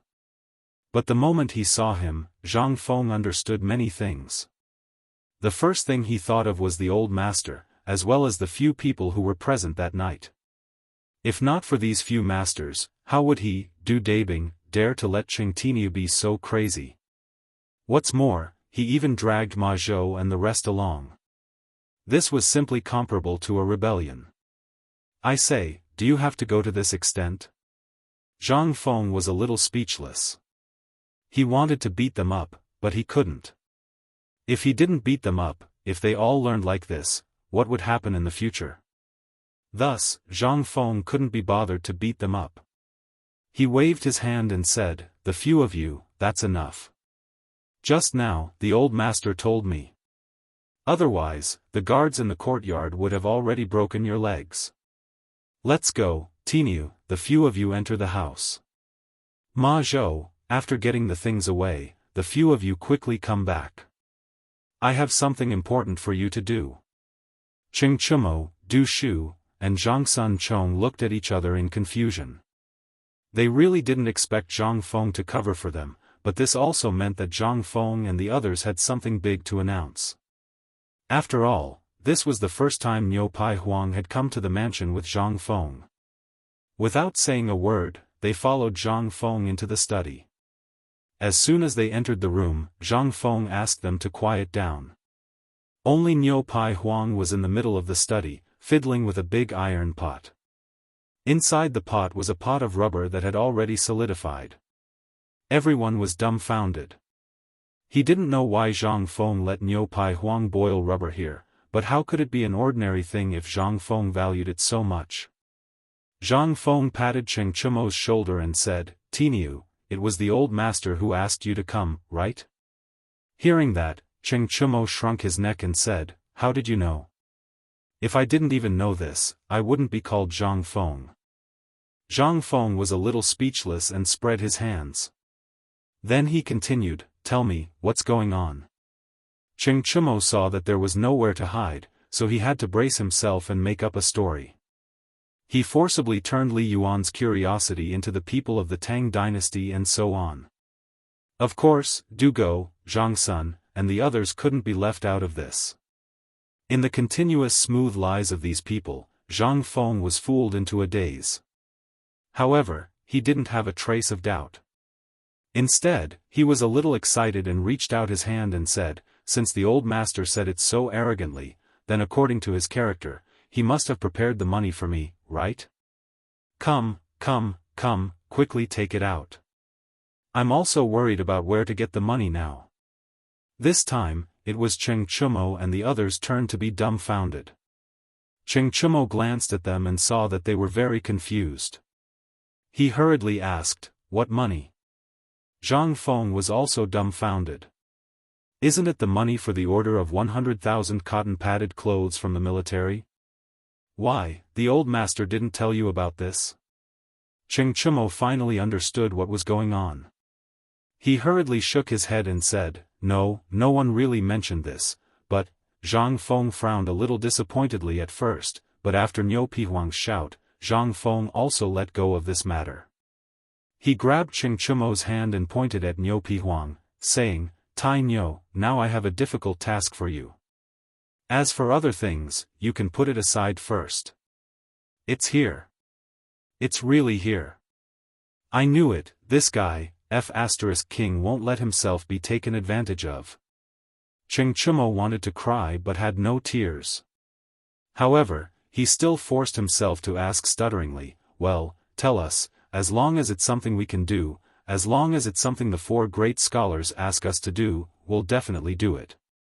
"Hey! Look at how scared you are. Actually, this is nothing else, it's something you've done before." Zhang Feng was stunned for a moment, then he grinned. However, when everyone saw Zhang Feng's grin, they instantly felt bad. Zhang Feng didn't care about this and said, "I don't mean anything else. You've seen it too, since this phosphate fertilizer factory was built, it seems like you've been idle. Next, I want you to work with Niu Pihuang, in half a month, wait." Zhang Sun rushed over and looked at Niu Pihuang who was boiling rubber with horror, saying, "Feng, you want us to boil rubber?"